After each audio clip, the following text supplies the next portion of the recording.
welcome everybody to the Hearthstone Masters Tour Last Chance Finals. It should be one of the most brutal and exciting tournaments we have ever had here, with one person taking the seat for the World Championships and everybody else taking literally nothing. 89 players started yesterday, played 7 rounds of Swiss, taking 10 hours, and we are left with a top 8. With me for that is Edelweiss. Edelweiss, what do you make of what's going on here?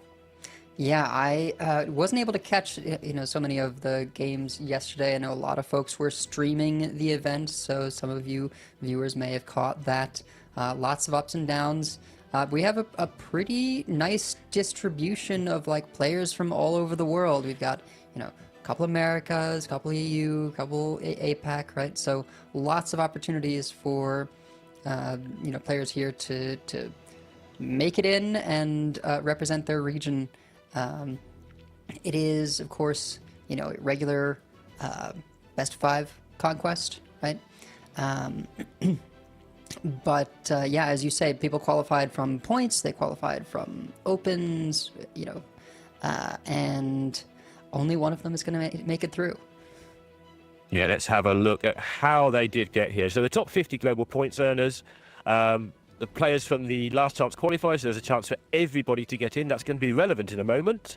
And obviously people who played the previous Masters Tours and failed to qualify already. So basically a lot of people who have got very close already, plus again, everybody gets a chance this season. So there are some from Open Cups got through. But yeah, yesterday got most of those out of here, and we are down to the last 8. You talked about people streaming it. Pocket Train counted yesterday 14 people who were streaming their point of view yesterday out of the 89, and then he came back and added some more to the list later. So thank you so much to all those people who streamed their point of view. It made yesterday an incredibly exciting experience. Yeah, and of course we have narrowed it down to that top 8, which we'll see shortly. But yeah, in terms of the points that people use to get here, this just shows the breakdown. 1 through 25, I feel like, are the most coveted. Every little bit counts. It does sort of seem sometimes like the 76 to 100 is more for the bragging rights of oh, hey, I got a point. Yeah, it did matter a little bit towards the end. Sure. These quite big sections on sort of the borderline. It meant that, for instance, Savor, who qualified through an Open Cup, who we're going to see today, didn't play in the last month, but he would have needed 1 point to qualify if he had, that sort of thing. But here's what it's going to be. We all know this by now, right? But if you're new, we'll go through it anyway. It's Conquest. You bring 4 decks. They all have to win at least once, and one of them gets banned so that you don't have to run into the thing you don't want to play against, which, enables you to build interesting lineups from time to time. And that's important because this time around we had 36 hours for players to make their lineups. And Edelweiss, you've been in that spot, right? What's it like? Yeah, in my case, it was the WSOE2, the Hearthstone Showdown back in 2018. We had to bring a deck for every single class, which at the time was something like 10 classes. And yeah, the night after everyone got there were balance changes, and they had to extend the deadlines. We were all redoing our lineups. I was up till 2 in the morning with Ray C trying to come up with what on earth are we going to do with Druid now that they sort of murdered the ramp. It was you end up going back to what feels safe, right? And so I think a lot of these decks are sort of familiar lists with a couple new cards. And we'll just have to see after the event whether more time lets people kind of develop sort of newer, different decks and archetypes. But yeah, for now it sort of feels like we've seen basically all of these decks before, but they might have 1 or 2 new cards, changing it up and sometimes adding quite a bit of power. But yeah, it'll be interesting to see how it goes. There's the 13 players already qualified, 11 players already qualified. There'll be 4 more from China to add to that list, and also the winner of today. Some of these players you may not have seen for a while, like Fury Hunter. Where's he? He's been around. He's been watching Twitch chats, making sure he's up to date. But some of the players who qualified back in spring had a much easier year than some of those who didn't, and the person who wins today is going to have one of the toughest years of all. We just see the top 8 lineup there. We'll go back to that shortly, have a chat about them. But who do you think is going to win this today, Edelweiss? today, we've got our caster predictions coming up shortly. Mine is more of a caster hope, I guess. I have picked McBanterface. You certainly had a turbulent day yesterday, I think, with some bad beats, some good beats. Has made it into the top 8. Is the sole USA competitor in the top 8, and it would be nice to have some representation. If I had a number 2 pick, it would probably be Talso from Brazil, who I've heard lots of great things about. Yeah, I'm looking forward to that. We will be seeing Talso fairly soon. Banterface did stream his point of view yesterday. Wrath of Air Totem required in one of those games to take it down, or he was going to die. He did with 3-1, but here are our picks. I've gone with Savor. Savor, winner of an Open Cup to get here, but again, he almost so likely to get through anyway. He just put his feet up after winning the Open Cup. Raven's gone with Chonzu, a long-time player. Softer's gone with Ryan, presumably based on lineups, because that's what he normally does. You've got the Hope pick on Banterface, and Pocket's gone for Talso. The people's choice, I think, for this tournament after a player who got 0 points, qualified through the Open Cup system, runs his own tournaments in Brazil, a very well-known caster face in Brazil. So that's going to be fun, because imagine if one of our casters ever did win the World Championships or anything. Well, that did happen before, when Gia just accidentally qualified when she was, expected to be casting. I don't think, we do too much competing these days, but, it has been known to happen on occasion, certainly. We did have Pocket training. Pocket will be joining us today, exactly, and he's qualified for Worlds, so we'll have to, hold down the fort in his absence when it comes time for Worlds. Right, this is going to be Talso versus Chonzu first up. The Hunter banned on one side. The Paladin apparently banned on the other. I think it might be incorrect, but I'm not sure on that. I think it might be both Hunters.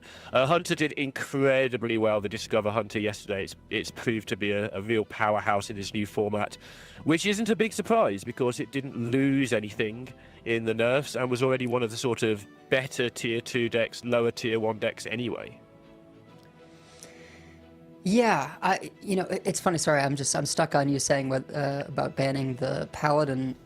I think sometimes it's just people have prepped for certain things, and Paladin, I imagine, is not one of those things people really prepped for. And having seen Chonzu on the Paladin previously, it's clearly a deck that he's comfortable with. And so that may be sort of the justification denying there. But yeah, sort of insider information. Pocket has said basically Hunter is it's the winningest deck, it's the most banned deck, it is kind of the one to watch out for in the event, so I'm not surprised to see Hunters getting banned. Yeah, it is the Lanessa Paladin, just to be clear as well. People will be thinking it's Quest Paladin. It's not, it's Lanessa. The old school Lanessa Paladin. Here it is, so yeah, it looks like it is double Hunter banned. We're going to start off with it against the Death Knight. I was talking to Pocket about this beforehand, actually. Pocket thinks the Death Knight's pretty favoured, but I'm not so sure. There's only one Corpse Explosion in the DK deck, and the Paladin will have 8/8s and 5/5s on the board a lot of the time very quickly, so it'd be interesting to see if Chonzu can get that curve going. I see. It was a graphical mistake, not a player mistake that you were saying. Yes, sorry, yeah. I thought it might be. Yeah. Hunter's just too good. Death Knight, I mentioned that people are going for sort of safe things. Death Knight, I think, is basically unchanged. You just sort of said, all right, Sanguine Infestation's a bit worse. I think most of them still have Firak. You're usually playing it off of Neralex or the Exarch anyway. So, yes. One more corpse or still reduced to 1 isn't really a big difference. Yeah, it makes that everyone now plays the Chill Fallen Baron, which wasn't necessarily in every deck before, and now they dropped the Infestation because it's 5 mana. That's a lot. Okay, so that's the change, yeah. Yep. Make do with what they've got. Yeah, that's their card draw now, and they kicked out. My goodness, I've forgotten the name of it already. 5 mana, armor 3. Ancient of Yore. Ancient of Yore. See, I didn't want to remember that card ever again. I've seen enough of it. So they kicked it out and just put in the early card draw from the Baron, which gets you corpses, gets you cards. It makes a lot of sense. Yep. Talso with the coin Dreadhound into Dreadhound. Pretty nice paladin, doesn't have like great ways of dealing with the sort of stickiness of these minions, but as we've seen, Chonzu is a big fan of doing this sort of thing here where he makes sure to weave in a hero power even though it's not really an imbue deck, but it does let you get some of those early minions to start casting spells onto, discounting your bots.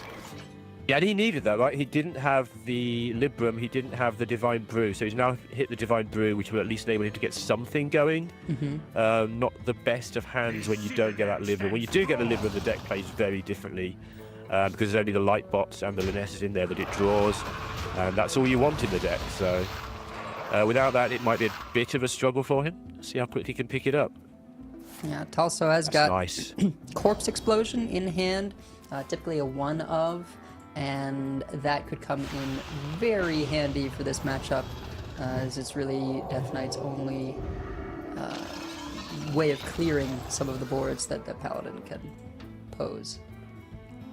Yeah, Chonzu is going to have that ongoing. Yeah, there is only one Corpse Explosion. He's going to have that discussion with himself how deep he wants to go against it. But it's 8 corpses or even 9 if you can get rid of your opponent's stuff.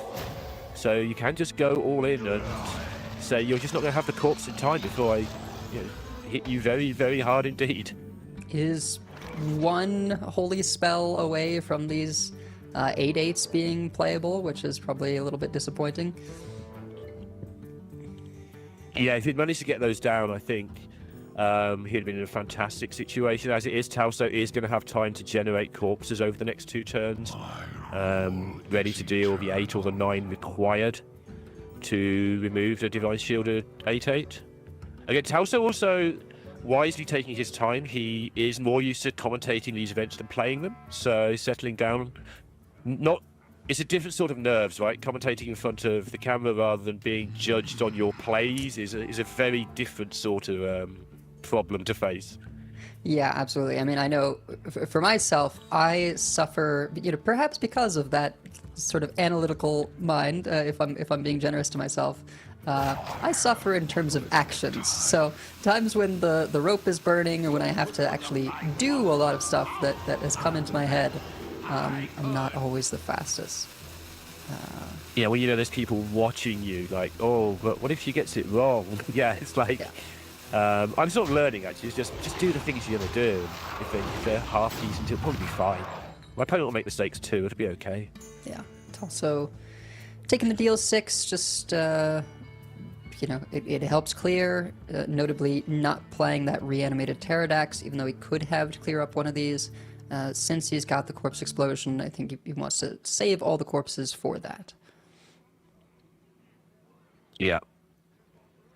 Chonzu looking like he's going to try and do larger one he's got. If he does enough stuff, of course, he can reload with a Shanty after the explosion. It will be onto an empty board. So, tempt Talso to use that Corpse Explosion if it's in hand here. Start threatening massive amounts of damage. And then reload with a Shanty with a bunch of 5/5s that are just irritating to deal with. And I'll be curious whether he throws down the... Oh gosh, what is it? Spirit of Galvadon? I don't think he does. I think he Divine Brews because it's 8 corpses on the board, and if you want to Corpse Explosion this, you need 9 because of the Divine Shields. Yep, that puts it just out of range, which I'm sure Talso is none too pleased about, as the 8/8s are really the thing you want to clear the most. Yeah, and then there's a Galvadon next turn because that often gives that Wind Fury that's required to do a huge amount more damage. I'm not sure what the play is here. I can't take it. Yeah, you can't afford, because Zephyrus, even you pick clear, you're not likely to get anything you can play this turn. I think you just have to sort of set the Giants down to 1 HP and figure you'll clean up next turn with the husks. Wow. I think you have to. I think that's the right. You don't want to because it looks so awful. Like you're taking 16. here? Mana off of, Headless Horseman, which would be a clear one. Oof. Okay. I'm not sure what does anything this turn, because those aren't even great to have next turn. Amulet does at least let you clear up some of these, but you still can't play the Pterodax if you want, any hope of clearing the 8/8s next turn. This does give you the corpse you need, though. It does. So you take this 1,000,000 damage now, and then next turn, if there is a next turn, you take the corpse. You get a corpse. But this is just lethal. Yeah. Manager, the weapon adds up to the 5 that he needs. And 1-0 to Chonzu in record time. The pocket trade was wrong and I was right. It's the most important thing about this matchup.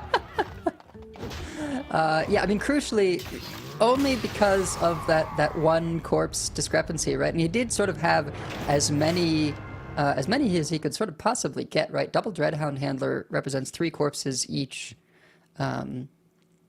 It really just comes down to the fact that those 8/8s came down so early, which is, the goal of the deck.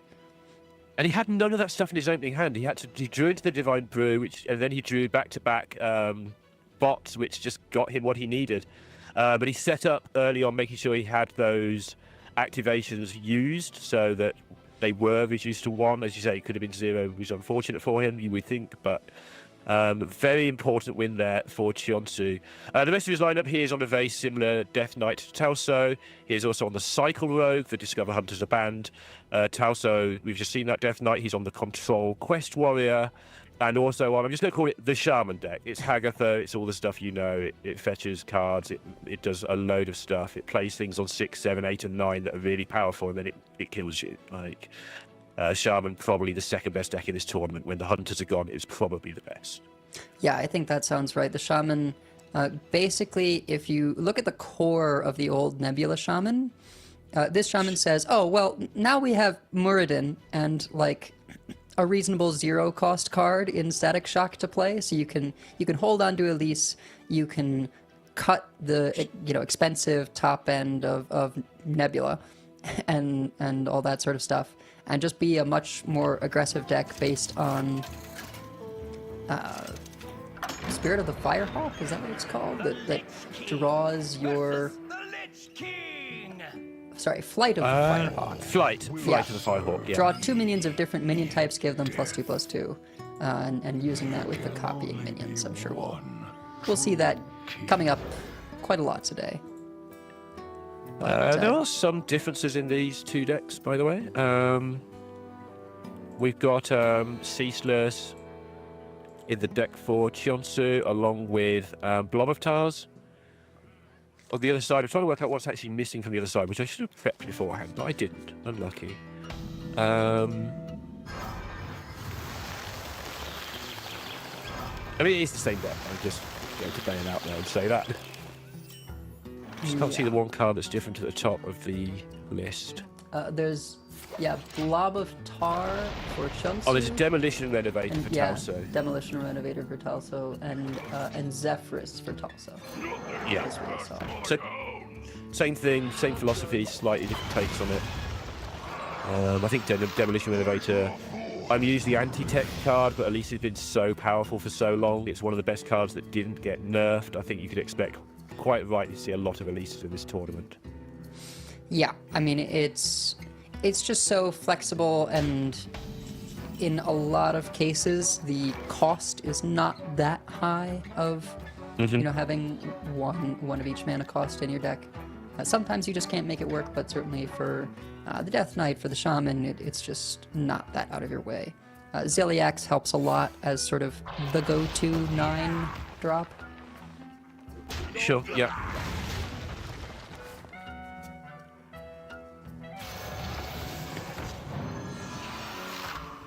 Oh my. And there's Firak, now at 10 mana. Gets to be your 10 drop. Chonzu does have Ceaseless, but Talso does not. Yeah, it's one of those that people were jokingly saying, oh, it's a buff because now you can run Elise more easily. I mean, it's not a buff, it also had the text nerfed as well. But, right, yeah, it casts 5 mana fewer worth of spells. It's still going to come down very early for Chonzu. I think he's probably got his eyes on keeping this coin for the Firak here.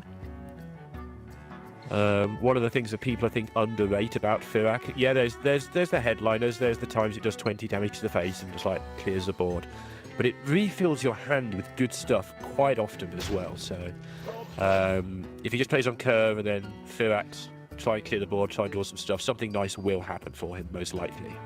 Yeah, and I think basically his focus here is going to be, how do I get enough corpses that, you know, on turn 6, I have enough. Or I guess, let's see.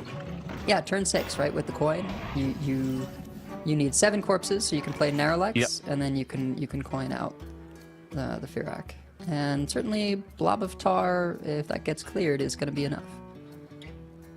Yeah, good reason to play the Blob is to get those extra corpses. A card that I'm always surprised to see, but it's played a lot. Just feels like it's sort of a whole bunch of nothing, but actually the double poison and the taunt that gets in the way is enough to be really irritating sometimes. That high health total to get through total, like 8 health in total to get through if you clear it all up is just a lot, and it's annoying. Yeah, and it's 3 corpses. I think in the face of the shamans, it lines up pretty nicely. A lot of times, if they have Hex, there's just the one Hex. Yeah.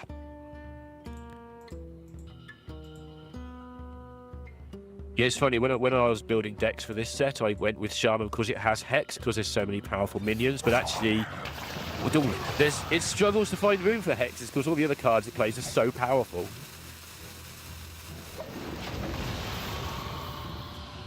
And Leech clearing up the 3/3. Yeah, good top deck there in the Creature of Madness. See what it takes. Well, lots of good options here for generating corpses. Yeah. Blood Thistle Illusionist with double battle cry is interesting. Living Paradox doesn't summon copies of itself; it summons base, so you would end up with, you know, 1/5/1 and then 2/2/1s. So yeah, I like this one better. Yeah, this board is actually becoming problematic. It's 9 damage. It's hard to get to. It's annoying. It's generating corpses. And Talso's hand isn't very well equipped to deal with it right now. Yeah, I mean, actually, the Blob of Tar, the fact that it is protecting those illusions, right? Like 2 of those die to a single point of damage. But Talso just can't touch them. Yeah, it's a lot. This is something the very top players do so well. It always looks so easy. Well, he's ahead on board because he drew some good cards. Yeah, but he's made sure that he's ahead on board by making sure his tempo is good each and every turn.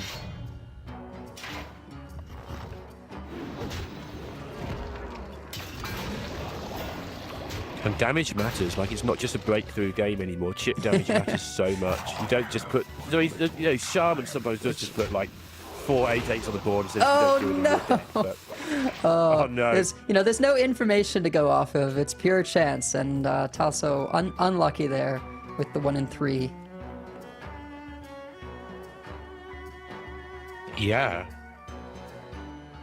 How does Chonzu want to go about this one? Because he's so far in front that he probably doesn't want to think too much about the Firak. He just wants to get good things played. Yeah, I think this is always a question, right? Is like, do you make, like, how many attacks do you make with your minions before playing Firak? Because you can get buffs on the minions, right? It's possible that you could, overheat, buff your whole board and be able to swing for a lot of damage. It's also possible that you could Hellfire and lose your whole board. So yeah, my rule of thumb is the minions that survive Hellfire, I don't attack with. And the ones that don't survive Hellfire, I do attack with. Subject to change and all that, but in general. Baking Soda Volcano, not ideal. Yeah, not ideal at all. Coyote's not bad.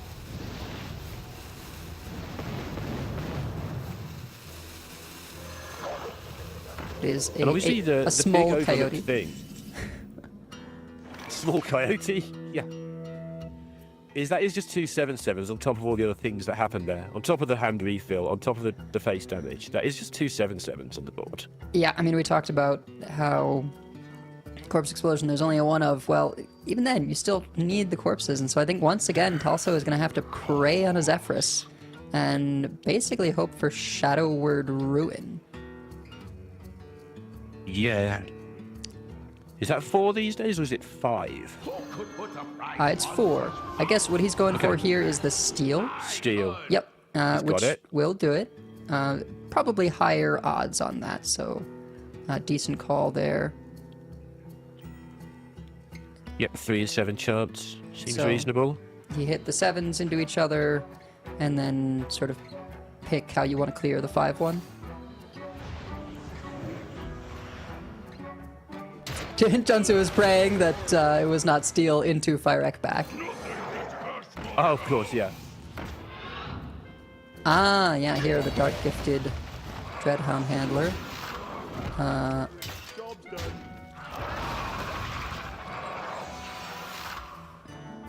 Okay.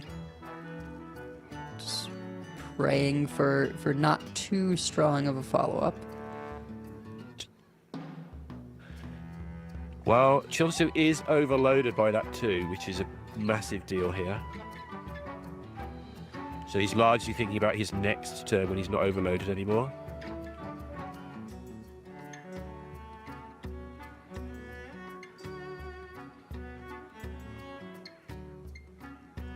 Yeah, does have the ability to get down a Stitch Giant, which is quite strong. And then, yeah, just kind of maybe go wide with the Morbid Swarm, can steal one of these Dreadhounds just to pick up the other half of the Reborn. Yeah, deny the corpse. Does have to worry about board space a little bit.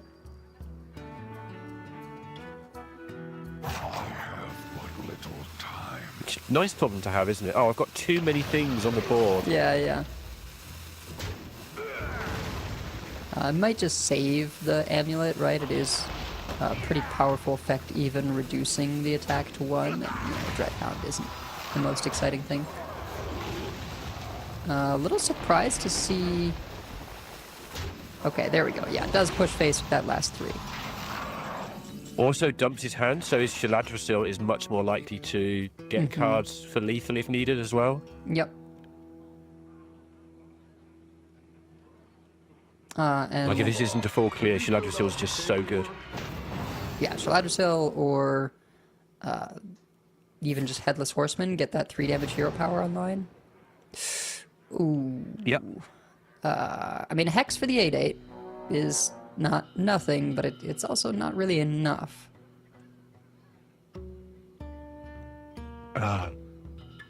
Sort of Hex-infested breath. Yeah.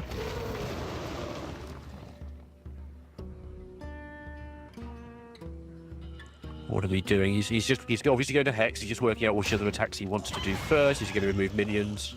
Yeah, you know, Before hexing. do you weapon Leech? Do you weapon the 3/3? I mean, in a way, hitting the Leech helps you more, right? Because you're going to take the 3 no matter what. Gets to play his own 8/8. So, Oh, one lost off to lethal? 50-50. ate the frog instead of the 1/1. Oh. Yeah, that's really bad, actually. So Shaladrosil's 1 off lethal 4 times out of 5. But you've got to play the Avatar of Hearthstone, right? No! I mean, you might, but... There's quite a lot. It always disappoints me, though, for 8 mana. I don't mean that in it's unlucky sort of way. It just seems to be... I spent 8 mana and I got some stuff, and it's not too bad, but... It tends to be a bit sad. I mean, the giant play makes this Headless Horseman much more appealing, since Shaladrosil is not yet lethal.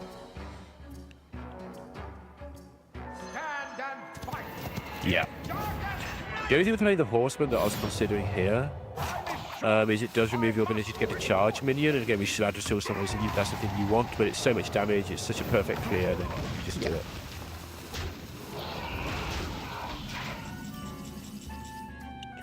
Well, he's got sort of the 9 mana play next turn of Elise into 5 cost location. but I think is probably a little bummed not to be able to finish there since, 9 mana for Talso means that Sarah can come down, Ziliax can come down. He's done well here. He's had a thing. Like he knows that playing Ziliax here is not where he wants to be, because if you get Ziliax back, you're so far behind. Although there is a Flame Strike, but you know he has no other option really that makes any sense. So he had a good look to make sure that he had to do it before actually doing it. Yeah, I mean it does mean that Talso's Shaladrisil is sort of online first in the sense that it's corrupted. Yes. Not that, obviously, That's not that you a big deal. can't play it without corrupting it, but it does help considerably. Yeah, it's a big deal.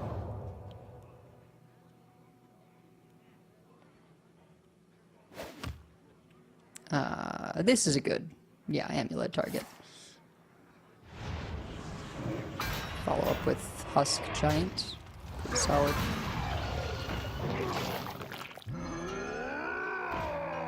It's a lot of stuff, especially with just second Firak lined up behind it. So much value in Chonzu's hand right now.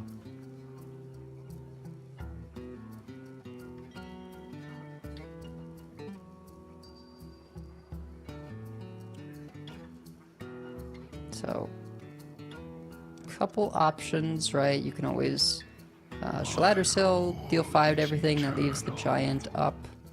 Could Horseman with this attack probably clears the most. Yeah. What you really want to do, and what it will be going through his mind, is you really want to Asira and just take some damage because you're so far ahead on mana for the rest of the game, but it probably just isn't the window to do it. Yeah. Go for the Baron instead of the hero power. Tolerate the leeches a little longer. Yeah. Oh, there we go. Now, he may not know that Chonzu has the second one. I guess he would. I guess he would kind of have that information actually, because he did see that something was copied and Firak was played. So it's likely that what got copied was Firak and not Ysera.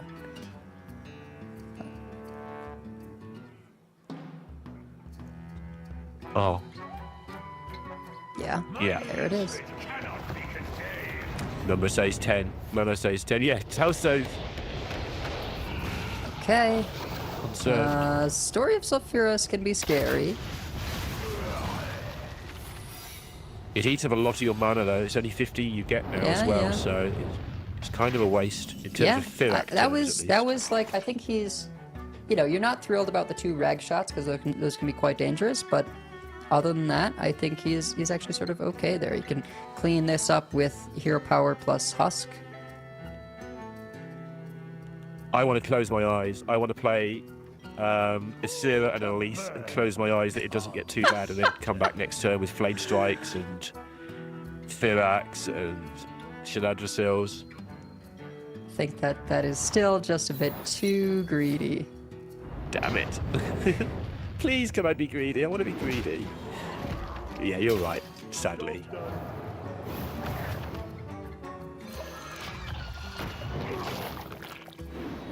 Yeah, And this is lovely. This is very efficient, right? Well, it's efficient damage-wise clear. Not your favorite floating 3 mana at the end, but...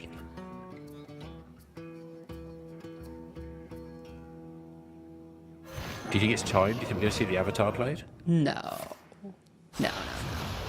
It's just gonna go for this. Now it's corrupted, right? You can gain a bunch of life, play, this huge 6/10. There we go.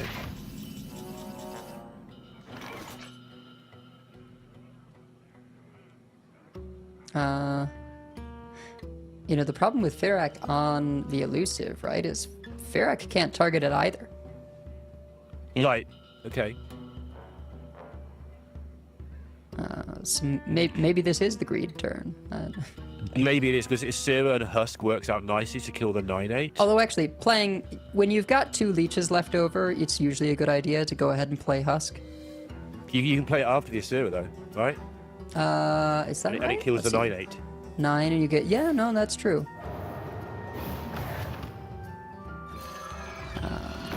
looks like wants to get the Elise down, which I can understand. At this point, you can kind of go for 10.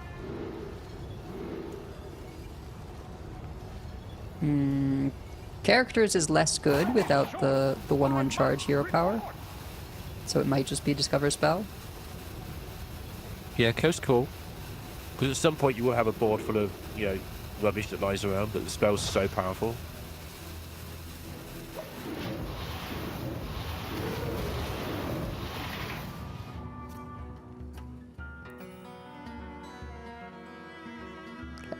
I think I've said it every turn for the last few turns. I think I actually do prefer the Asura last turn though for that. Well, so you know what's... Because you get Elise and 10 next turn anyway. Something that maybe Talso is considering is like, you've got to sacrifice something to the corrupted Ysera Awakens. And it doesn't always come up, but corrupted Ysera Awakens automatically destroys an opposing Ysera. Right, yeah, that's fair. So, it clears this board too, because everything is 5 health or less, but, particularly efficient if you can basically deal 12 damage to an Ysera. Yeah, that's reasonable actually, good call. That will be the reason. I would definitely walked into that. Still, this is, 13 damage, pretty well, plus an extra 6. So, yeah, a bunch of 2/1s, not quite enough here. It may just be Firak time for Talso. It won't clear a 14-12 though, probably.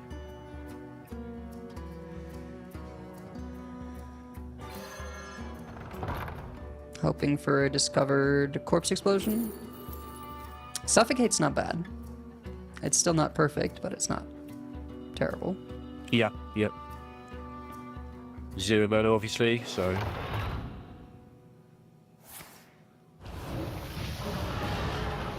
All clear with a hero power, that's nice. Yep.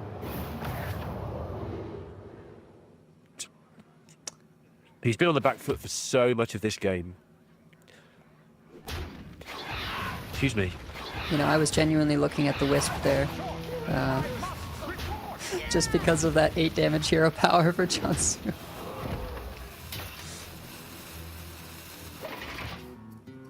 Yeah.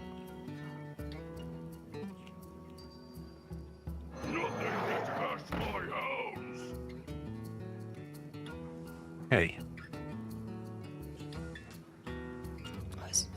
Chonzu has used quite a lot of his heavy hitting stuff. Yeah, I think he's considering what he wants to copy, right? This or the freebooter that he picked up.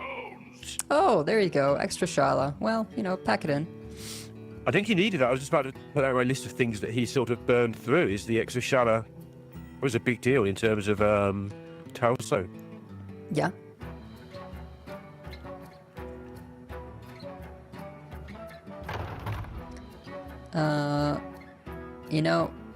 With being ahead, probably isn't going to want a corpse explosion to corrupt it, so we might see the Avatar come down. Yeah, I mean, it's not terrible. When I say no, it doesn't do a lot. It will populate the board a little bit, right? So... Yeah. Might not need it. This is a lot of damage, actually. Yeah. That's, coming in. 11 damage from hero powers. Dire Horns, honestly, pretty solid. Also corrupts, but yeah, more pressure now in the Murmy. And he just needs something to stick for the 5 damage from Nightmare, along with 5 from Ysera Awakens. Could be a corpse explosion here from Talso into Narlax's stuff. Yeah. He may feel he needs to go in for Firak and just try and gain some health with a Volcano. He's so low. That's true.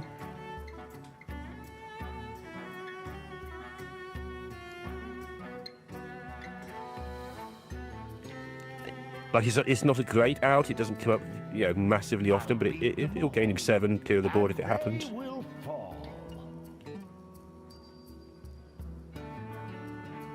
Or maybe just as 29 face, who knows? I don't think that's possible anymore. Probably isn't. Unless you get a portal with a gnome on it, maybe? Probably still isn't.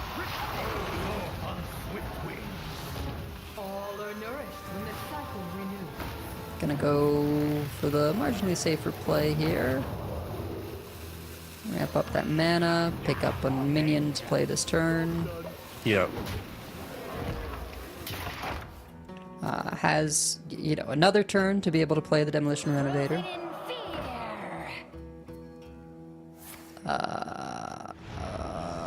Did he think that was an uncorrupted? Right? Like a...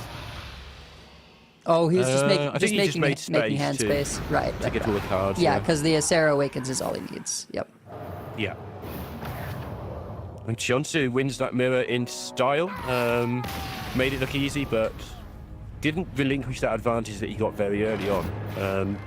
Made sure to just keep that pressure on for the whole game, and Talso did weather most of the storm, but the tempo got there. Right, Talso actually used fewer resources in the game in a way, but Chonzu with that extra chip, the extra chip just managed to get close enough that getting that second Shaladrasil ended up winning the game. So When it was 2-0 Chonzu, and just the Cycle Rogue left, which is a deck that I was having a lot of, I'm going to call it, fun with yesterday. It's an incredibly hard deck, and it's incredibly easy when other people do it. Yeah, credit to Talso. Had to deal with a second Firak, a second Shaladrasil, right?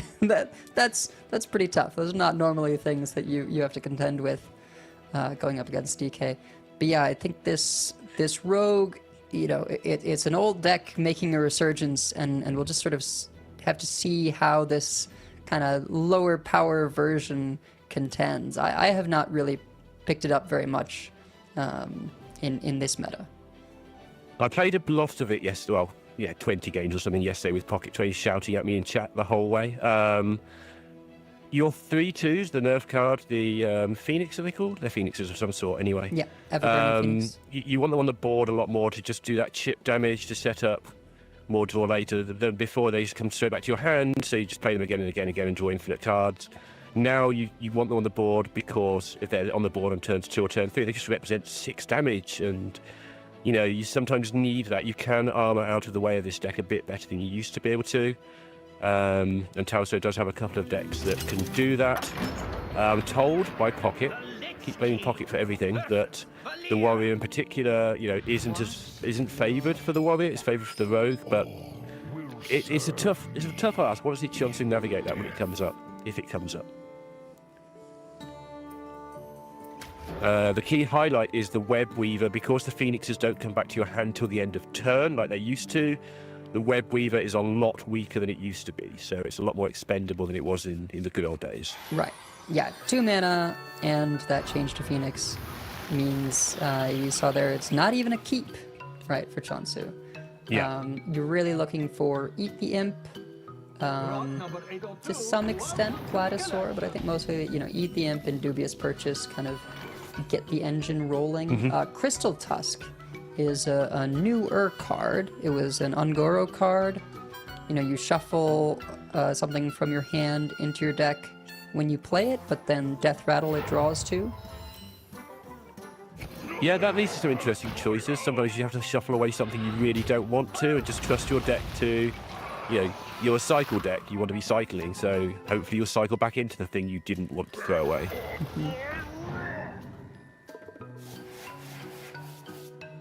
Playing them more early, sometimes that can be a pain, especially against Death Knight, because you really want those asteroids to go face later when you've got a Foundless on the board. That's kind of what we're doing here.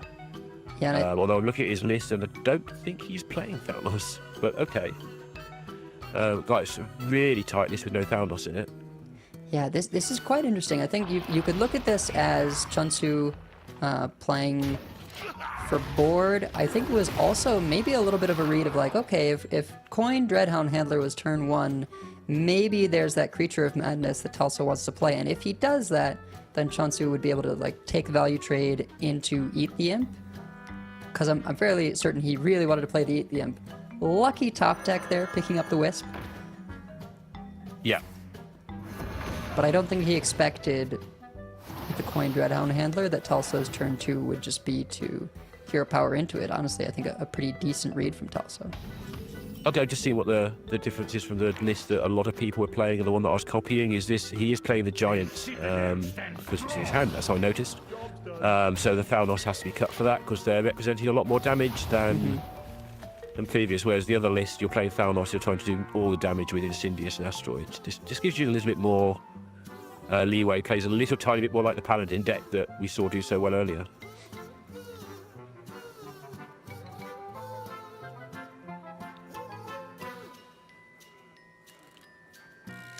And just Crystal Tusk, is it, what, leftmost card in your hand? Or? Yes, it's leftmost. I've made it so often I thought it was the card to the right of the Tusk and messed up, but yes, it's the leftmost card. So that'll be the Everything Must Go, which I think is Yes. pretty fine. That's not going to be active for a while.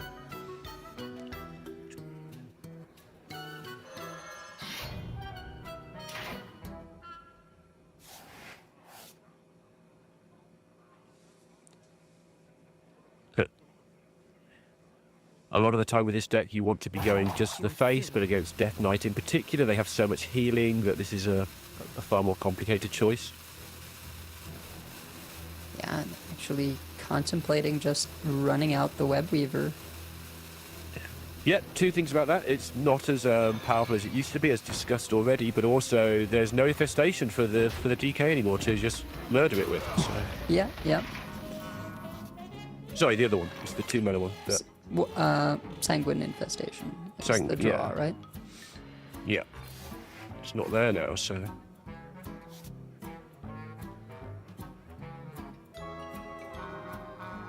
It's actually surprisingly hard to deal with, and if they do, you're not... Oh, you'd rather they didn't, but if they do, so be it. I mean... And it's a bit of a bluff as well, because he hasn't got a hand. Right, yeah. It's not really going to be able to draw with it. Phoenix hasn't been played yet. You know, not too many different minions have been played yet, so... He also didn't swing, which surprised me. I thought he was going to...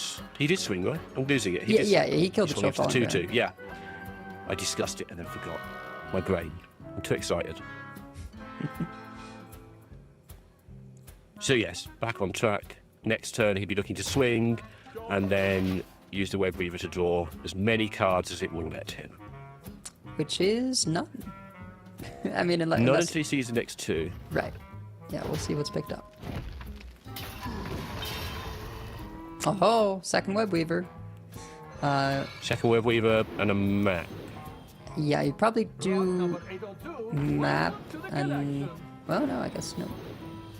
Second collector. I didn't realize that was the second collector. So this actually works I out also didn't. Yeah, he played it on one. Quite well. He's going to have to pick up a prep or something to be able to play the Phoenix. There's the prep. There's the prep. Wisp would be sort of the nuts here. There's the Wisp.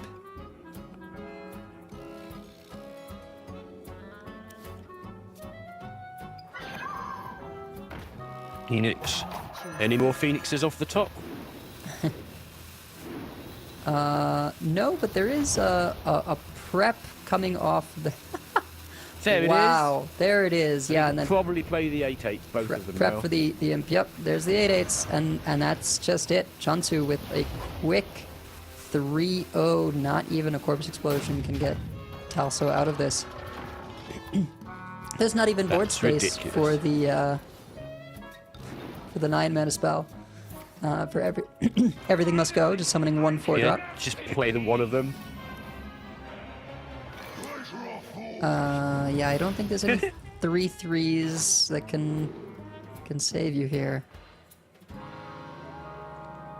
Reluctant Wrangler has taunt and summons a taunt. Yeah.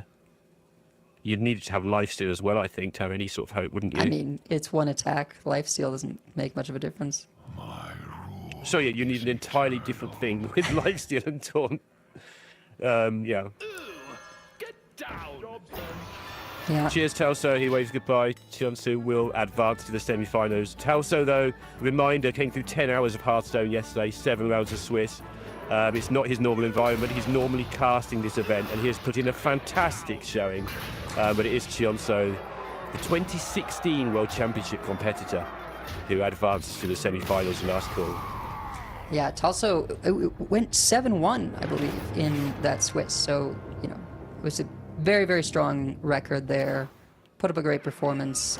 Sad to see him go. Pocket's pick, based on lineup.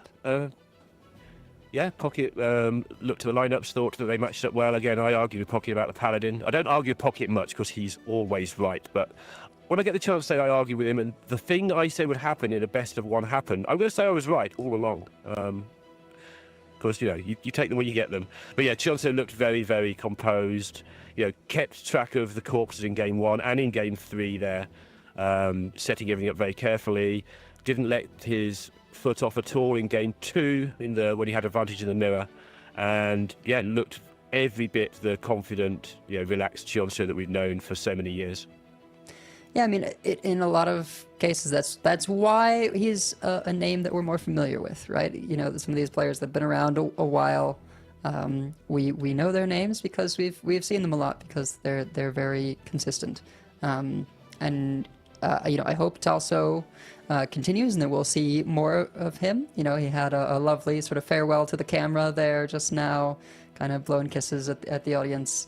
Would love to see more of him in the future.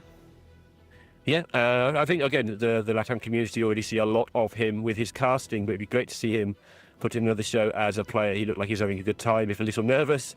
I would absolutely be terrified if I was suddenly thrust out there, and he's a much better player than me, so I'm not surprised he's a bit nervous. But yeah, Chonzu looking good straight into that semi-final. Again, it's only one slot. There is nothing for second place, so still a lot of work to go.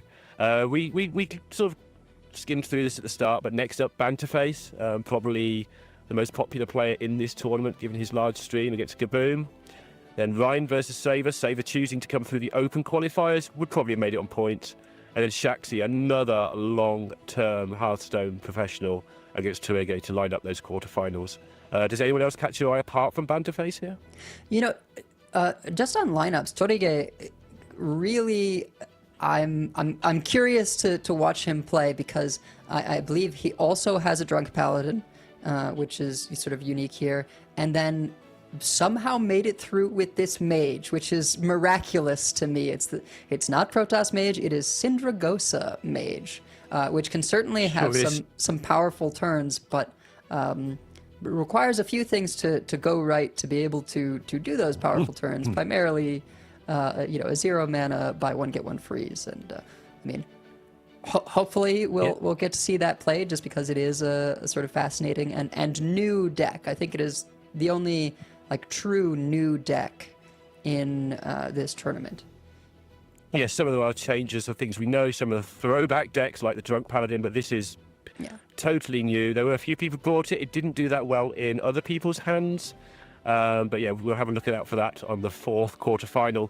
But we're going to rack them up. We're going to get Banterface and Kaboom set up for you now. So stay tuned. We're back in about 3 or 4 minutes with the 2nd quarterfinal in the Last Chance Qualifier.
An echo.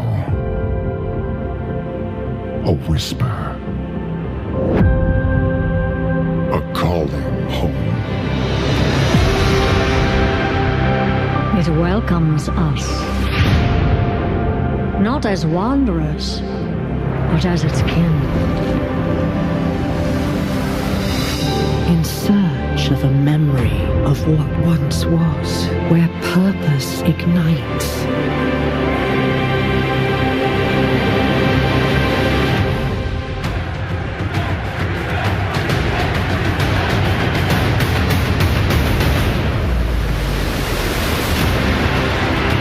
A refuge where warriors can lay down their weapons and join forces with one another. You can feel the power as countless worlds collide. A new future with endless possibilities. A place to unite. To imagine. To belong.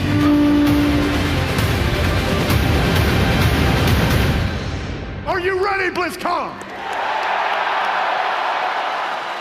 It's about time.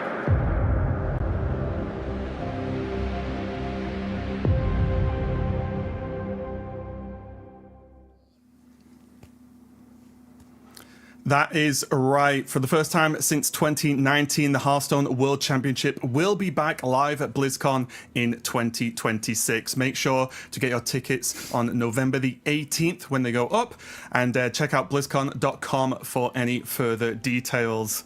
There's got to be a lot of good stuff going on at BlizzCon. I cannot wait for it.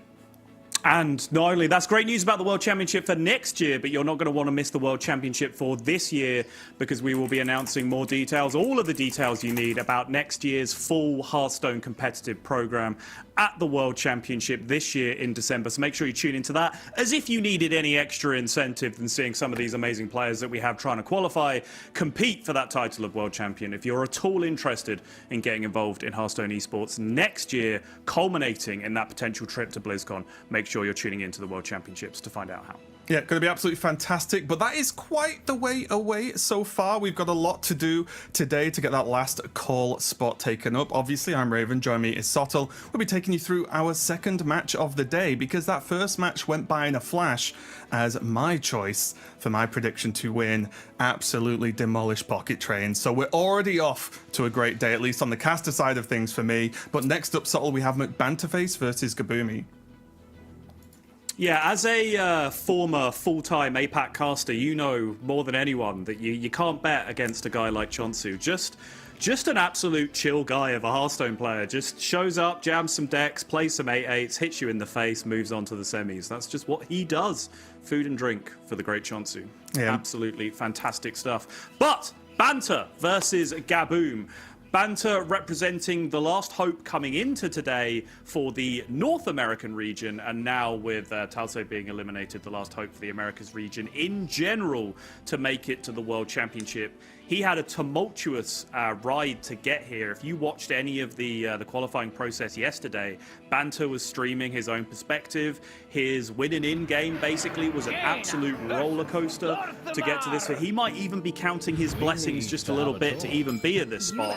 But Raven, I'm sure we both have plenty more to say about this, but yapping is over. We are straight into gameplay here with Banter versus Gaboom. Yeah, if I see anything in the chat saying why are they still talking, I want to see no complaints this time. We have leapt in very quickly to the match, and I'm excited for it, Sottle, because off camera we've been talking a lot about Hunter's dominance over the course of yesterday, and the fact that it's had such a high win rate, bring rate, and ban rate. However, we're going to kick this series off in the way I love to kick any series off, and that is with a Hunter with Gaboom up top, and then McBanterface is going to be on this Mage. So, at least for me, Sottle, one of the highest performing decks versus one of the decks I actually have some of the most questions about in this tournament so far.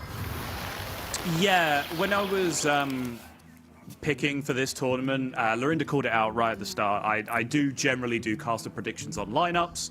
That was absolutely the case coming into this one, and it's kind of been a it's boiled down to the idea of like who has the most suspect decks, because we're very fresh after a balance patch, and a big balance patch that really changed a lot as well.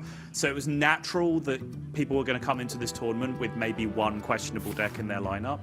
I do think that Banter potentially has 2 questionable decks in his lineups, which made him kind of disqualified from my picking for the tournament. And this Colossus Mage is certainly one of them. I believe the only one, Banter, with the Colossus Mage who's made it through to this top 8. So if he can pick up a win with it here straight away, that will be a huge, huge deal for him for sure. Yeah, Gaboom already getting off to a great start here with double bird watching, the Sanctuary, Rangari Scout ready to go, Grifter for some reactionary play, and then the pickup of the Tide Pool Pupil means that there's just all the options in the world. Very likely went the bird watching last turn to try and get one of the sisters nice and early on curve. However, not going to happen. But there's another go at it now with the Rangari Scout plus Birdwatch.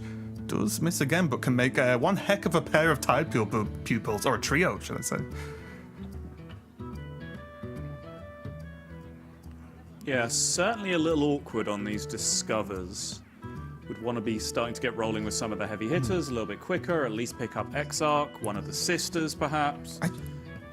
This is a hand that threatens to gas out. The best Hunter players, and this is a really, really high skill cap deck, this is a kind of deck with infinite ceiling where you can put as much time into it as you want and you will almost continuously get better at the deck as you understand more of the routes, more of the possibilities, more of the little combinations that you can put together.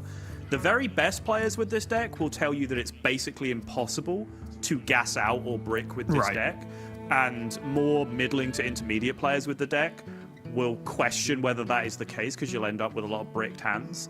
And I do, keeping that in mind, like this pick from Gaboom, because Mixologist is the only card there that even somewhat said draw a card on it, you know? Like Mixologist can at least get a potion with draw a card on it, that can draw you a card, you can get it in the pupil, that can draw you more cards potentially.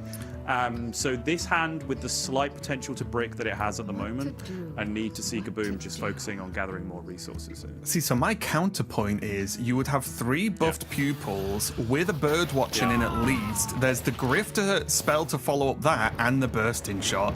So I was just thinking of going to town with the pupils there and just absolutely loading them up. Only one pupil has a bird watching in it, right? Yes. Because you're getting the second pupil it's just from that the bird you would use that one to then put the bird watching the others, and then basically go, not infinite, but you know what I mean, right? It's kind of what you were talking about with all those options. However, of course, Mixologist, not the worst. Did not get draw a card or +2 health offered, I believe, of either of those picks. Which makes it a little bit awkward. Yeah, and also may now want to pivot to Grifter before the pupil fills up in order to try and get the Grifter amulet into the pupil instead and try and snowball off that potentially. It's tricky, isn't it? Because this early in the game and also in this matchup, deal 3 is normally great, right? Because it's just you just so much extra damage. But at this point, it's so early in the game to think, oh, how many deal 3s do I want to stack here? But yeah, I do think you'd at least peek at the Grifter before anything else happens. Especially against a very effective armor stacking deck on the other side from Mage. I wonder. Quick Bandit Face now, just checking out the location build. Going for 5, of course, as we can see.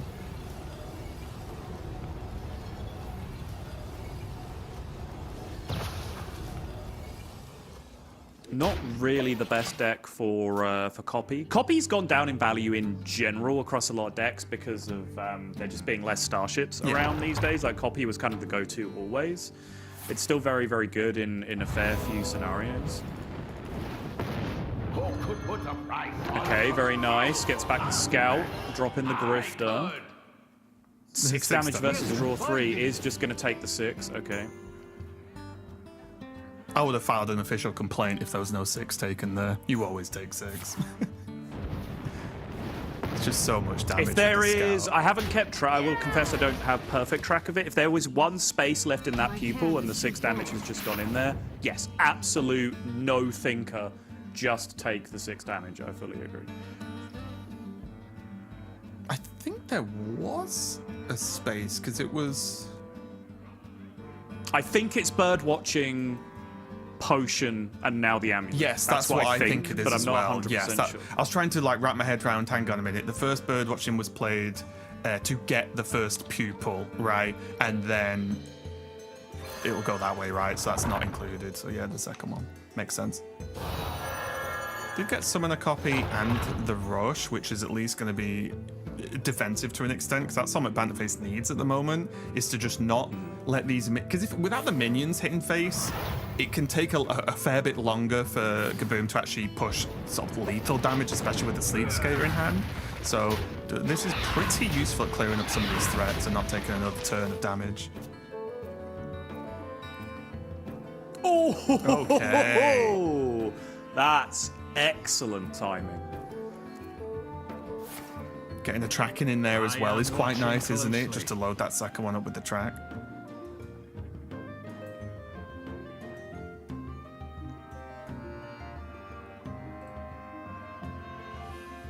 It's a weird one now, isn't it? Because like Xavier's can be good to like fish for the sisters.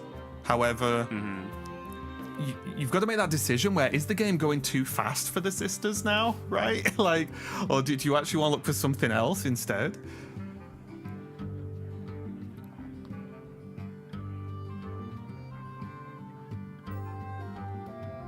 Rope about to appear here for Gaboom, and I think there's definitely a lot of stuff that can still be done this turn. Yeah, could go Mixologist for maybe a potion deal damage AoE to help clear. Could be a bit more aggressive. Could just drop the Xavius and just say, well, let's open door number one.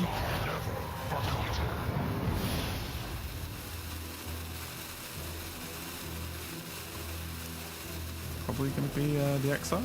Oh no, Rangari, okay.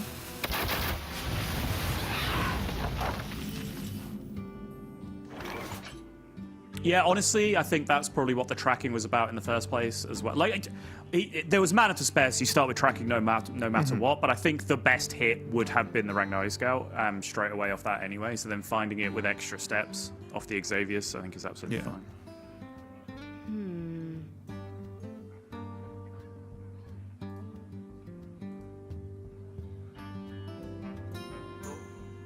Yeah, now a lot of this is on Banter to sort of try and plan some way, because he knows there's going to be a lot of damage, right? He's expecting that he uses at least one more amulet, but there's a lot of other ways for the Hunter to get extra damage here. So he's going to lock in the Sleep Skaters for 8.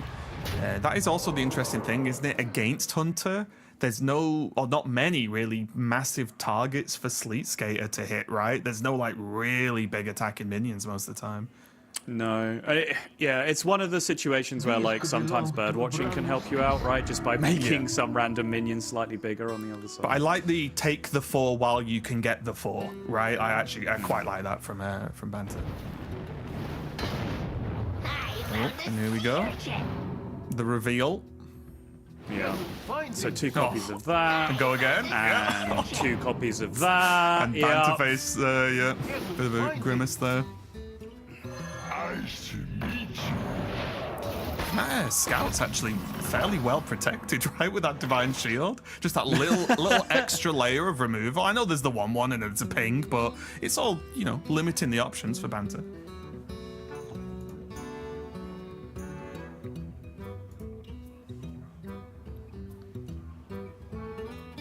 Not over just yet, though. There is a lot of armor available. Obviously, the location has whiffed on the armor, so there's not that available. 1 Sleep Skater already used. There's still a good chunk of natural armor gain left in the deck. There's also just Brewmaster, right? Just straight off the bat.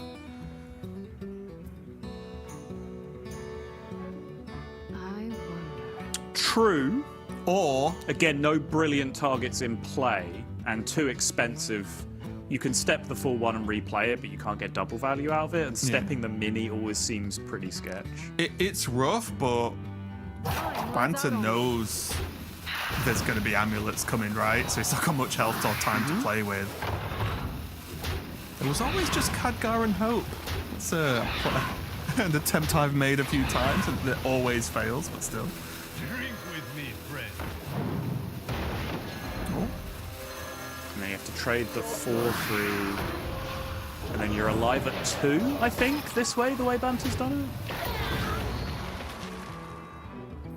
it. Not sure what Banter's shaking his head about. But, okay. Yes, 2 seems to work for me, but there is the Mixologist for some extra damage potential. Doesn't all fit in though, right? Oh, a little bit of okay, maybe this Banter was seeing this early, that's why he was reacting to it. Doesn't it fit in? Oh, Hero Power. Hero Power being silly. Got Hero Power as well. But for some reason, I just wasn't. I was thinking Hero Power was free. Only in your deepest, darkest fantasies, Raven. Well, there's a card that makes it free, but not in this deck. Yeah. So Kaboom looks like they're looking at just going for a second attempt with Xavier's. So I played a little bit of Brewmaster in this deck. It wasn't in the list that I played the most of, but I saw a couple of people had submitted it for the tournament, so I tried it out. It can do some utterly disgusting things. Like when you get it on Sylvanas, like even if you like play Sylvanas on 3, or play any sister on 3, and then on 5 it's still alive, and you just like Brewmaster replay it, you feel like you're on top of the world. Like you feel like you've won this game of Hearthstone, next game of Hearthstone, all of your games of Hearthstone for the next week. But the amount of times it's sat in your hand doing absolutely nothing, I struggle to think that it's the right choice in the deck personally. You can see here, like, it was an okay pickup. It gave him something to do on this turn, but obviously you then have to get into the debate of, well, that would have been another card that you just... It's exactly what I was going to say. Well, what's the replacement, and would you rather have had it, right? Yep, which is always the question. There is a few choices that you can put in there. It's, like, sometimes those get extreme as playing, like, Ceaseless Expanse, which obviously would have been much worse in that situation as a top deck, but... yeah, always a rough debate to have.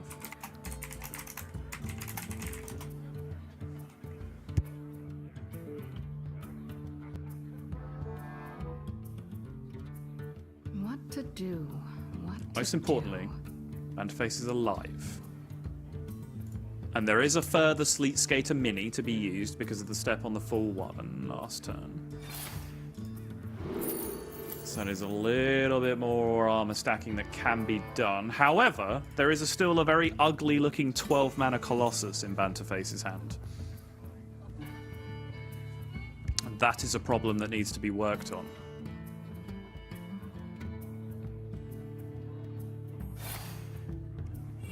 Time runs out on me. Polly.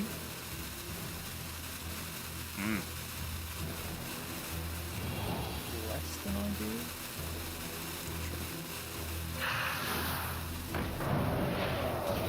So Banter now well out of range. Yep.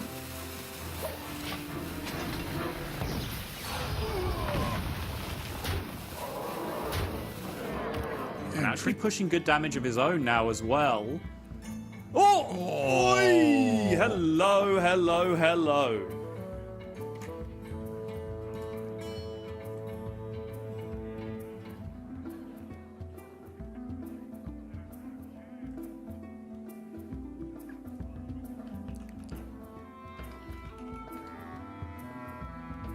Secret actually a bit of a pain for Gaboom there. Just had to stop and think about things for a second. Yeah, very nicely done. Knows the deal, knows the secret, does not want to get Potion of Polymorphed here. So now plays around it, drops the minion, dodges the Potion of Poly, and that is a smooth 36 to the dome. Very nice. Good play from both, honestly. Like, Banter picked up the Potion of Polymorph there, which doesn't always stand out as a premium card in those spots, but understanding, obviously the hands face up, right? You know it's a hand full of 1 mana deal 6. You know you've pulled yourself out of range with all of the Sleet Skater armor that you've gained. So you know pretty much what the state of the game is then for your opponent. They're waiting for Neri. As soon as they hit Neri, you are dead. You've seen multiple bird watchings, trackings used to go looking for either more scouts or the Neri to be able to get those lethals through. And then in the end, Banter gets a really nice pickup, picks up the arcane spells, picks up the Potion of Polymorph, puts it in play. Kaboom draws the Neri, which could be just immediately eyes light up, immediate lethal. But you know there's a secret. You know the pool of cards that it's come from is arcane spells from the past. So you know that it's going to be Potion of Polymorph. You play around it. Make sure you double count everything. Double check, triple check. Do the maths as many times as you can. And yeah, pretty comfortable in the end, 1-0 for Gaboom in that one. Yeah, 100%. I do apologize. I'm having a few technical difficulties on my end, so I'm not been able to catch absolutely everything. Regardless, though, it's great to see Hunter just continue to dominate, I guess, right? It doesn't look like it's stopping anytime soon. I think we had double Hunter, was it, in the previous match ban? We've seen the one Hunter get played in this one, and we've seen the reason why it's had such a high win rate this weekend so far, and why it's pulling so many bans. It can do so many silly things. I think for people who haven't played it or played against it, or people who recently coming back to Hearthstone, you'll look at the list and then think, oh well, it looks okay, and then you play it and realize the potential. That's the thing, right, is you can watch that game and go, oh, okay, it's a combo deck, right, where you burn your opponent out with 6 damage. I could play 100 games on ladder and never do that and still be climbing, still have above a 50% win rate, right? The deck wins in so many different ways and so many different matchups that it's a real Swiss Army knife of a deck, and you have to put so much time into it to just learn all the routes and combinations that you can go through to get there. That is a common one. That's certainly one that you want to look out for, just lots of 6 damage spells and Neri, or lots of rocks. Sometimes people play one of the cards that can also come in place of the Brewmaster is it called Rock Skipper? 2 mana 1/3 that just gives you a rock guaranteed into your hand. So you can do similar things with Neri with that. So there's a lot of things that you can do with the deck, but I think Gaboom navigated through that one pretty smoothly overall. Of course, Gaboom on a great run right now, because made top 8 at Spring Championships, and the reason I bring that up at the end of that sentence is probably did not play to the level that he would have expected or would have wanted to in that tournament. So I think first game back on camera, putting up a clean performance like that, probably a big deal for him overall, just to settle into the tournament.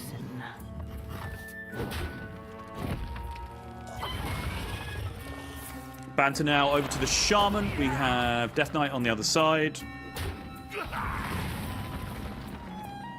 Reasonable start for both players. Any hand that has a Parrot Sanctuary in for Shaman, I think you are relatively happy, has picked up the Muradin now. Slow start on the other side for Gaboom, but does have an extremely explosive hand with the Elise, Pterodax, Husk, and Stitched Giant combination. That is a lot of cards that you can end up playing for an extremely small amount of mana over time. Yeah, as always with this Death Knight, so much of it is just keeping an eye on the corpse count, right? Like, it's so important with what you're actually able to do on some of these key points. And if you can afford the Pterodax off, if you need to do something else with it, if you need to save them for later for a big AoE clear potential. There's a lot to think about.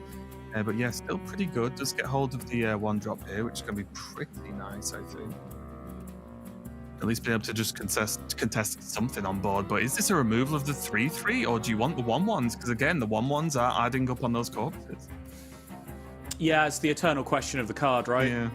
Do I want to make corpses or spend corpses? And I think in this scenario with this hand, you probably want to get corpses generated as opposed to using them here. Or it's awkward because of Stitch Giant, right? The usage of the corpses actually ramps that one out pretty quickly, but I think currently as it stands, you don't have enough corpses to spend to really pay this hand off overall. So yeah, I like the generation of the minions personally. Yeah, well, potentially next turn, there's the Reanimated and Elise play, right? Which can be potentially really strong to fight back on board. Yep. Curve now looking real nice. You just had to find something to do on turn 3. It wasn't something great to do on turn 3, but it was something.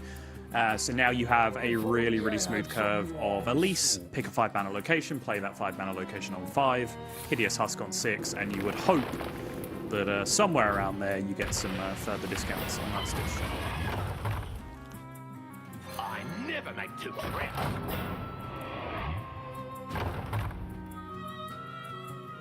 Solo 3/3 Bellhop, just trying to get some kind of board presence going. Yeah, basically trying to make the board as strong as possible before Muradin comes down, right? You always want to just be in a good position, so then Muradin can really try and hammer home the win, honestly, at that point, especially when it's so early.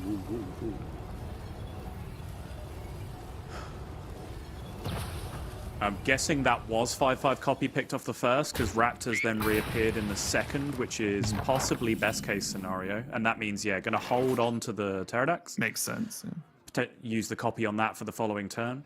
was the point I was going to raise. Is Raptors versus Copy there was kind of interesting. Obviously affected slightly by the idea that, well, if you pick one, you can just hit the other on the second roll anyway, which is what ended up happening.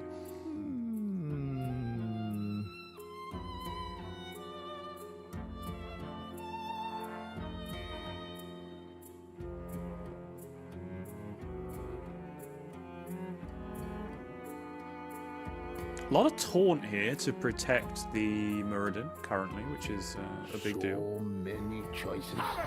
Yeah, definitely the longest I've seen someone take to play Muradin that has Muradin, right? Right? Like, not much just slam and go. Yeah, but that did sort of drop it down there and then pile on a lot of pressure here, doing a good amount of damage. But again, we've seen that Gaboom's basically set up this turn, right? And Phantom knows. Well, what's that? You've got enough corpses and you've got Copy and Raptors? Well, that damage we just did was pointless. And it does have to be that hand with that location, because the way the taunts were laid out, it was really difficult for Pterodax to get to the Wind Fury and take it off the board. So not only did you have to have the Pterodax, you actually needed to have Raptors as well to be able to break through this. It's tough. And look at some of the... Obviously, that Muradin was brought out early with the Sanctuary, but it's one of the tricky things as well. Although Muradin is obviously very good, the hammer is 6, right? Like, it is... You really want to be ahead on board when you play this thing. It's not the best tool to fight back, because then you're just going to end up not being able to keep up a lot of the time, because you basically commit the whole turn playing the hammer, at least in the mid-game, right? And I do, so that's where a lot of the power of Muradin lies for me, is that you want to use that initial buffed Rush Wind Fury to take really sick value trades on the board, so you then threaten this giant Wind Fury minion at your opponent, and then hopefully they have to take bad turns to deal with your board, so then you can go weapon, because they've had to go reactive on the following turn to deal with your board, right? But when their response is that perfect with the swing turn coming back, then yeah, you start to get in a spot of bother following up with that weapon.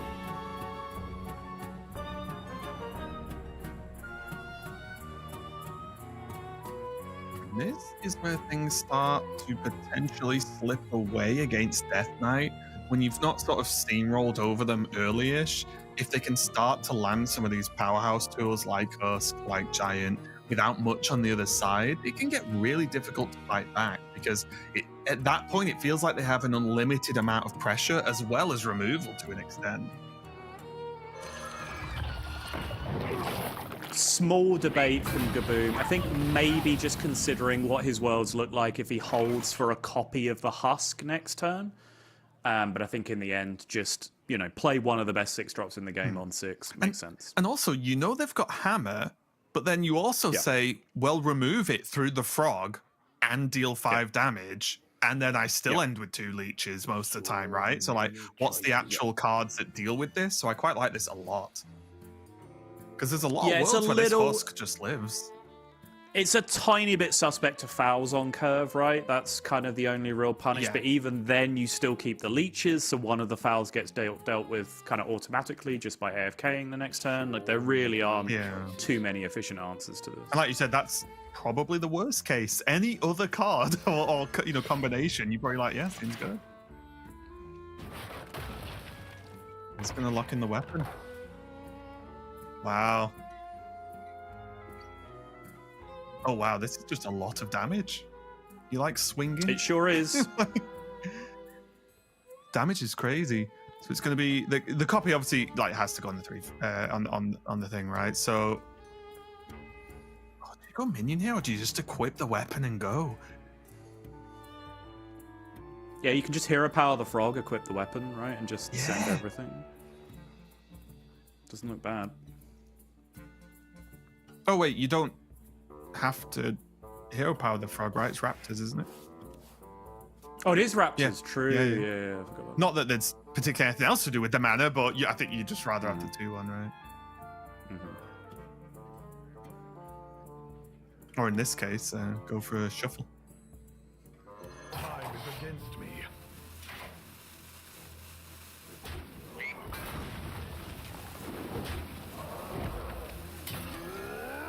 That's enough. Okay, he's going to get Giant down instead. Yeah, Makes no. sense. Yeah, okay, yeah, Banter Fair says enough. good enough, good enough, good enough. Brutal, honestly, there for McBannerface, and it was a tough one because again, I talk about why Muradin is powerful, right? It's a powerful card, it has a strong effect. I'm not anyone who's been playing Hearthstone, you probably lost to a million games, right, of Muradin, but it costs a lot, and it's very one-directional gameplay, right? It's very linear of what you do. You play Muradin, it probably gets killed, and then you equip the weapon and go.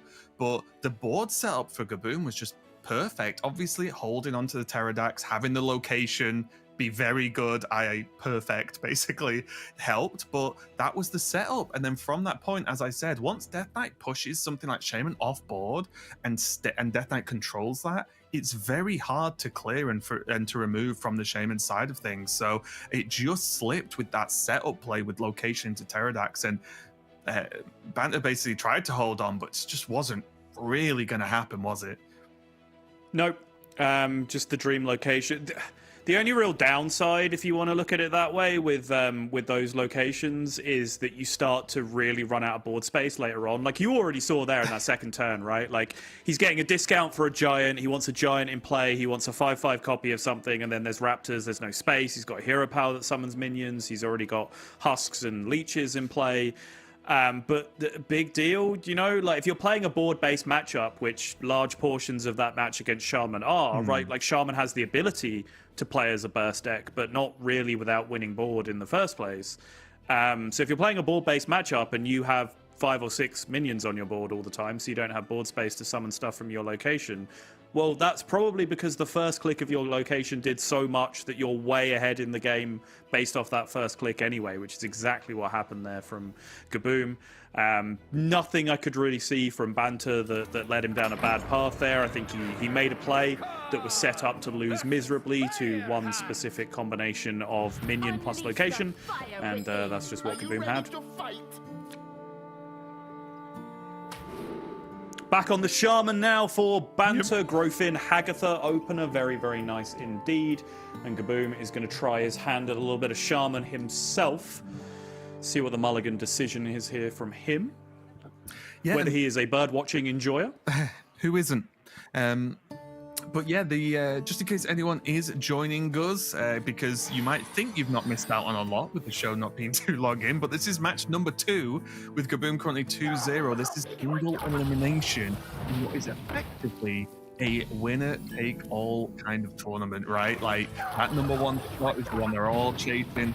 That's what's going to get them to the World Championship. So a lot on the line for these players, and Banter has a lot of work to do in this matchup. Oh, mama.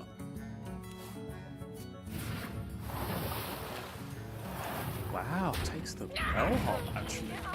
Interesting. And is now just going to pray for a juicy spell on the next turn?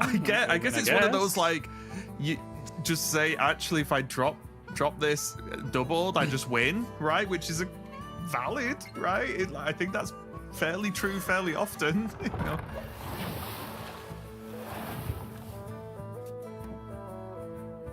Oh no! My goodness. He's beginning to believe. When you're hot, Raven. Just play like you're gonna draw the best card in your deck every turn. The true way to play the game.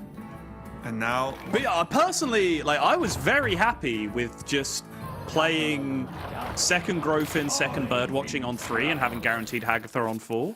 I was super chill with that scenario. Maybe that's my bad. Maybe I'm just wrong.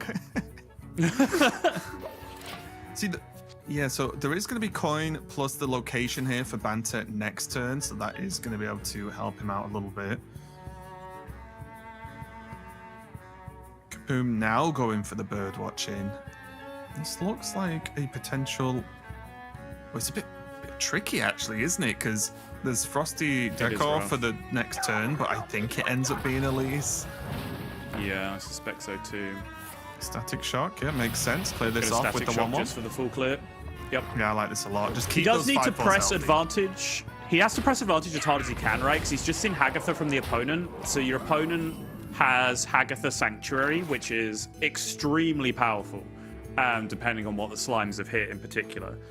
Just being able to discount the cost of those spells by turning them into battlecry minions and then using the location to discount the battlecries.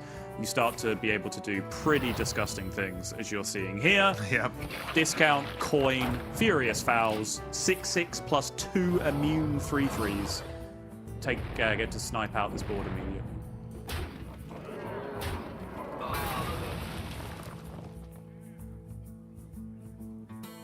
Oh. Okay. Go again? Anyone?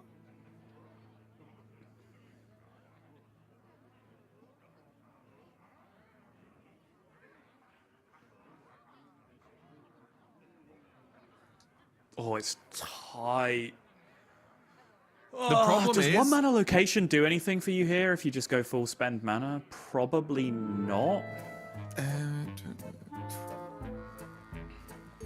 I don't think so. Deal 3, deal 2 clears. Well, you can clear, but is clearing good enough? It doesn't feel like it. Wait, we've got Raptor. What was the first pick? It's Oh, Discover and okay. Raptor, yeah.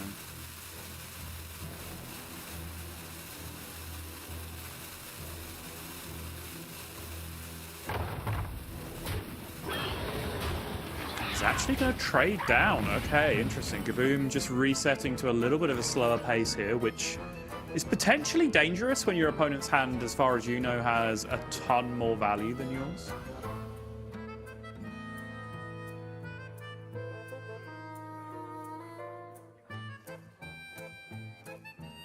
Picking up the baking soda volcano is a little interesting as well because of the overload. Like, unless you're planning to play it next turn, which is possible, right? 3+3 with the other bumbling bellhop makes 6. That is a perfectly reasonable thing to be thinking about.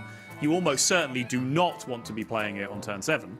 Yeah. Which means you're locked out of it for quite some time after that Only I point. had some warm soup.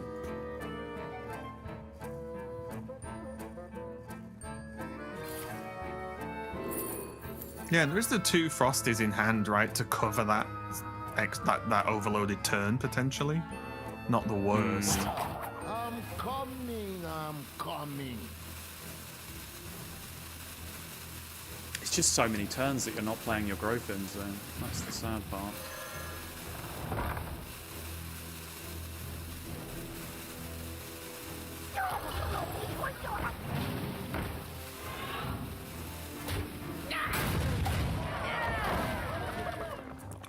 Okay, things got a little bit tight there, but Banter got it done, of course. Well, there's an alternate option.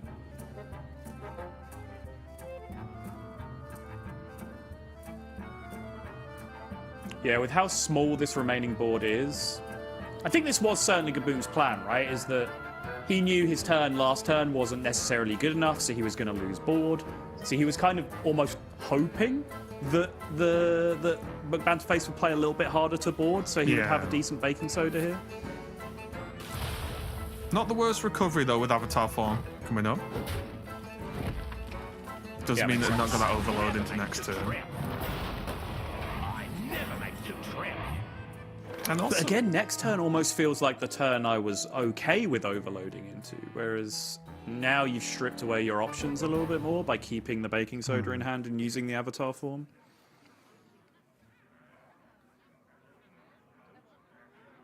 it's really tricky, though, isn't it? Because then if baking soda was used instead, then there's Avatar plus what next turn, right? Like that's the tricky bit as well. So it's just you've Agreed. just got to pick one, right, and go with it. I think the thing here is Sure. if there's no good way to clear these 5/4s, then Gaboom's at the point where it's actually very close to just killing Banterface because 16 health. Yes, you know, Shaman runs taunts, obviously we can see that, but there are ways that you just sort of punch through that a little bit here. But Banter with a bit of draw, not the worst. Does have the bellhops himself now. Yeah, huge bellhops as well.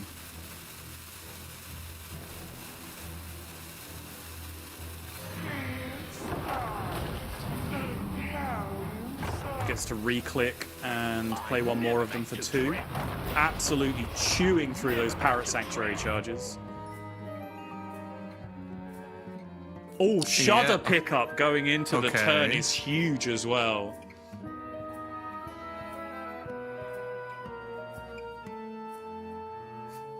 Typhoon, hold.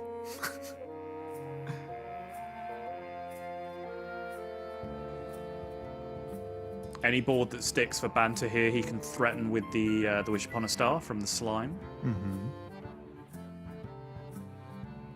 But he's getting a pretty massive advantage here from just how much bigger his bellhops are than the opponents. But Gaboom's still looking fairly comfortable. I think also crucial is that the card draw did not hit mech, no Ziliax for Banter Face, which means he is still very vulnerable to just straight up burst damage if Gaboom can keep pressuring. I don't have much time.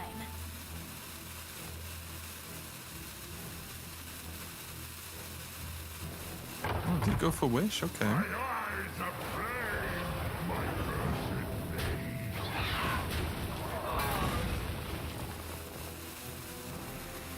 Although actually, having said that, let me double check. I've not put this down in my notes, but I seem to have a suspicion. Yeah, it was Banter.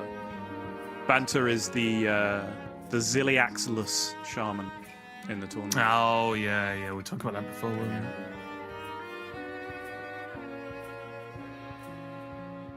So many choices. So Gaboom just got rid of some of the threat on board. Does still have 26 health to play with as well, and the taunt up, of course. But taking, what, a minimum of 8 this turn? Very likely. Unless Banter's forced to trade to try and defend the health total, but I think Banter needs to really leverage the fact that these minions are massive, right? And just start catching up on the health difference here. And I think they are about to get massiver. I'm coming. Or is there a world where it's... Does bumbling, like, pop-up book something do more in this scenario? I think you pop up, discount, and then go slime, short. right? Yeah, okay. Halfway between both, right? Yeah. Yeah, that makes sense. Yeah. I'll be honest, I was not thinking about the location for a second there. Yeah, this I think this is just good all round, isn't it? It makes sense. And the great thing is, push the 10, push the 10, push the 10. The great part is, right, like, it's never good news that your opponent is able to do this, but the hand was face up. They've played the mini Growthins, so you know they have the maxi Growthins in hand. Yeah. So after playing the Shudder block, you know exactly what your opponent's turn is going to look like. So putting 2 big annoying taunts in the way... Sadly, apparently Gaboom's hand being face up was not enough information for Gaboom. So It was the we old should lethal on probably board move on with this with that play, so I'll lock it in. And it's did not quite work out. So Banter's actually going to be able to fight back in the series, winning the Shaman Mirror. But there is still a bit of an uphill climb. There's still the Mage and the Demon Hunter that we have yet to see in this series so far to try and get a win with for Banter to actually fight back and move on into the next round. So Gaboom's still in a really good spot, got 1 to 2 more goes with the Shaman. Banter, though, doing what he needs to do right now to survive. Yeah, a rough one in the end. Certainly looked like Gaboom was off to the bigger start there. First time in the series where I have some questions, mainly, again, like, obviously it worked out great, taking the bellhop and then hitting the Frosty Decor off the top. But I do wonder what the game looks like if he was just in a similar spot with the Hagatha. He probably loses and loses worse because he would have been playing Hagatha versus Hagatha, but he had no Sanctuary, and Banter had 2 Sanctuaries. So obviously you're just getting absolutely pounded on tempo at that point because all of their slimes are just way cheaper than yours. But I was certainly looking at the Hagatha in that situation. I think the choice that Gaboom made worked out way better in this individual game of Hearthstone, even though he lost it. But then just kind of sequencing issues, potentially with the overload that probably didn't come into play either, because the Shudder block was drawn to fill that gap where the potential overload could have been. First time I've had some questions about the way the series was played, but I don't think any of it had any kind of impact on the result of the game. So the reality of where we are is that Banter is now back in the series with a win with the Shaman on the board. But when I said Banter has perhaps the highest quantity of questionable decks left of anyone in the tournament, in my opinion, these are the 2. Demon Hunter and Mage. These are the two decks that he now has left to win with. So I think this is where perhaps the big uphill struggle of the series will continue for Banter, but we shall see. Yeah, 100%. I think the mage is going to be a tricky one because, as always, with that mage list or variations of it we've had in the past or whatever, I feel like you can just get run over pretty early. You do have removal tools, as we saw. You've got ways to try and hold on and so on, but like it just feels like it's a bit too easy to get ran over. And this Shaman definitely has the ability to put that kind of pressure on in that early game, right? So I think that's going to be the big question. But we are jumping over to the Peddler Demon Hunter here. Now this deck does one thing and does it quite well, and if you don't do that thing, it kind of sucks, at least in my experience. There are levels of how powerful the Peddler can be, or those sort of chains you can make, right? Because you can sort of make Peddlers that then kind of make more Peddlers by doing some death route stuff. But overall, you're just aiming to sort of curve out, get those reductions, and then just drop a ton of stats on the board and go.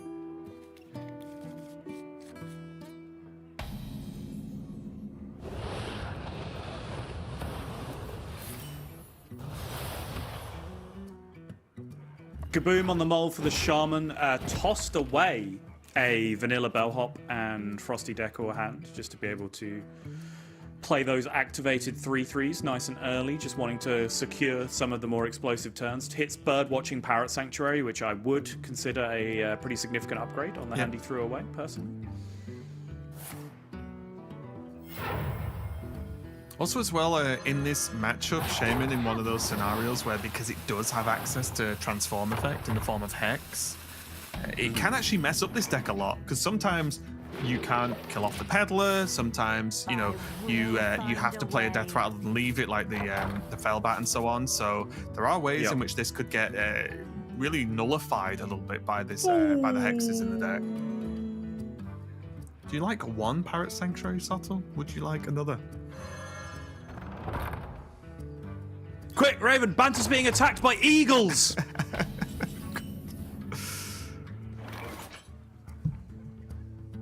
Sorry, I have bird blindness.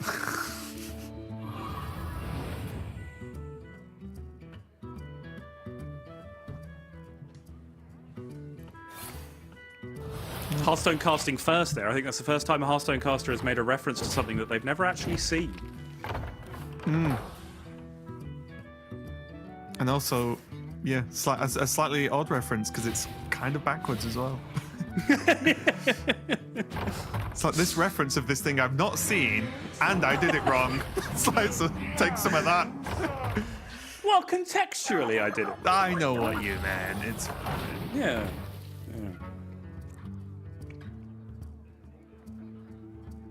I hear there a ton of pressure coming out from Gaboom, and it's not really gonna stop. Because even the pop-up book's a bit of a pain, right? Because yes, there's rush minions, as we see with the Serpent come down and stuff, but like with the Peddler specifically, you normally want it to trade off and die the turn you play it to try and boost out more value, but it'll be a little bit awkward if there's little frogs in the way. It's got to be bellhop. That's just relatively unplayable. Yeah.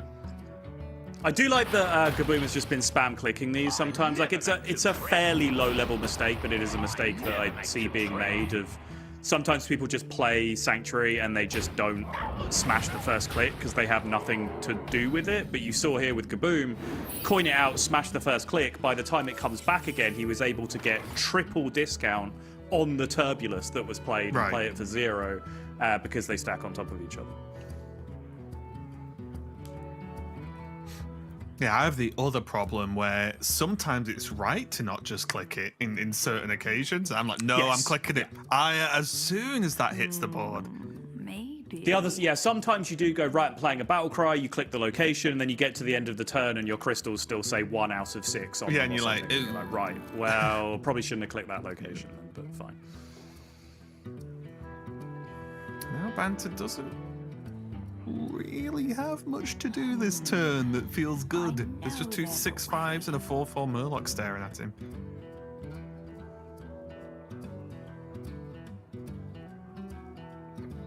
Not enough time.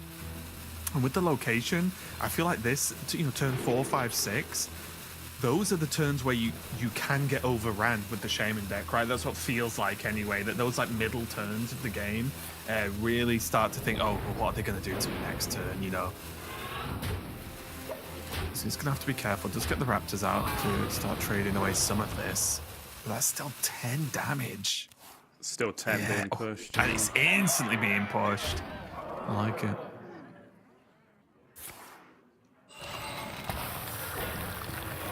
There's Hammer as well. Very scary follow-up.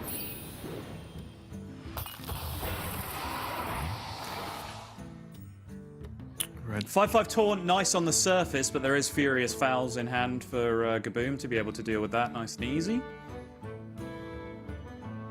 Yeah, and this is one of the awkward things. I played a decent chunk of this Demon Hunter deck, but the games where you don't hit Peddler feel very bad, believe it or not, with the deck called Peddler DH.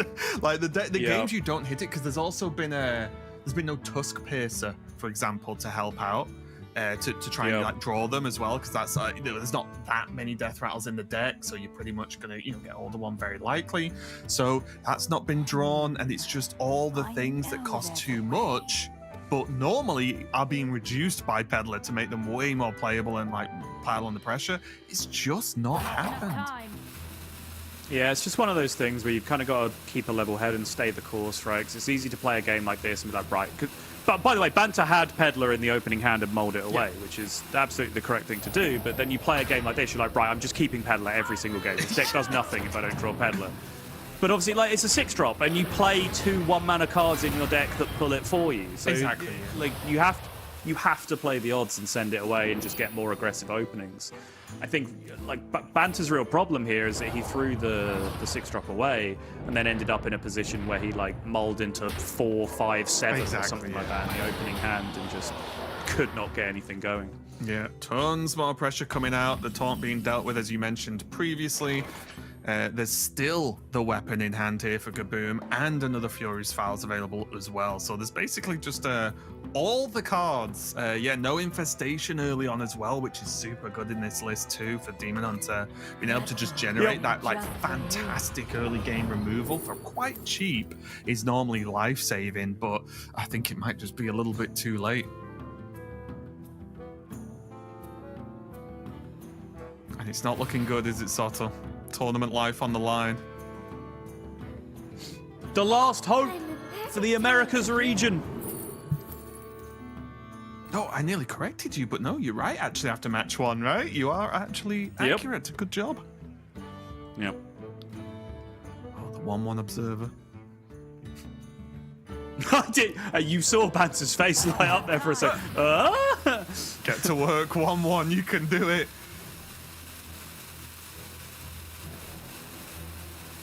Yeah, even if there was one infestation early on this game, that could have actually changed everything. Because like, look at the amount of damage and removal these cards have now.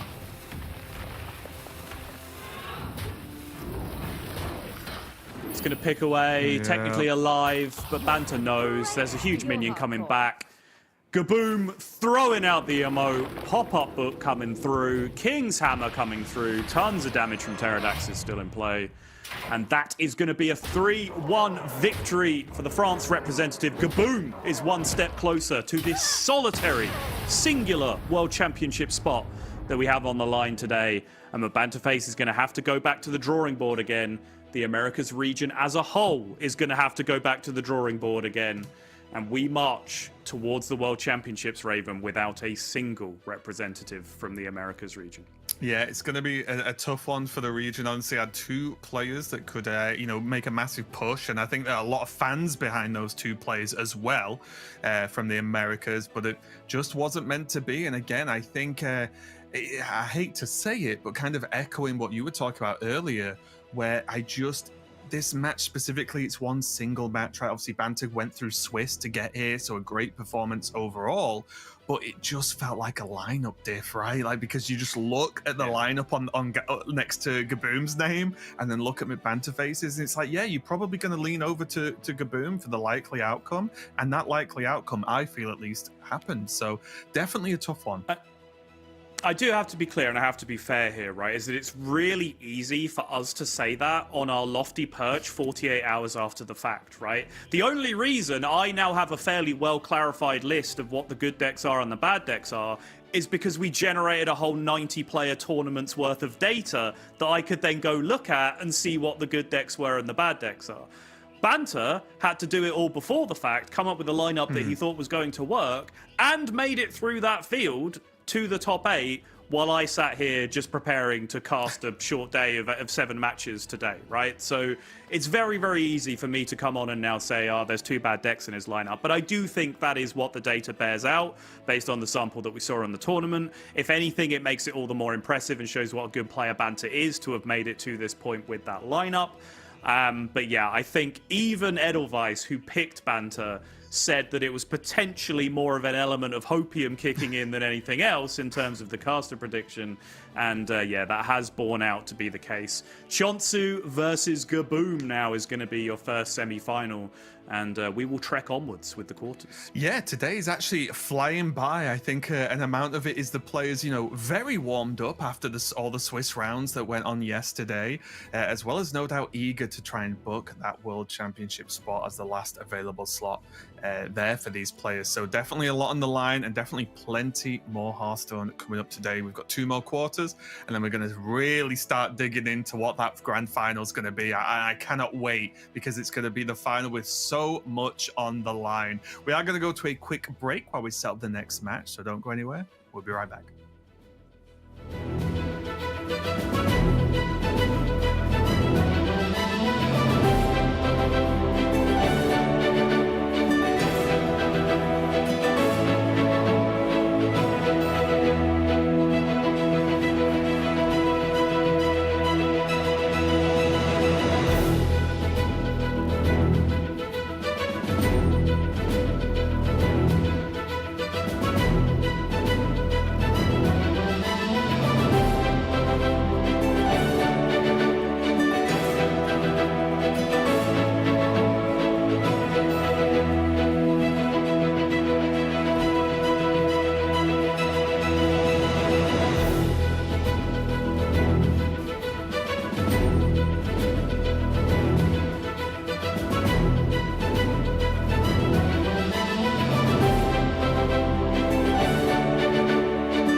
been a rapid start to today. We've had 2 matches already in the last chance qualifiers, last chance playoffs, I think we're calling them. And we're going to go to the third quarterfinal already. And we're joined, of course, by the former world champion of 2023, Pocket Train. Pocket, have a chat. Tell us about yourself. Hello. Some things. Well, I was the world champion in 2023, and now I take every opportunity I can get to sit behind the casting desk because it's a bit more fun to sit here and watch other people stressing instead of being there myself. Because these tournaments are really, really nerve-wracking. It is like physically and mentally difficult sitting here for hours on end, like they did in Swiss yesterday, just to get to this stage. So it's nice to put my feet up and just watch other people going through the ringer instead.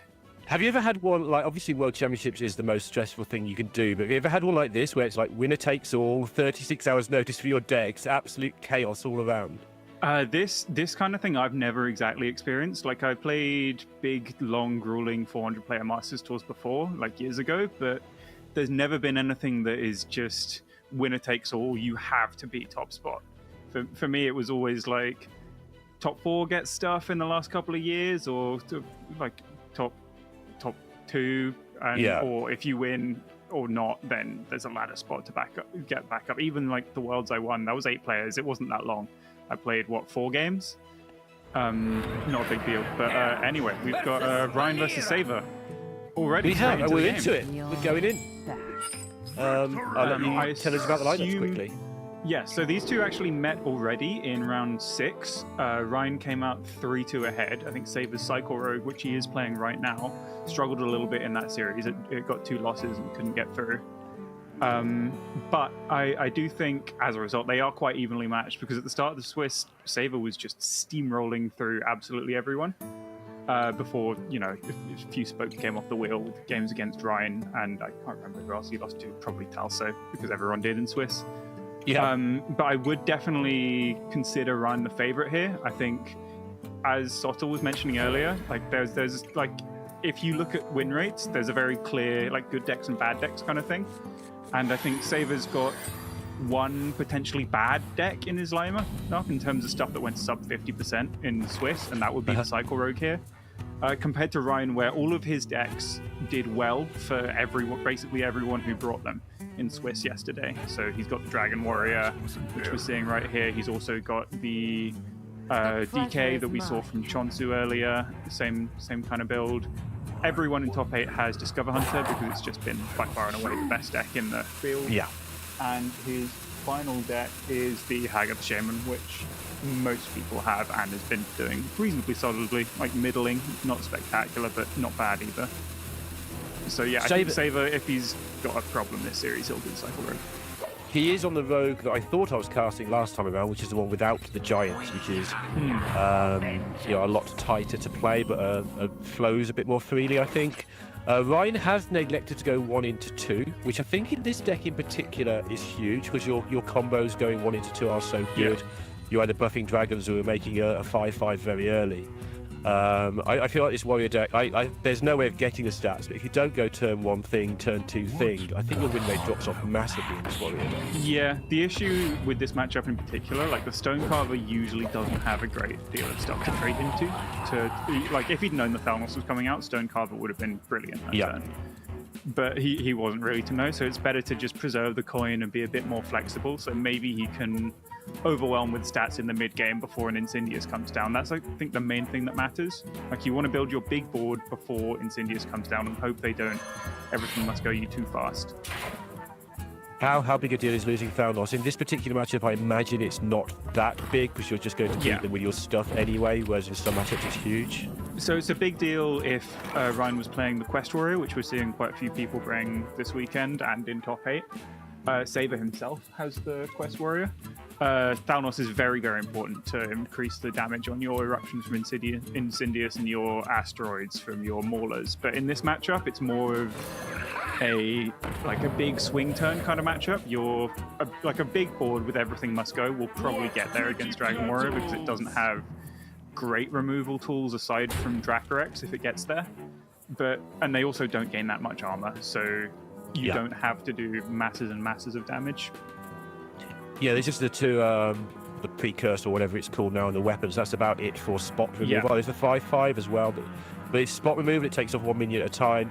And when the rogue gets rolling, it just fills the board up with 6 or 7 minions and says, here's a collection of things that you don't care about, but unfortunately this collection adds up to 14 damage, so you need to care about it. It is also a much bigger deal that the rogue has to get through its deck fast in this matchup, because the Dragon Warrior will just hit you in the face and you don't have any healing. So you need to progress your game plan as fast as possible. So yeah, Saber's recognized this. He's going right in with the Web Weaver. He'll draw an extra card off the Platysaur and one off the second Phoenix that comes down. Yeah, this and is another EMG. one. Yeah, EMG can come down here with a full board. So this is exactly what you want to do from Saber's point of view. Yeah, and if you keep the warrior off the board early as well, which this does, assuming the EMG is like vaguely respectable, the warrior does take a while to build back up its board. Like the rogue can just get on tempo, I think, from this point. Yeah, if he, I believe he runs, yeah, he does run All Manager. So if you can pick that up in the next couple of turns, one of the best ways that this rogue deck wins is it does this board, which sort of it pushes some damage, it distracts the opponent, but this isn't going to get there a lot of the time. Like the opponent's deck will eventually clear this board, and then you don't have any other threats. But if you can get an Incendious up shortly after that, then that chip damage you do, plus the eruptions, and then some asteroids at the end should get the job done. And that looks likely to happen with how this game's panned out, because this is an amazing start from Saber. Yeah, you say this isn't likely to get there. Given that you can add just to the... I think it might, Yeah, but if you consider 4/4 gets traded off, the 2/4 goes, then he's there with a couple of Phoenixes, a little giggling inventor adjacent thing. I can't remember the name of it, but... it's Annoyatron Man.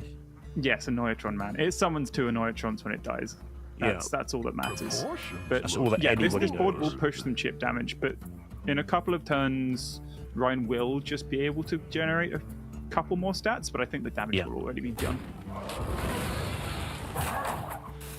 Yeah, you've negated the heart of the deck now when they're trading into you, which is really nice. Yeah. Dragon Warrior really wants to be attacking the game from being ahead on board to manipulate the Stone Carver buffs and then just keep pushing damage. Your board keeps growing. But if everything gets traded as it comes out, then your buffs don't happen. Your weapons don't really do much work because they're having to trade into minions instead of just going face. Yeah, the sweet spot to get into here for me, and again, you've seen me play this deck, so feel free to correct me, will be to just maintain this board advantage until 7, drop Incendious, and then try and win the turn after that. Yeah, exactly that is what Saber's trying to do. Because, yeah, this board could finish Rhine off without having to do too much more, but you do always want to be on the lookout for multiple avenues to victory with this Cycle Rogue. You don't want to go all in on this board.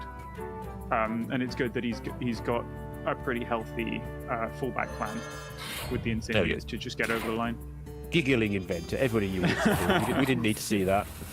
We knew it was called Giggling Inventor. Well, that's the old one, that's not this one. Definitely annoyed from them. Yeah, we'll settle on that. Right. So as you can see, like, first problem here is just staying alive. The second problem is how do you get past the Incendious turn? I mean, the Green Wing, it's possibly the best draw in his deck. It's not going to do enough. Just Doobied, right? It gets Doobied, but Quality Insurance does have nice synergy with the dragons that get shuffled into your deck because it does draw them. Ryan's list only runs 3 taunts, and he's drawn 2 of them already, so this would guarantee draw at least 1 of the illusions. But that's not good enough, so he'll probably be forced to coin out this roll unless he's just immediately dead to asteroids here. Wow.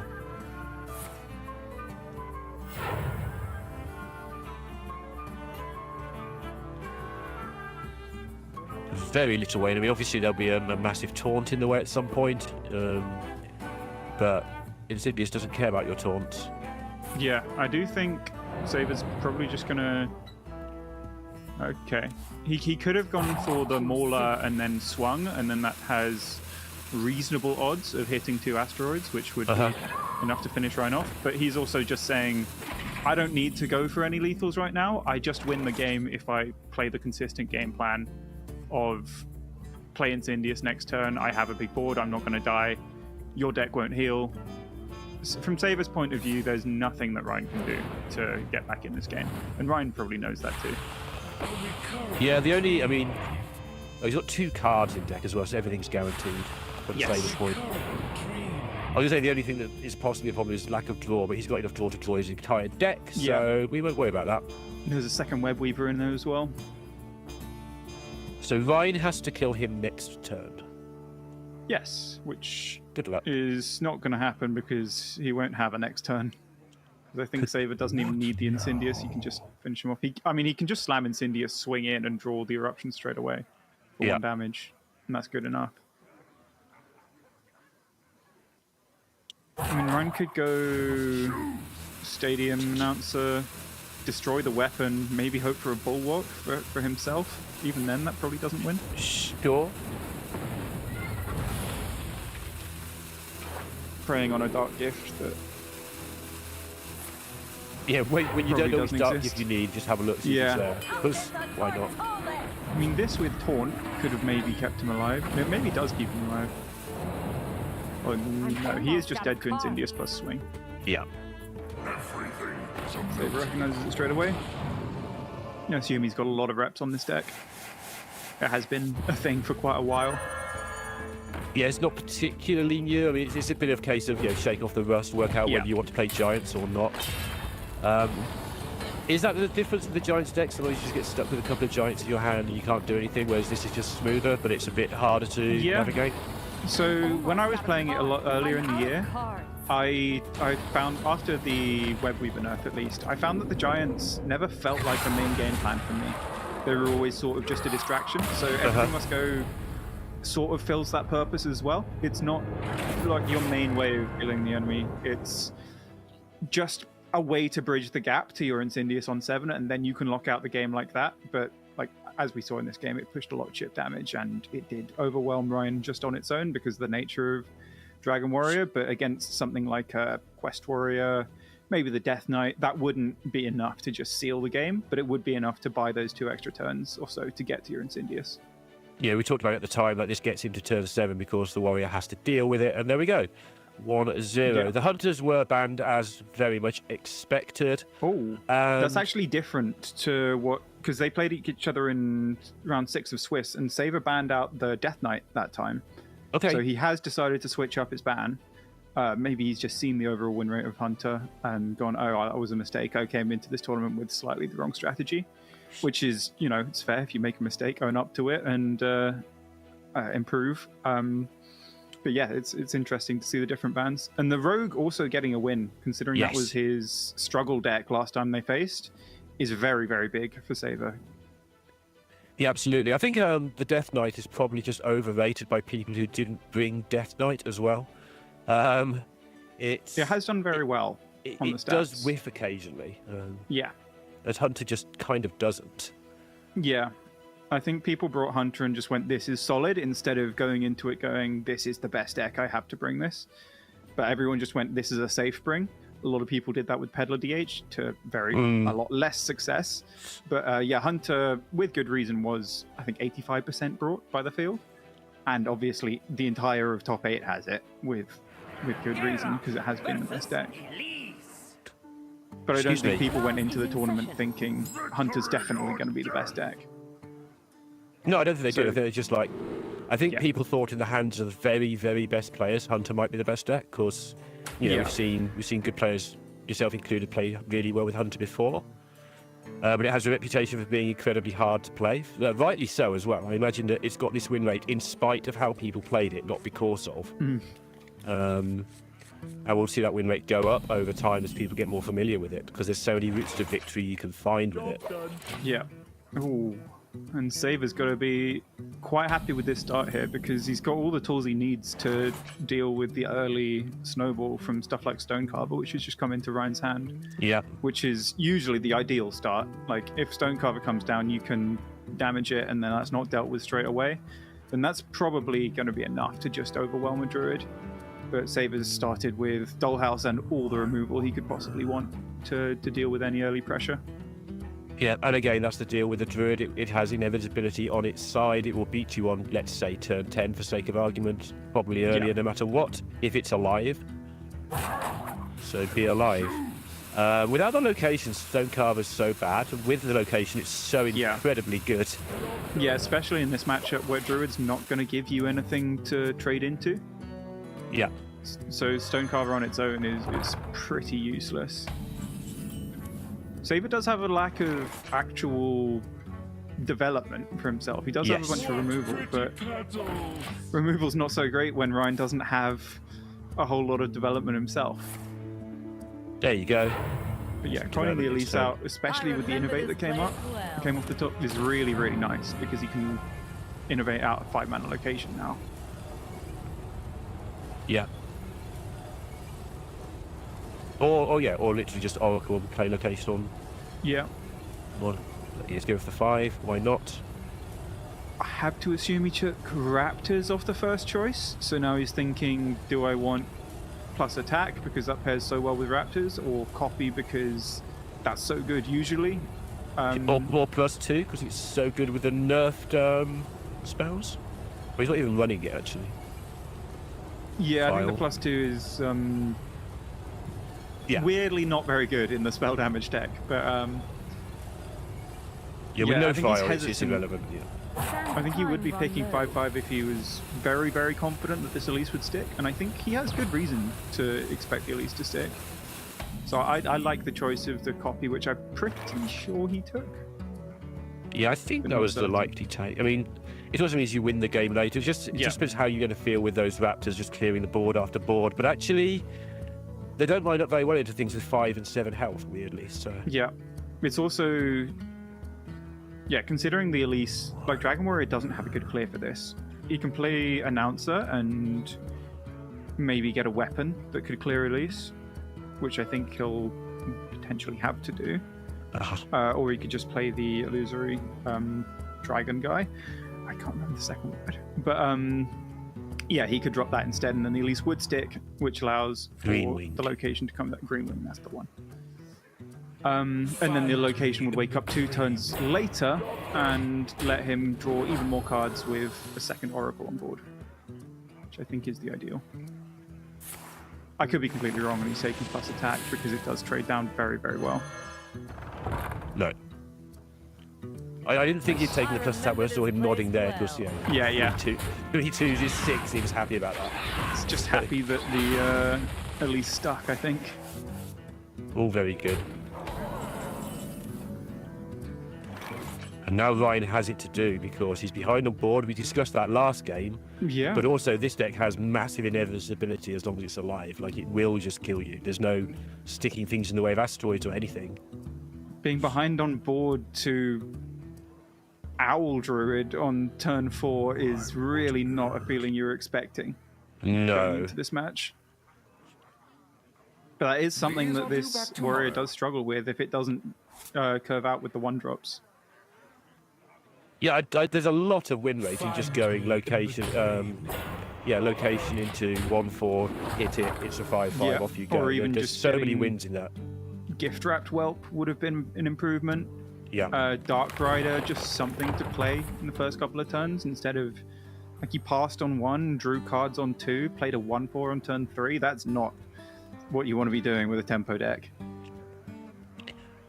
And the other thing that was wrong with Saver's hand, we were saying apart from the Elise being good, there wasn't much draw going on. Well, he's just getting out of that now, so he's getting those card draw cards slowly assembled, which allow him to start to head towards the Owl combo if needed, which it probably will be. Yeah, the Owl Druid is all about setting stuff up and hoping that you're not too far behind by the time you set stuff up. But he's actually got more health than the aggressive deck right now. Yeah. And he's going to have a bigger board as well. So Saver has everything he could hope for. He can draw some more cards next turn by getting 2 copies of Oracle.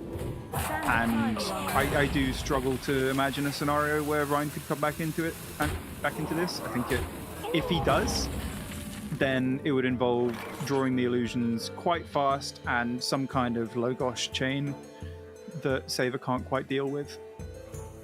Nice Aldred lesson there as well. If you're picking up this deck, don't worry about getting rid of your spell. Keep an eye on how much damage you have left, but don't worry about just using your removal, your damage to kill things with. It'll keep you alive, you'll draw more damage, there's plenty of it. Especially if you hit copy off the Elise location, 2 owls and like 2 spells is enough to kill most decks. If it's a control-y quest warrior type of thing, then you're not going to have to use your damage as removal during the game anyway. Especially when you're hitting them for 8 with your board if you want to as well. Yeah. Like we've got a fight for the ages. I've never had a better weapon, even before the rewind, than my opponent when they play this. That's not fair. I guess I'm just lucky. I've never had a worse weapon. Wow. I hit double Frostmourne. I hit double Frostmourne back to back earlier, and then died. I did lose that game. The small win, sure. Yeah, oh, it probably was.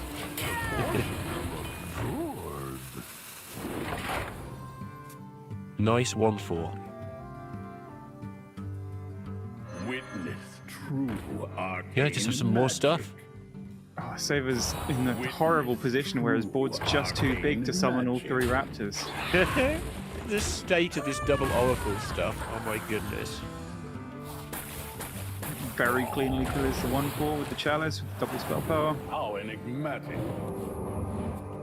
How enigmatic. How good is Saver? Like, just to clear this up, he got through in an open cup, not through the point, but he would have got through on point because it's a regular top 100 easily, and he needed like 1 point.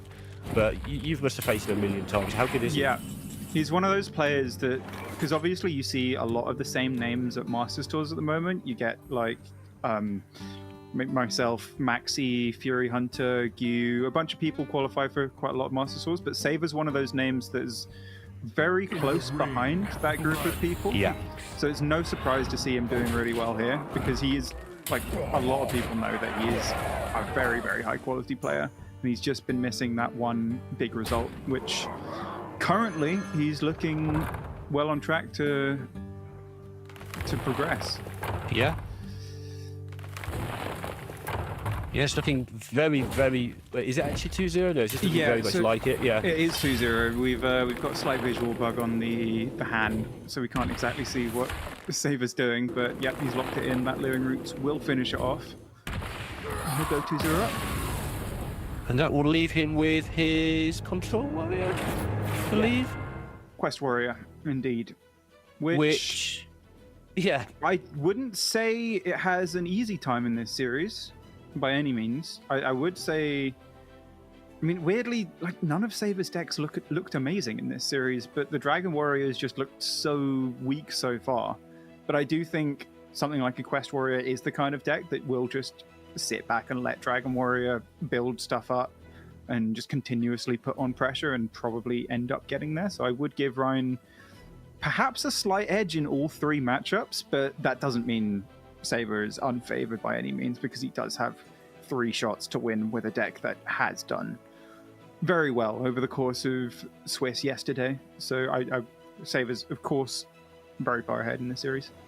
Something I found playing with and against Warrior, yes, I have played with it now, lovely, it's the draw of the Warrior that often matters the most, the Control Warrior. Like, sometimes it just doesn't have anything, sometimes it curves through beautifully, and if it does either of those 2 things, the opponent doesn't have a huge amount of say in how it goes down. There's always a lot more skill than people give it credit for, but in the reduction argument, the Warrior's draw is part of a huge part of the equation in this. So, and they should get a good draw in one of the 3 games. Yeah, if they just draw a bit of a clunky mess of their expensive cards and don't draw through their deck fast enough, then all 3 of Ryan's decks could just out-tempo it by just putting on consistent pressure every turn. Because that is the way that all 3 of those decks are built. They are pretty much the same game plan for his Shaman Warrior and Death Knight on Ryan's side. Just put stats on board every single turn, don't let up the pressure, and eventually that pressure should tell and finish the game off on, like, turn 8 or so.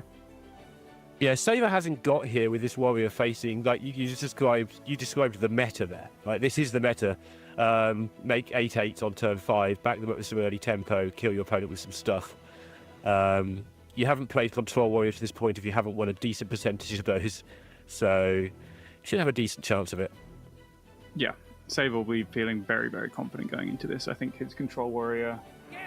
he did lose to Dragon Warrior last time these two met, but he got a win swiftly after against the Haggoth Shaman. So, yeah, he's going to be feeling quite confident going into this. Although Ryan finally has hit a 1-drop in the opening hand, so we could be seeing a bit of a different Dragon Warrior to the one we've seen in the last couple of games. Yeah, especially if you find the buff would be nice for him. Yes. He could keep the Stadium Announcer just to guarantee the Dragon buff, but it's probably not one of the better cards that you want to land that buff on, because you would like to have a play on turns 2. Yeah, you've got to look for the turn 2 play. Yeah, you could cut coin Announcer on 3, but you really don't want to be skipping turn 2 after you've started with 1-drop. You just want to keep on piling on the pressure. So it is a tough decision. I don't keep it. You've got to play to your deck. If you put enough dragons in your deck, you've got to trust it to draw them. There you go. There's another one. It's fine. It's a worse dragon to have, but an overall better curve to have. Yeah, still not a great hand though. Again, this deck has, of its, let's say every deck wins 50%, which isn't true because Hunter wins all of its games. But of this Warrior's 50% wins, like 10% of them just come from unanswerable turns 1 and 2, and he hasn't had that at all yet. So this chip damage will do quite a lot of work before the hostile invader comes down from Saber's side. The Bulwark also is pretty bad in this matchup when Ryan's running Stadium Announcer in his deck, because he can use that as a sort of a makeshift ooze to get rid of the weapon.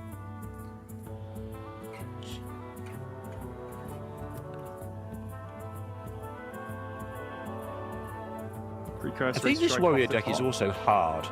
The Control Warrior, I mean. Like, you have a lot of the movement, it feels like it's infinite, but you do run out, and if you save one spell at the crucial spot, it will win you the game. If you waste one spell at a crucial spot, it will lose you the game. Yes, especially with the way Ryan's decks sort of match up into it. Like, Ryan will not run out of stuff to do, realistically. Like, he will have plays pretty much every turn with all 3 of his decks, just with the way that they're constructed.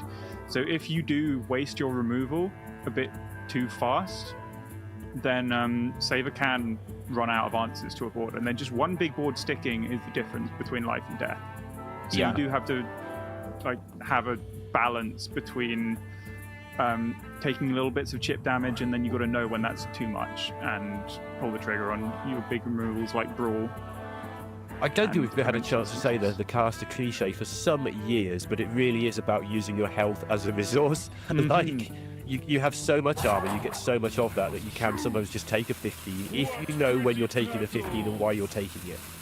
Yes, especially more so with the way that the new cards from the expansion have changed the deck a bit, like the Unleash the Crocolisks in particular, the 1 mana gain 10. Warrior didn't used to have access to that kind of armor gain. Like, it's had shield block, it's had safety goggles, but 10 is, a bigger number than 6. And so it never used to have that panic button, suddenly I'm at 1,000,000 health, you can't kill me anymore. So it can use its health as a resource much more than it used to. So I think I remember a game in the last Masters Tour where there was a Warrior, he was Philfield against Soyerin in the semi-final. He was playing against the same Death Knight that Sabers brought today, and he was using his health as a resource, but he just got chip down, and he didn't have a great way to recover that health. But I think the Warrior is much more able to play like that than it was before. Case in point right here, actually, there's Shield Slammer, the 1-4 if you want to get rid of it, stop it doing the buffing thing, etc. Oh, we also didn't highlight, did throw away the quest, the opener, just draw. Yes. So the quest, weirdly enough, is more of a tech card for this quest Warrior.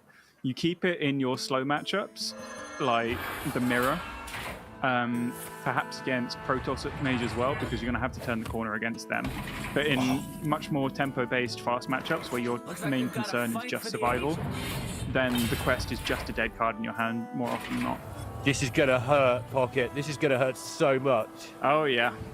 You highlighted it a couple of turns ago, the Bulwark. It's just going to end it, I think. Yeah. This is a tough decision as well, because the Crystal is really nice to have the Death Rattle to draw some more cards, because Ryan is running a little bit low. but it's also just not one of the higher statted weapons you could get. So he's gone for more. I would have kept it because I wouldn't have wanted my opponent to get lucky and get another bulwark or another like silly thing. I'd just go, this will do. I'm keeping it. That's the difference in mentalities. I'm there going, I want more damage. You're there going, I'm scared they're going to high roll. That's why I'm sat here more often than you are. That's just because I'm categorically more lucky. Yes, definitely. That's definitely what it is. Okay, best result. Although I don't think that will keep him alive for too much longer. I don't even know what this 1/3 weapon does. I'm going to be absolutely honest here. Functionally nothing. I think it has a battle cry to gain poisonous for a turn. I tend to assume that they're functionally nothing. Every now and again something happens. I'm like, why did you draw 3 cards and destroy his opponent's board? That'd be a good weapon. So Dark Rider could potentially hit a charge minion for sometimes lethal. Oh, that is a charge. That doesn't have any more. Not enough. Gets 1 damage off lethal. If he had another Dark Gift minion in hand, then this would have finished the game off. He hovered them all as well. What now? That's unfortunate. Yeah, a bit of a difference with Saver's Quest Warrior since the chemical spill nerf. There's no Tortola and obviously no early Tortola as well. To be the main way that you would stave off this kind of pressure from a deck like the Dragon Warrior from Rhine. Is Dragon Turtle the least imaginatively named Hearthstone card ever?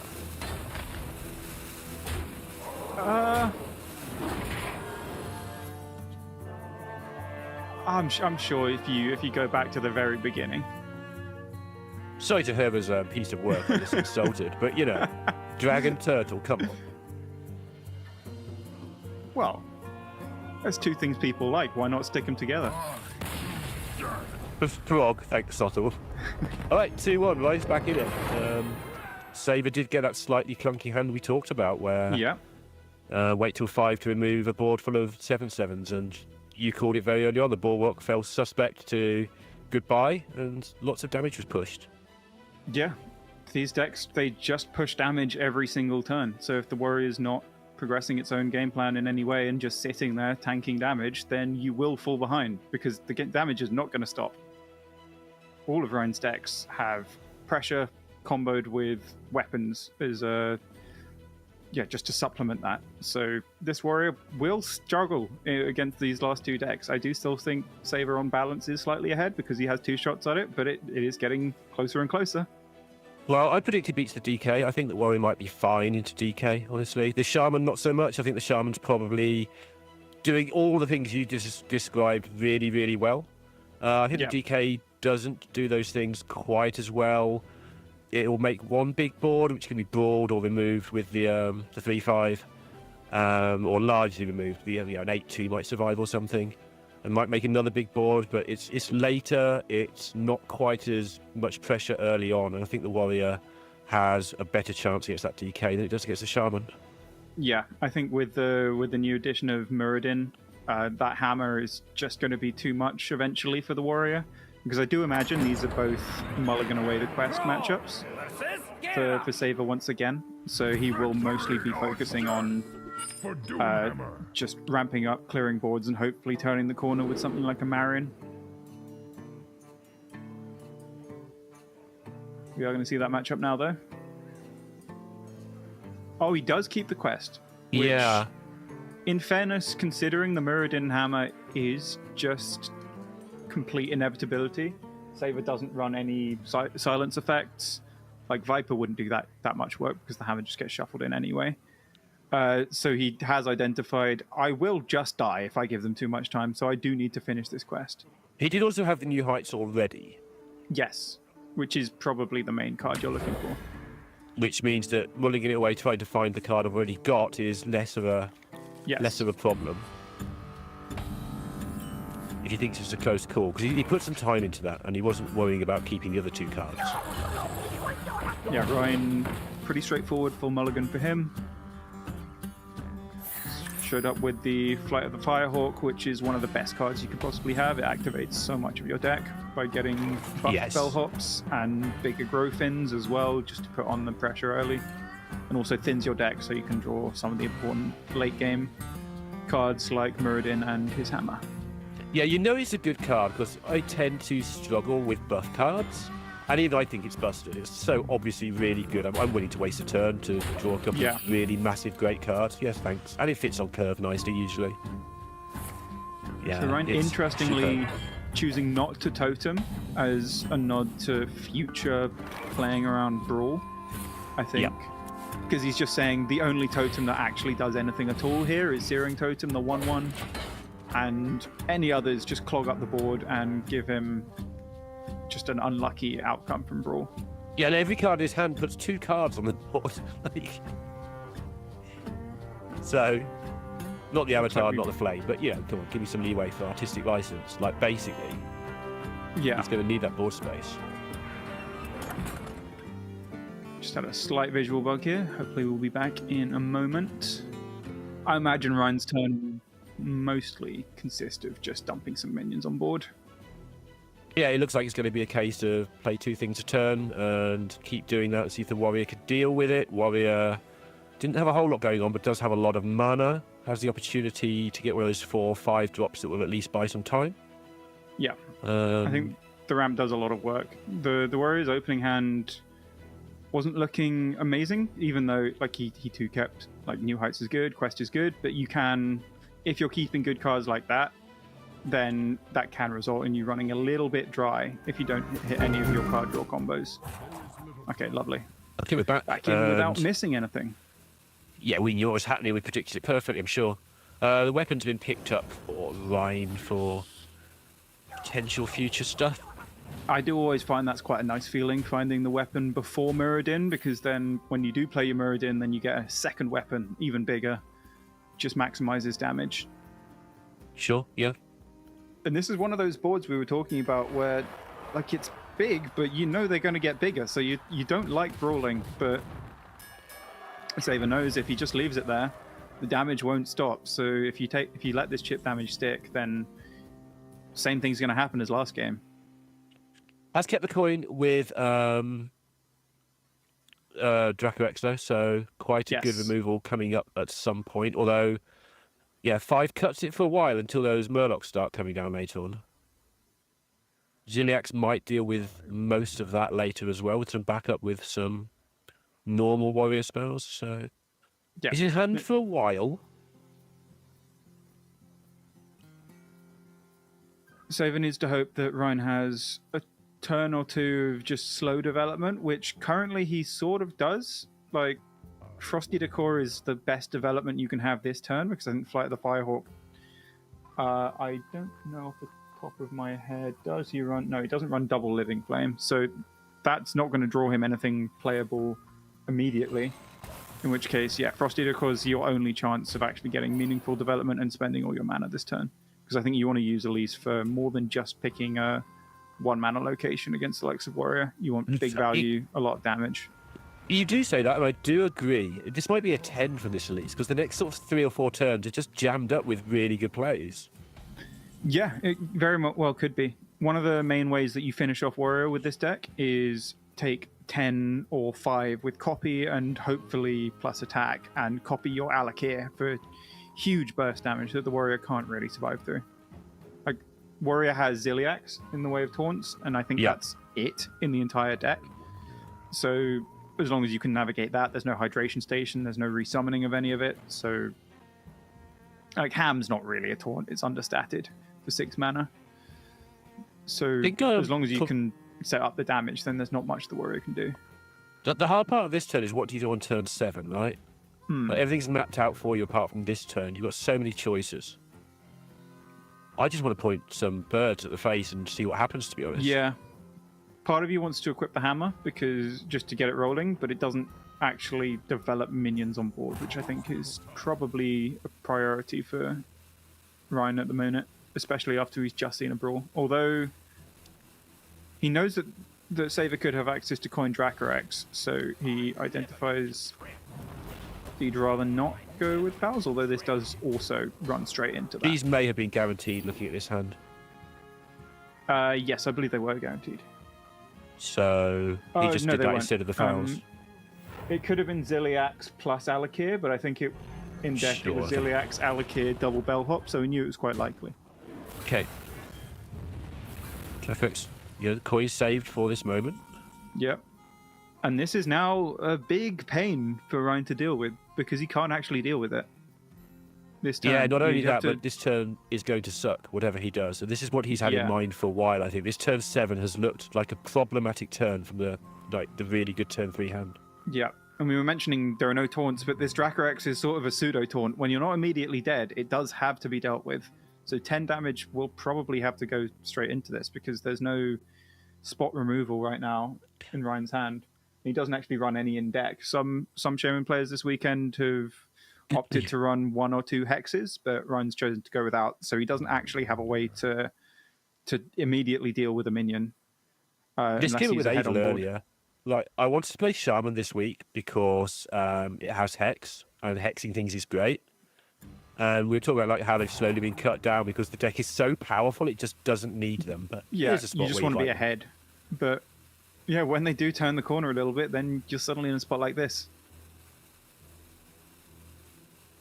Does Also make me go back- wonder if Go. developing the hammer last turn was potentially better for the exact outcome of Coin Dracorex. Sure. You know, you save the coin as well. Like, there's a reason for having a coin in your hand Yes. if you're a warrior.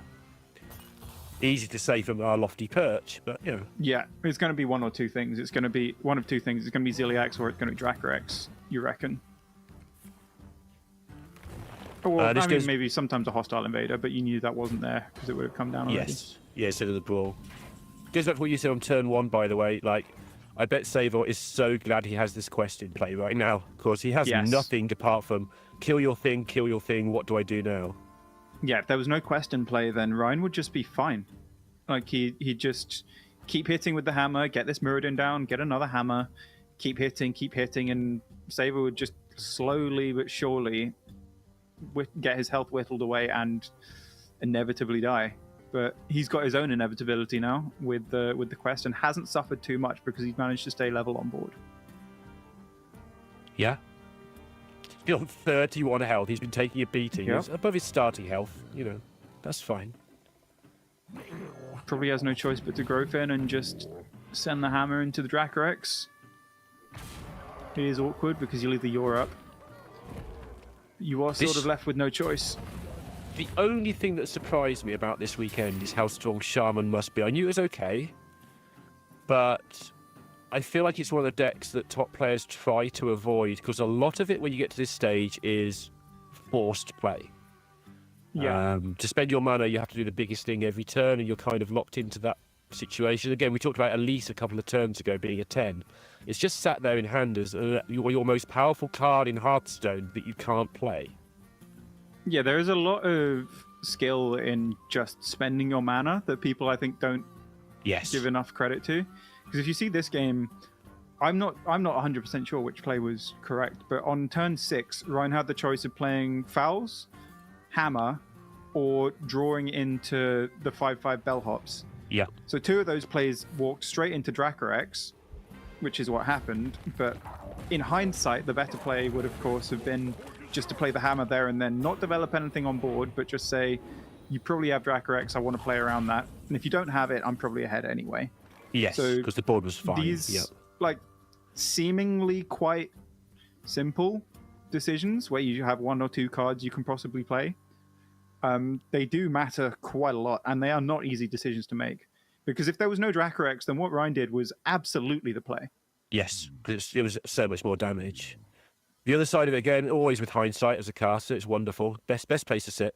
Like, he didn't need the card draw from the bellhops. Like, he just needed the bellhops. That's why he did it. Because this Yes. hand is never being played this game. Some of these cards I'm never seeing the board. Yeah. It's one of those things. It's like when we talked about the Cycle Road game. It's you put pressure on board, but you also keep progressing your backup plan. So what he was doing is replenishing his threats, hand buffing a bit, because he knows that this warrior is full of removal. So he wanted to just put on enough pressure, but not put on too much pressure so that he doesn't have a really high tempo follow up. I think this was awful. I think he's just pivoting to going, I know I can't win with just putting stats on board every turn. So I don't think it's a bad play. I think he just got awful choices. He got the 10-10 copy. I think that's what he was looking for Alakir in the future, because there is still an Alakir in the deck. Yeah. I've missed that before. With you, with no +4 attack, I think he will struggle to get that done, especially since this quest is almost complete from Saber's point of view. Yeah. He played it on 1 right, so it's basically there. Yeah, I think next turn. Probably. I think so, because Shaman doesn't ramp. It's too busy playing 8/8s to ramp. Yeah.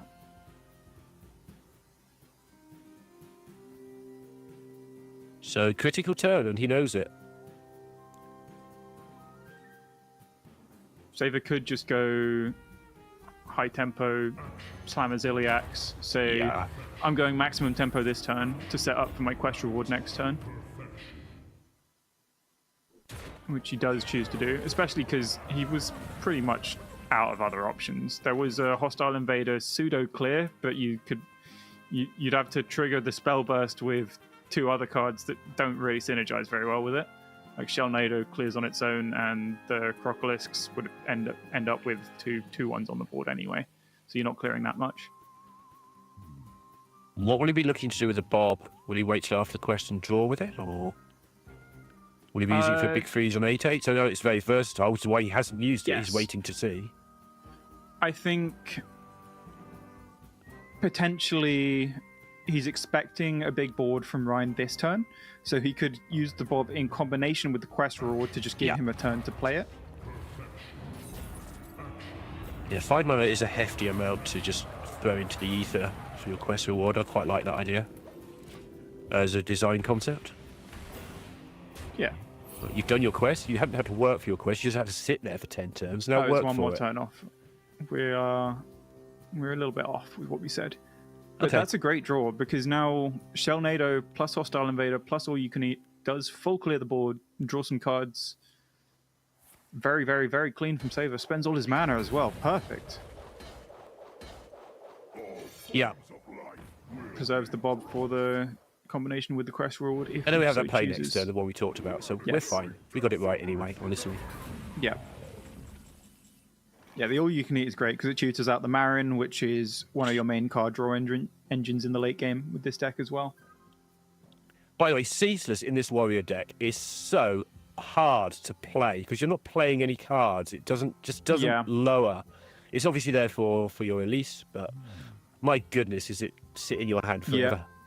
But with the way that a lot of the decks work right now, it will be active this game because, like the Shaman and the Death Knight, if we do get to see it, depending on the result of this game, they do drag out the game. Like, it is constant pressure, but the game does go for quite a while, even though they are tempo-based decks.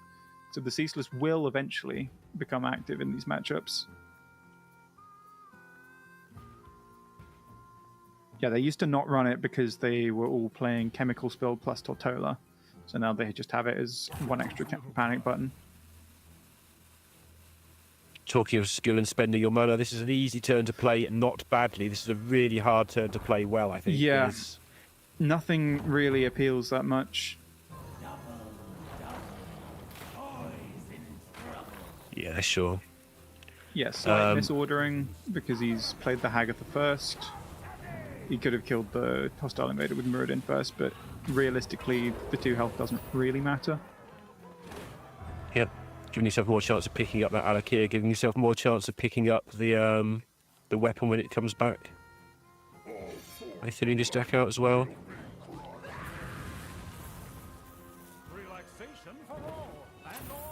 He was slightly punished by taking that 2 extra damage on the Hagatha because this Hostile Invader managed to come down with no spell burst.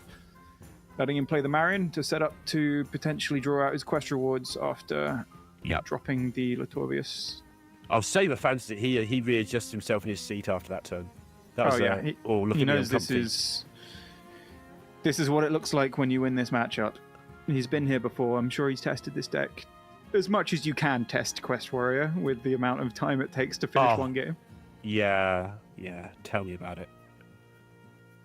And Ryan's just got an unplayable 10-mana location because he's got nothing on board that he can copy. So check. So there is no destruction of it at least. So you can just put it out there and take damage, but you don't want to. You're not going to, but you Yeah, could. the issue is you know that you're getting time warped sooner than you'd like. Yeah. He's looking for Shudder so that he can hopefully stabilize a little bit with the Growfins potentially next turn. Sure. Yeah, you do need to just overwhelm and outstat and hope that they don't draw time warp soon. Yeah, there's no Giga combo with this Shudder, right? It's just a card that's in your deck because it's good. It does some things later on. Yeah. There's the Wish Upon a Star, which could get tripled, which would make an even bigger Alakir, which isn't irrelevant, but judging by the game state and how much health Saver's at, I don't think that will be hugely relevant, especially because he's still got these two Unleash the Crocolists, so he can just gain 20 at any time. Chose to wand first there. Yeah.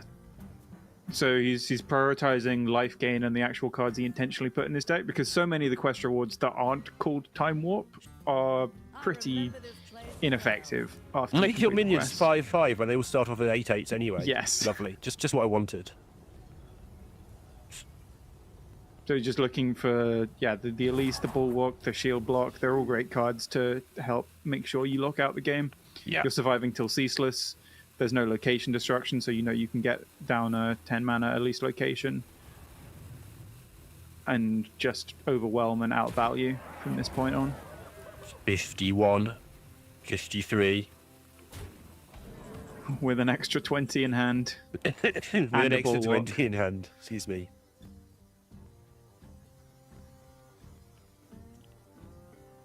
No, Ryan, it's hard to talk about his choices because they all look so bleak.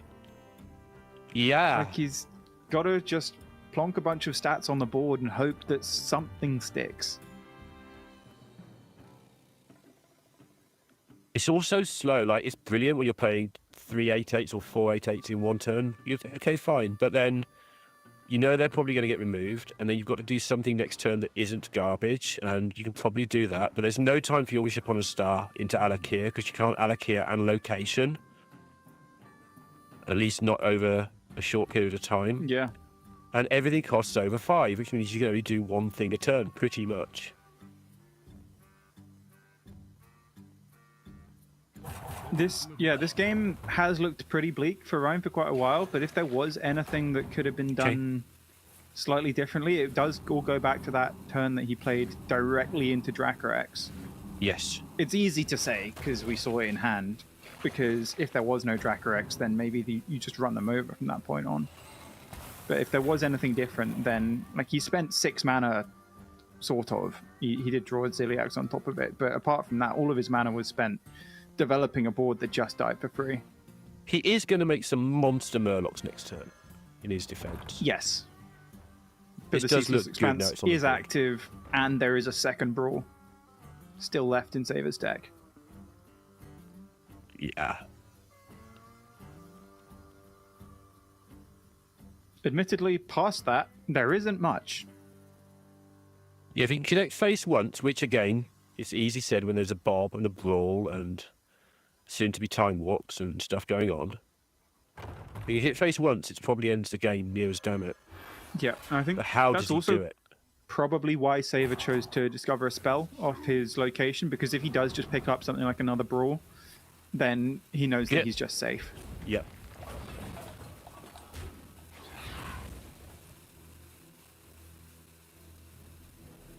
Also, Down if to he thins 3 his deck cards. a lot, like the cards that he's actually intentionally put in his deck, they draw other cards. So it's quite heads up him choosing to draw his copies of For Glory before he plays the quest reward, just to make sure that he can turbo through his quest rewards as soon as he shuffles them, rather than just getting stuck with random clunk that doesn't help him.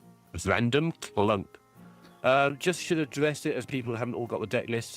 Saver is not playing Morazon, so he's just going to win it, the hard way, if you like, by playing Time Walking in with Veil minions twice. But it's not that same guaranteed lethal that some of the warriors have. With the way this is going, there's a chance he won't even need the quest rewards. I still reckon he will to lock out the game, but yeah. Ryan's also only got 4 cards in deck. And there's a Ceaseless, there's a Brawl. There is still the Crown, Zarog's Crown, left in Saver's deck, so he'll have 2 legendaries on top of that, and the Golden Kobold, so he's not running out of juice anytime soon from a development point of view. He Just does get only 8 have time 2 walks. mass board quiz. Yeah. Hit him for 8 turns in a row. Fine. I imagine That's losing a lot to of that. damage. It is. It's chunky. A lot of 0 damage. Take that. Wow. But he does get to connect the 11.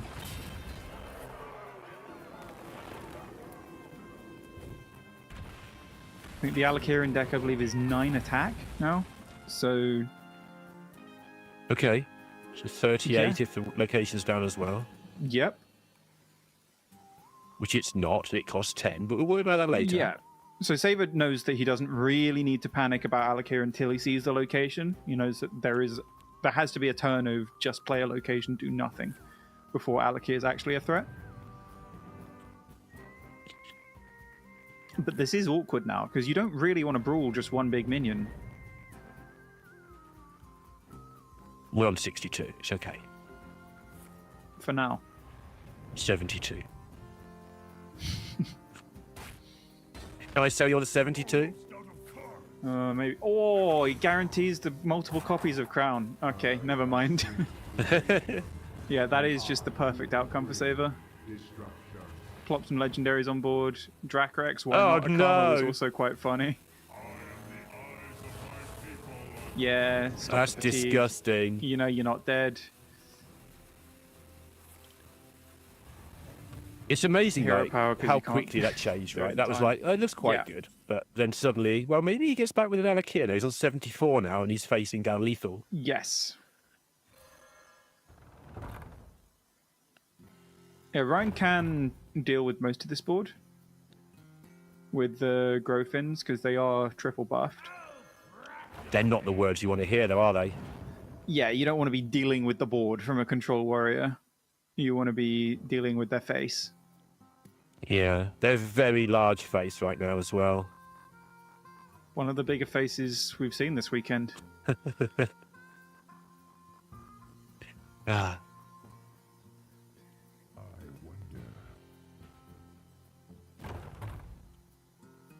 Well, you've got to do it. Yeah, he just clicks the location to, I assume, make sure he has board space. This Elise for Ryan has been a problem, hasn't it? Like, getting Elise down was kind of awkward in Yeah. the first place, and then the 10 drops just sat in hand, and he's never found a moment that he felt was comfortable getting it down. Yeah, he hasn't managed to stick a board since that Dracorex came down. Every turn it's just been play minions, they get cleared, play minions, they get cleared. So he can't drop this 10 drop location, and he roped out. Yeah. The Dracorex actually does very little against this board, in fairness. Are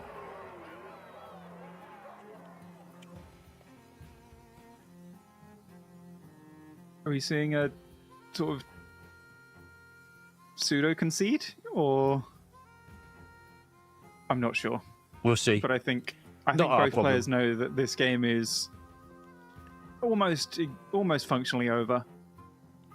Because yeah, Ryan knows Saver's exact hand pretty much. He knows that there's a Golden Kobold. He knows there's triple Zarog's Crown. He knows there's, I think that's Crocolisks or for Glory actually, and Bob and Brawl. So you know that you're not likely sticking any of this damage. Writing sort of on the wall. Oh, 15, 18 sticks. Oh and no, that'll kill me. That in doesn't 6 matter at all. turns. I mean, okay, it doesn't, but it matters a little bit because of Alakir, needing to do X amount, but sure. The execute's doesn't. just so sad. Ham. Eat the Alakir. Game That's is over. brutal. Yeah. It's one of the things that, from Ryan's point of view, you're sort of thankful to see the ham because it's like permission to concede. You know? Yeah. You're in these spots, you go, I can't concede. I have like 0.0001% to win still. Can you please just give me an excuse to Alt F4 and get out of here? Please let me see get eaten. Get rid of this reconnect button. Let me eat the Alakir. Saver knows. He's just Obviously, sitting Saver there can't see waiting the for the screen. moment. Like, from his perspective, Ryan might have just, broken his keyboard in half and stormed off or something. But yeah, we can see that Ryan is just sitting there trying to reconnect.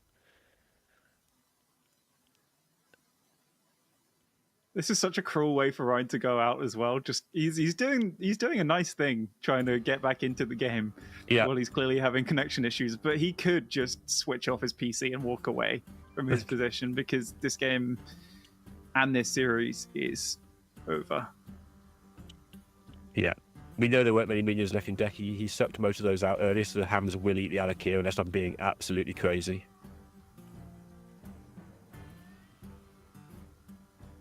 Yeah, it's Alakir and Hammer and another Bellhop in deck, maybe? Maybe, yeah. Yeah, it's a long time ago. Yeah, it's definitely Alakir plus Hammer plus... There we go. Something's happened. We're back. But for how long? I still save his turn because his He's there going, can you just concede? I don't really want to think anymore. There we go. Nice bird watching. And wait. Oh, the hammer's equipped. I'm a moron. I know, I didn't want to point it out. Oh, you should have pointed it out. I kept saying it. You should have saved me. I only heard it once. I'm deaf and you're a moron, it's fine. I might have kept saying it in my head. Yeah. I did only hear it once. Okay, either way. This Alakir is getting chomped. This 15-6 is getting executed, I assume.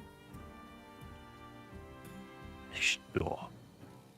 But yeah, Ryan's just maximizing his screen time. He's had a good year without making it to the big tournaments. He also got top 8 in the summer playoffs for Europe. 2 wins off making the Masters Tour there.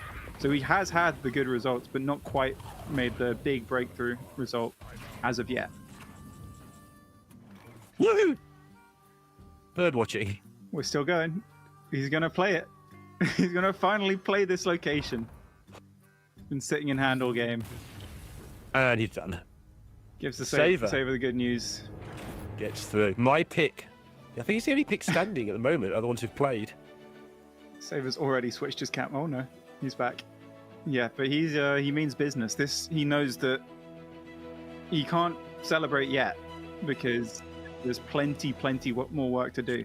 Every single match today is like a final for them. They have to fully focus, but they also don't get that big release at the end of their matches because there's more to do. You get nothing for losing in the next round, even though you've won here. So yeah, Saver looks very, very focused. He knows that there's still work to do. It feels so weird because obviously you cast a lot of the Masters tours where it's like they're in the top 4, they're going to Worlds, they've now got a chance to be champion. Not today. You get this nothing is even affecting me. It's like, no, you really haven't really achieved anything yet. Well done, you got to the semi-finals of an 8 to 9 player tournament. Great. You're at the point now where 3 of the 4 people left in after the semi-finals would rather be Rekvam on 0-2 and get it over with. Yeah. Losing that final is going to be so demoralising. But you've got to get there. But they can't focus on that. Well.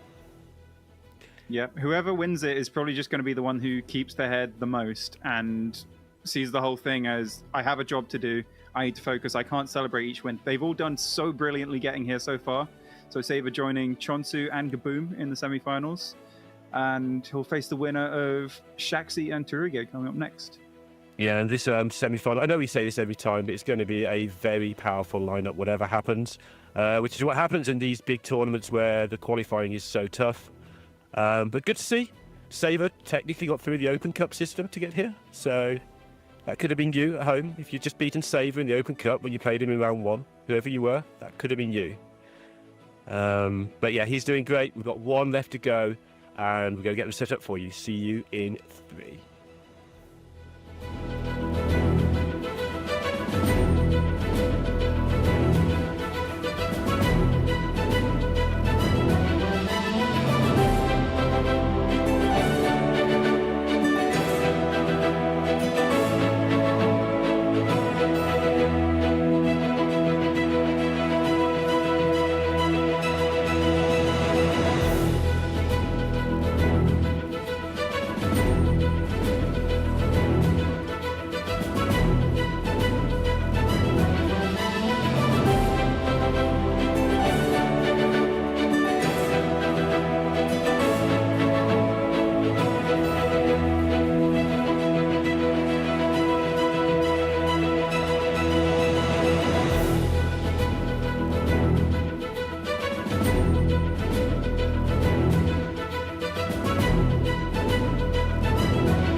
everyone, and welcome back. We have another match coming up very, very soon as we finish up our quarterfinals.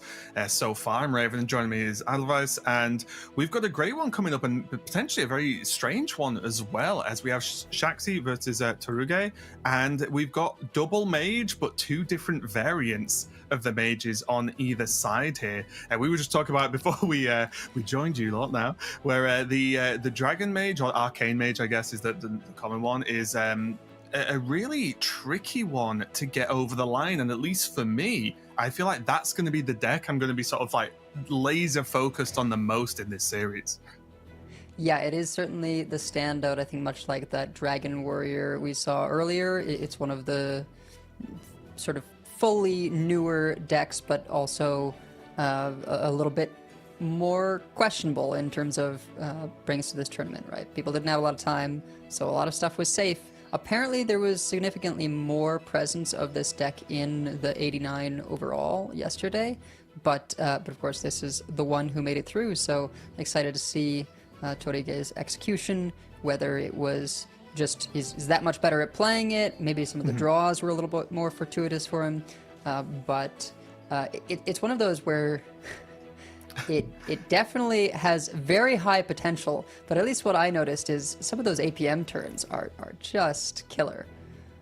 Yeah, and as is typical, the build-up we started for this deck isn't going to really matter in this match because apparently it's been banned, which I'll be honest, I didn't really see coming. But again, just to finish off really what you were saying about it, because I agree, I feel like the Arcane Mage is just one you need 1,000 games plus in to feel comfortable. It's like when you do all these discovers and do all these sort of deep combo turns that you can maybe do and maybe not, depending on what you discover. You need that instant recognition, right? You don't even need to. You need to get to the point where you don't even think about what the choice is. You just go, oh, that's the choice, that's the choice, that's the choice. You can go fast enough. Regardless, though, as I said, we are going to see the mage band out there from Taruge, and then we are going to see the warrior band away from Shaxi. We did just witness the sort of overall, I think, sort of accepted, at least for now, power of Quest Warrior. So that's not going to be involved in this series, which now makes it a at least fairly aggressive matchup overall, because even though, you can talk about Protoss Mage, or the how aggressive hunters are or aren't, but what I will say is about all the classes that are left now, they do have sort of very clear win conditions of I will overwhelm you and get it done in one way or another. Yeah, and Taruge has the Drunk Paladin as well, just like Chonzu. So, we see APAC kind of favoring that deck a little bit more. It certainly is kind of like many of these decks are throwbacks to earlier. Drunk Paladin feels like so long ago, and yet has still managed to make its way both into this event and the previous event for those who are really comfortable with it. But it is going to be Shaman v Hunter to start with. Yeah, we are going to find out who is going to be the last player to sort of make it into that semi-finals. And then there's only a few more matches of the day left after that. 3 more after this one. And we will see who is going to be going to the World Championship. But yeah, we've got the Hunter versus Shaman. I feel like this is one of the... sounds a bit silly to say because we're in a pretty brand new meta, right? But this is one, like, I feel like the classic matchups you'll see a million times on ladder, for example, right? Like, this is both decks are really popular, and this is one that again, I'm maybe too overconfident as the Hunter just because I really like the deck and think it's super strong. But how do you feel in this matchup specifically from either side? I mean, I think that the Hunter like Mage, sort of, right? Mage has its discovers sort of condensed into a few turns. The Hunter has, many discovers over the course of a game. So it has that high ceiling, but requires sort of a lot more decision points.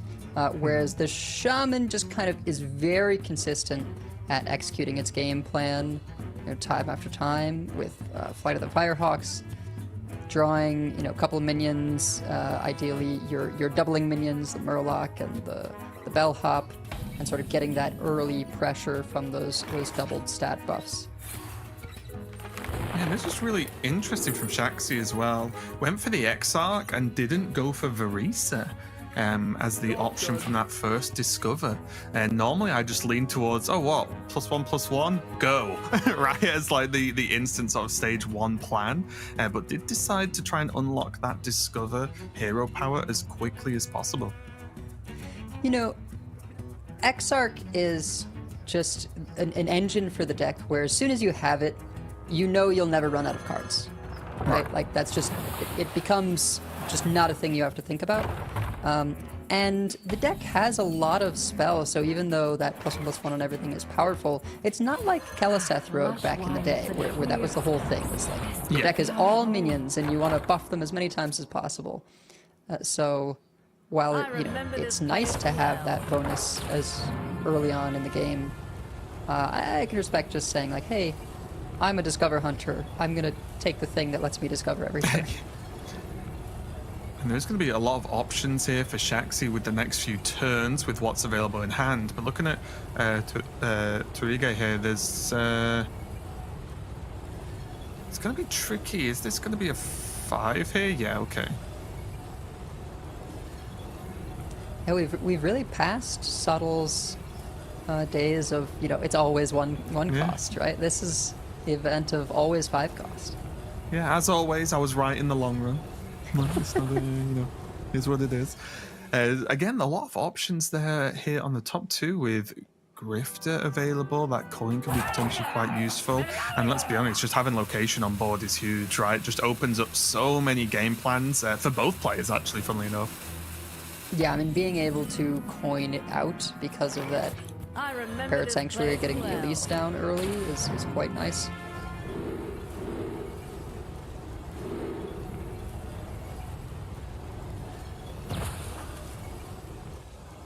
Well, Shaxi just basically mirroring the location. I don't think the choices were identical, but he did pick fairly quickly. I would guess Shaxi picked up the Discover. Yeah, Discover in 5/5. Which makes this next turn being cleared a bit more awkward, right? Because the downside of the copy location is you just can't click it if you don't have a minion in play. Yeah, it's a little bit scary. How, going into turn 5 from your opponent, obviously there are the locations on board, which is scary. Is there a world where you can just play this and just say, I'll just take the hit this turn? Because we've seen it already today. I think they talked about it before, where having the location sort of stuck in hand just feels like a massive waste in the mid to late game. So I think this might hurt, but I think I like this from Shaxi. Just get the location down now, have a bad turn, let's call it a bad turn just for now, and then build on that for the next turn, try and sort of recover it afterwards. Yeah, I mean, 5 damage is not ideal, but it's not like you're facing down, a pair of 5/4 bellhops or something like that. Yeah. Which would be much, much worse. And I mean, once you do have that there, being able to pick up your alien encounters and copy one of the taunts or something can help you really get back in the game. Grofin is a decent pickup. Yeah, did always have access to that location Turbulus, though, which was nice, kind of regardless of what the outcome was there.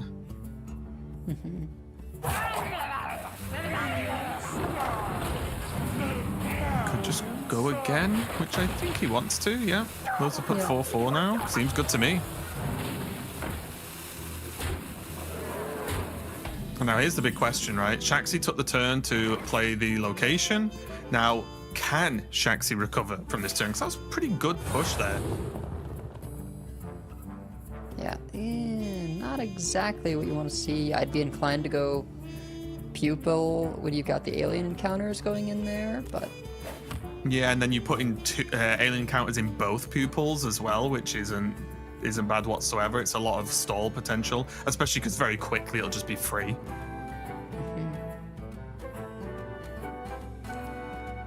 Still are gonna have to hope that the taunts are doing their job of protecting you this turn. Yeah, there is also the location to click. There's Mixologist as well. Could maybe go for something. It's a bit tricky though. Yeah, I was wondering about, Parrot Sanctuary, reduce the Xavius, the Discover reduces the encounters, kind of do a whole bunch of stuff, but I think this is just a little bit safer, leaving some mana to follow up and strengthen the position here. And yeah, this works quite nicely with those. Yeah, that worked out. That Discover worked out very well, actually. Yeah, make a board of taunts and make them big. Even though they'll be able to get beaten down pretty easily, especially with this location, it's at least 3, large amounts of damage you're not taking, right? At least most of the time. Yeah. Torige, though, has a pretty decent response here if he just wants to keep pushing with his board. Yeah, Hex plus Avatar form. Oh, yeah, that is good. And then has the location for the plus damage again. Yep. Wait, it's not lethal, is it? Because of the roar effect, it is. Yeah, I was going to say it is, right? Yeah. I paused because I was just focused on clearing the taunts. I was like, wait a minute. Yeah, they all get +2. Yeah, wow, just like that. And very, very quick win. And I think there it was always just one step ahead, right? It felt like everything was done first on the Shaman side there, and it was just too much. And fortunately for Shaxi getting a location down, there just wasn't that strong recovery turn. Even though the turn was pretty good, it wasn't enough, again, because the location just being too strong on the other side. Yeah, the copy is just not as effective in something like the Hunter, right? Unless you're doing it on a Ziliax in the really late game where you're getting, another 5/5 Rush Divine Shield. I think it's one of those decks where you do need to have some time to get rolling, right? Unless you're just slamming Neri on 3 and then buffing your whole board with give them +2 health. A lot of times you just need that little bit of extra time, and Shaman doesn't give you a lot of wiggle room.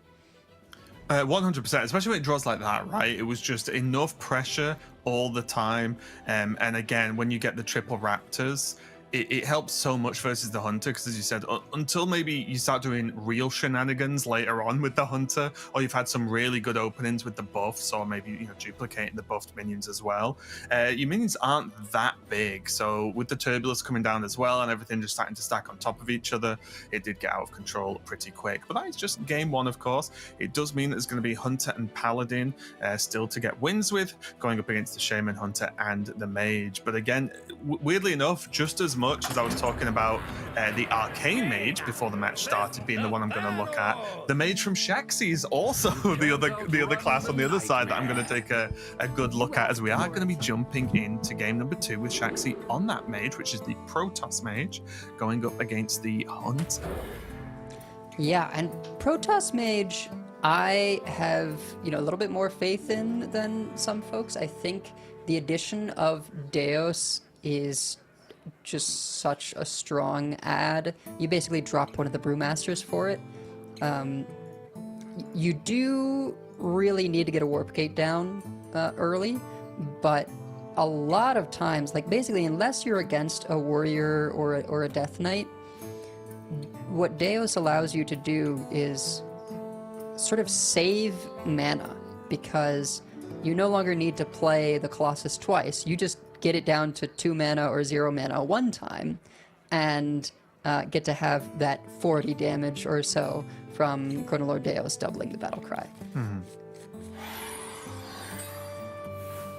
Yeah, the problems I've had, at least when I've been playing Protoss Mage, is just getting to the mid to late game can feel tricky. The tools are in the deck to do it, but I feel like there are a lot of worlds where letting the Hunter kind of have the first few turns of the game to sort of do whatever might be a little bit of a problem. So we'll have to see how this one goes. Well, Shaxi has a unique add in here, at least compared to Banter. He's got, the one of Watercolor Artist, which we see in hand, to pull Blizzard, and there's 2 copies of Blizzard. So it is sort of a little bit more of a, I will freeze your board forever until the Colossus is just huge enough. Sometimes you can just do a Colossus for a clear and either bounce it back or not, because you can rely on the second one to get you over the finish line. And between the pair of Blizzards and Bob and Sleet Skater, there is just a ton of stall. Yeah, for sure. Turige has got the Varisa up front and the. Hang on. I'm not used to looking. I'm so used to looking at the signature versions. It's Illyria, isn't it? Yeah. Okay. For a second, I know you said Sylvanas. I was like, that's actually not Sylvanas in there. So, a pretty good order of getting the sisters there. Yeah, let's do this one first, and then 2 discovers off of, not Risa. We're being Illyria. There we go, Illyria. Yeah, We're getting trivia on the Sylvanas, the Windrunner sisters here. Illyria, one of the first hunter skins, which is quite nice. But yeah, the 2 discovers here will help discount that alien encounters. Nomelia in hand there is pretty unique for these hunters. Sisters, Yeah, definitely not in all the lists for sure. This is, not many of the hunters have at least, but this is a rock skipper list, right? So two rock skippers and Nomelia are sort of the unique cards in this Discover Hunter.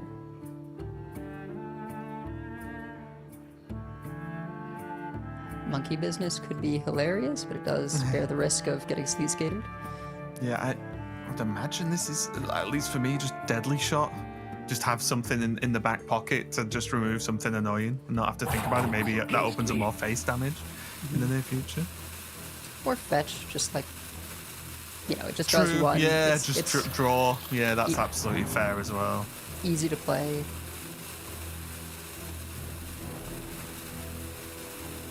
Peon, yeah, I was going to say. Not too bad.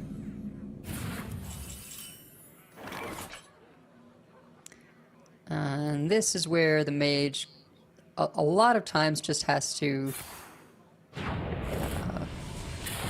be thinking about getting the warp gate down, because you really can't play your Colossus without at least 2 activations of warp gate. Right. So it's tricky though, right? Because we can see it's got tide pool into removal, because you also can't just take a big hit early on. It gets quite scary. I mean, we saw earlier today, what was it, 4+ amulets played or whatever it was, with like the double generation of amulets. So you can be burst quite heavily from this hunter deck. So it's a tough game you've got to play, where you want to progress to your own win condition, but this hunter is capable of so much damage. You don't really want to just give them their early game minions, end up hitting for 10 to 12 damage over the course of the game. That is very, very scary. Yeah. There we see Sylvanas, which is doing 6 damage across the board. Less important for this particular matchup, but it's still 6 base damage. Mixologist and Rock Skipper are those ways of getting those huge damage numbers, as you mentioned, with 3 damage doubled by Neri.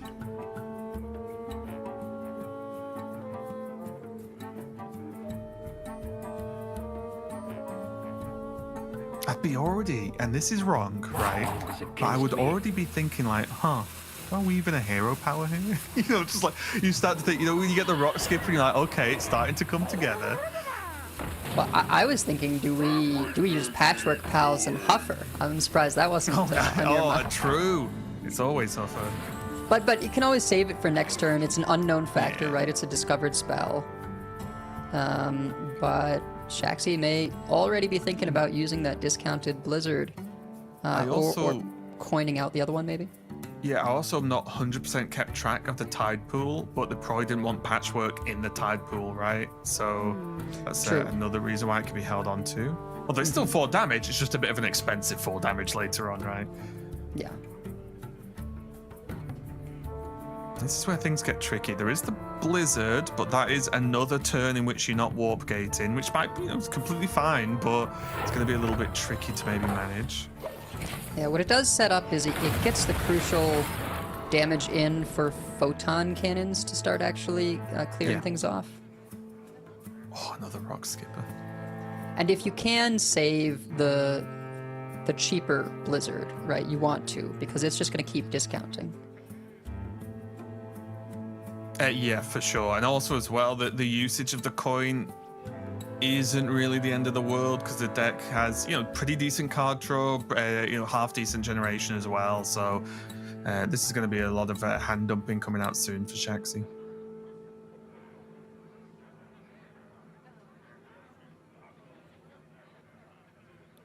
But for me, turns like these are the fun ones for Hunter because there are just it feels like there's so many options, right? The pupil was on the last spell there. So it's going to be another rock in there, which is pretty good. Another pupil to put another rock in. It's against me. Probably wants to save the one that's filled to do with Rangari Scout, so I think he's just contemplating like, oh, I don't really want Patchwork in this other tide pool, but it's the best thing to play on this turn. Does crucially give away the information, though, that, this wide board is particularly dangerous. Yeah, not only the Huffers in hand, but Leok, especially as you mentioned, right? With this many minions, they just can't be left. Not that I think Shaxi was particularly planning on leaving them alive, but having that information that, oh, I could just be dead next turn if they're alive, you can't even take the risk at this point. Go with the flow is decent.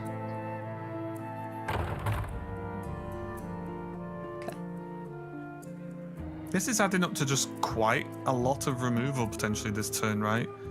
The cannons, as well as a few other, depending on which way Shaxi wants to go. Yeah, I mean, you do, kind of still have to use the Blizzard to deal with most of this, but then you're sort of hoping that you can get a few turns where there's just a few things here and there that you can start to whittle away.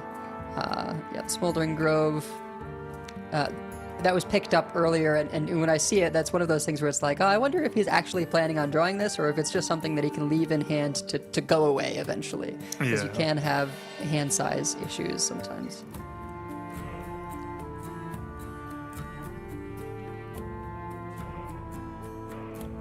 Now with this much mana in this hand, I would imagine they're going to look at just dropping... I mean, maybe this is the Huffer turn?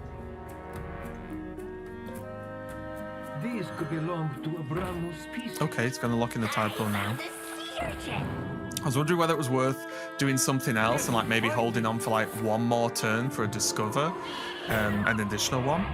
However, looks like there's going to be a double aliens coming out here. Yeah, I mean, you saw both Blizzards already. Right, so you're sort of figuring, okay, well now it's just Bob that is going to be dealing with wide boards. I want to take advantage of my Rangari Scout, make a full board.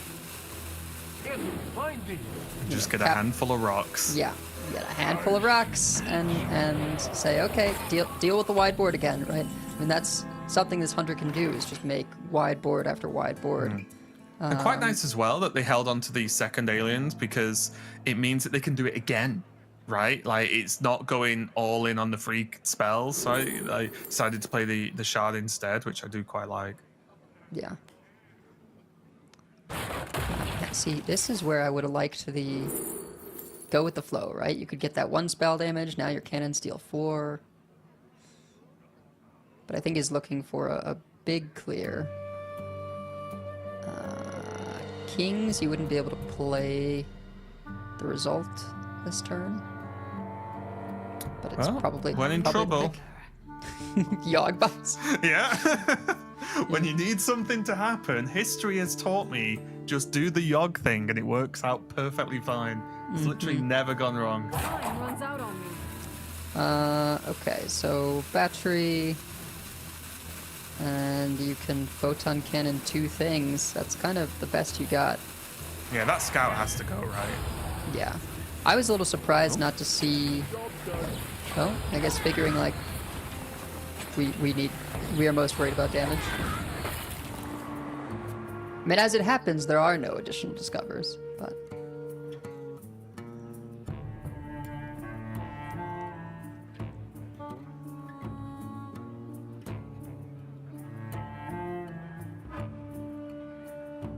Is that lethal? It's got to be pretty close. I'm just counting mana. I think what I've not done is counted the mana So it's Huffer and Leark, 2 rocks. It's 4, 5, 6, hero power.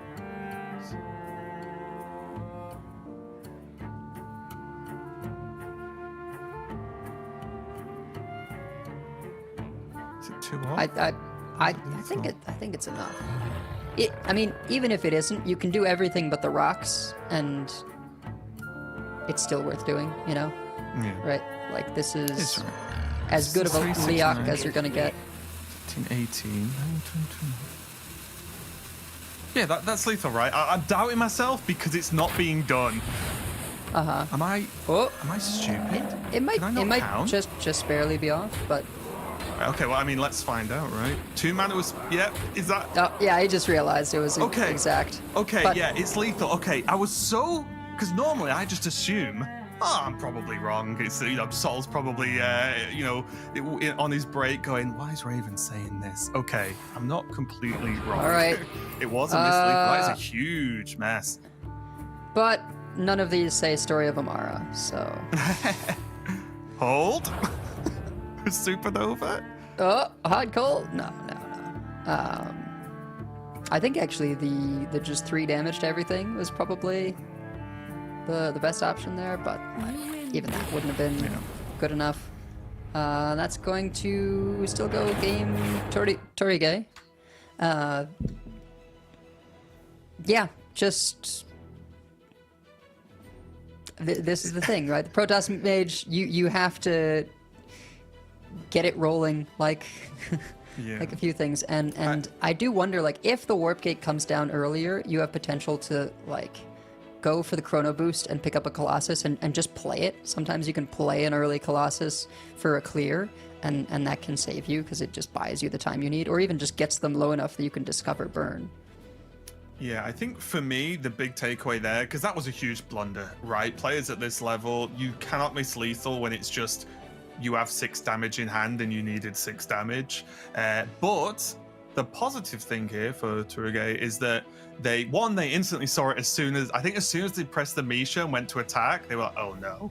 But hopefully this is like the splash of water on your face, right? The wake-up call of, oh, I need to refocus because something slipped in that game, let's be honest. So but they got away with it, right? So that's as good an outcome as you can hope. You make a blunder, it didn't matter in the actual result, but it's definitely going to keep him sharp for the rest of this series, and if he wins the rest of the run in the tournament, because that's the sort of thing that you lose. And as we mentioned, again, in case you've just joined us recently, there's one winner in this tournament. There's one effective prize, right? So if you are not first and winning, you miss your chance at the World Championship. So that is definitely something you cannot do, is make mistakes like that, because in any other game that could be punished and then you lose the whole thing. So definitely a bit of a blunder there.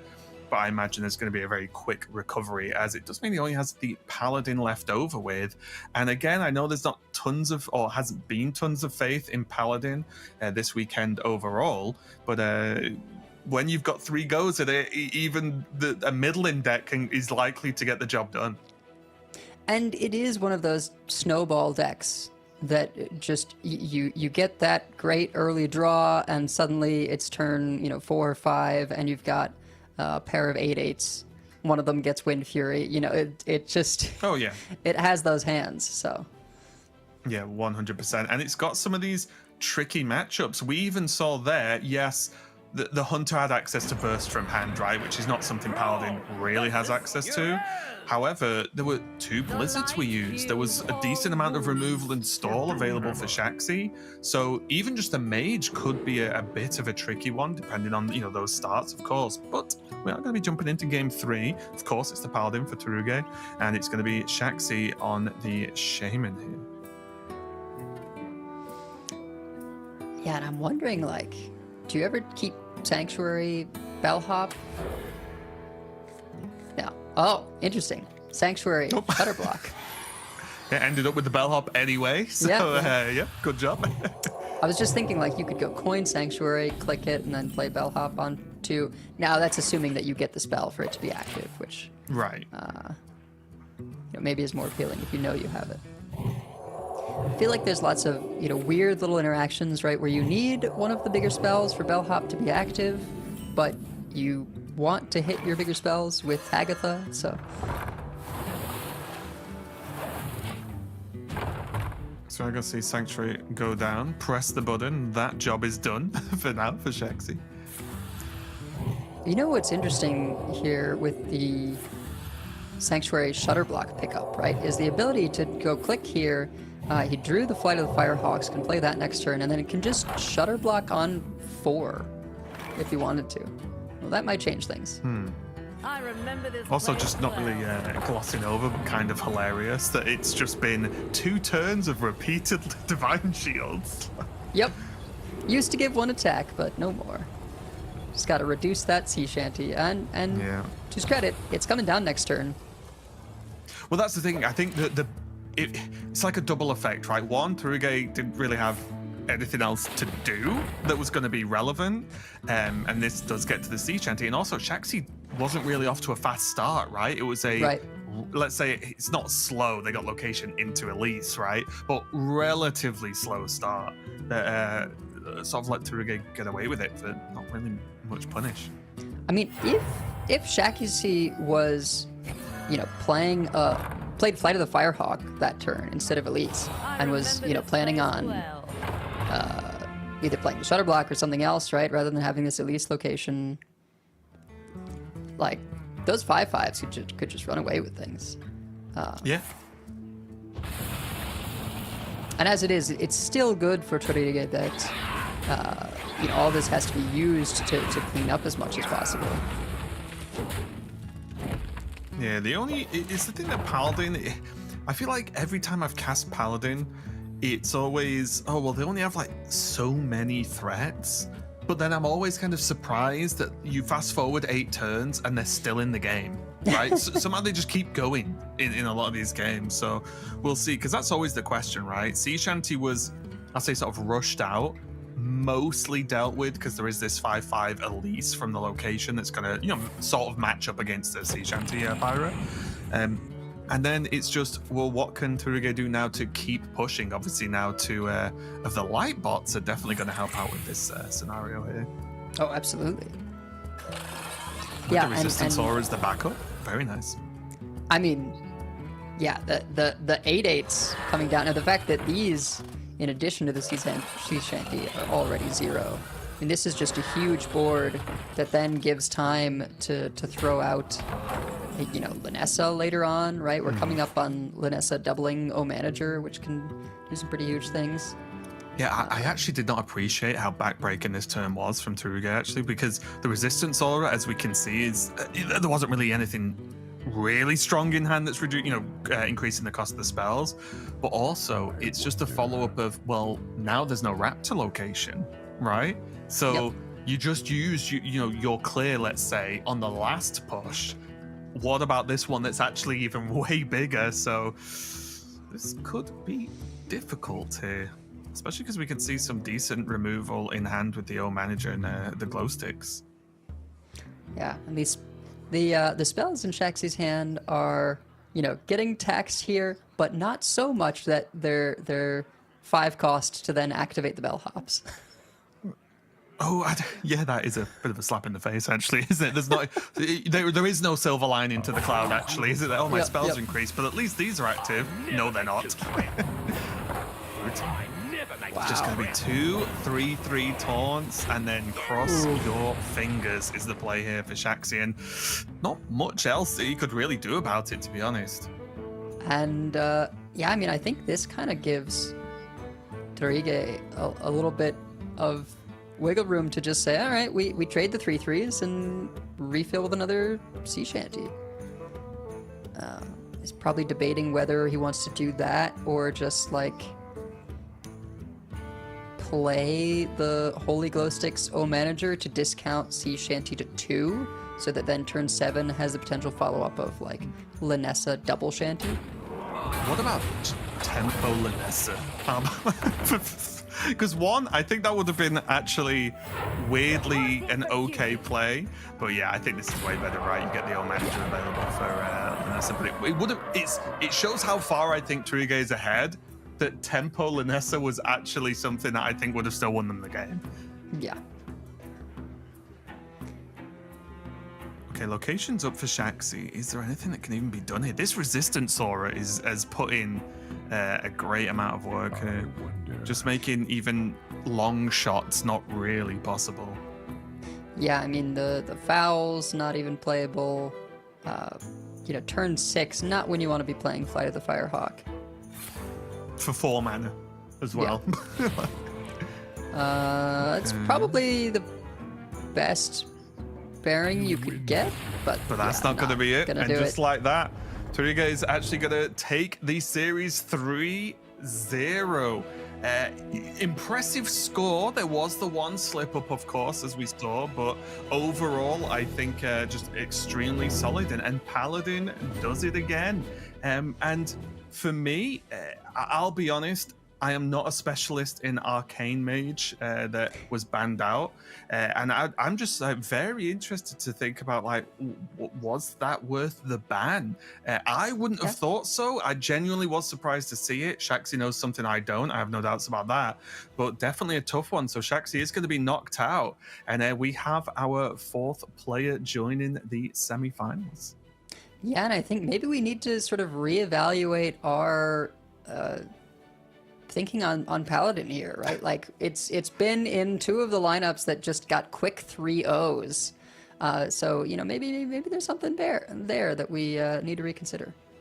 Yeah, maybe. It's well, I'm happy anyway because I picked Chonzu. That's my prediction pick, and he has Paladin too, and got the job done pretty well as well in the first match of the day. And of course, we had Gaboom take out Banterface in match number 2, and then Sevo got taken out Rhine in match 3. So you have our semifinals right in front of you, everyone, and the winner of each one of those is going to go on to that finals for the basically everything on the line. Arguably a year's worth of work will basically come all the way down to one single match to see who makes it to that World Championship. Re-looking at the top 4 now, Advice, do you have any, and because we've seen some matches, we've seen the lineups, how they interact, do you have a particular choice now that Banter's out? Yeah, I mean, I think at this point I'm kind of aligned with you on Chonzu is sort of the most established here. We've seen how just calm and collected he is. We've seen him previously perform on that Paladin to great effect. And I wouldn't be surprised for him to take it all today. Yeah, I hope so too, just because I obviously Chonzu's been around a while, we've been casting a while, so not only a player I think is great, but also it would give me bragging rights over Sottle mainly. That's the main target for these things, of course.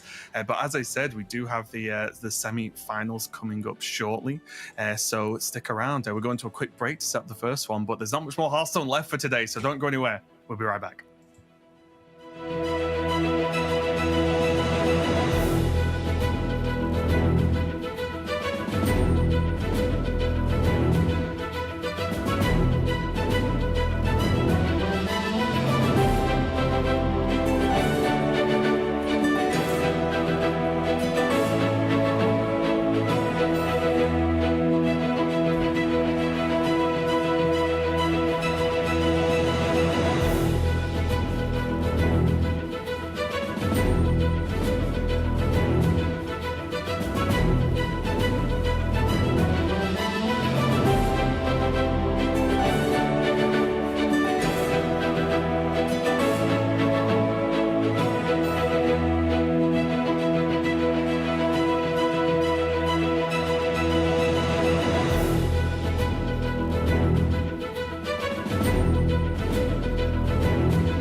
Hello everyone, welcome back to the Masters Tour Last Chance Finals, where we have a World Championship spot on the line.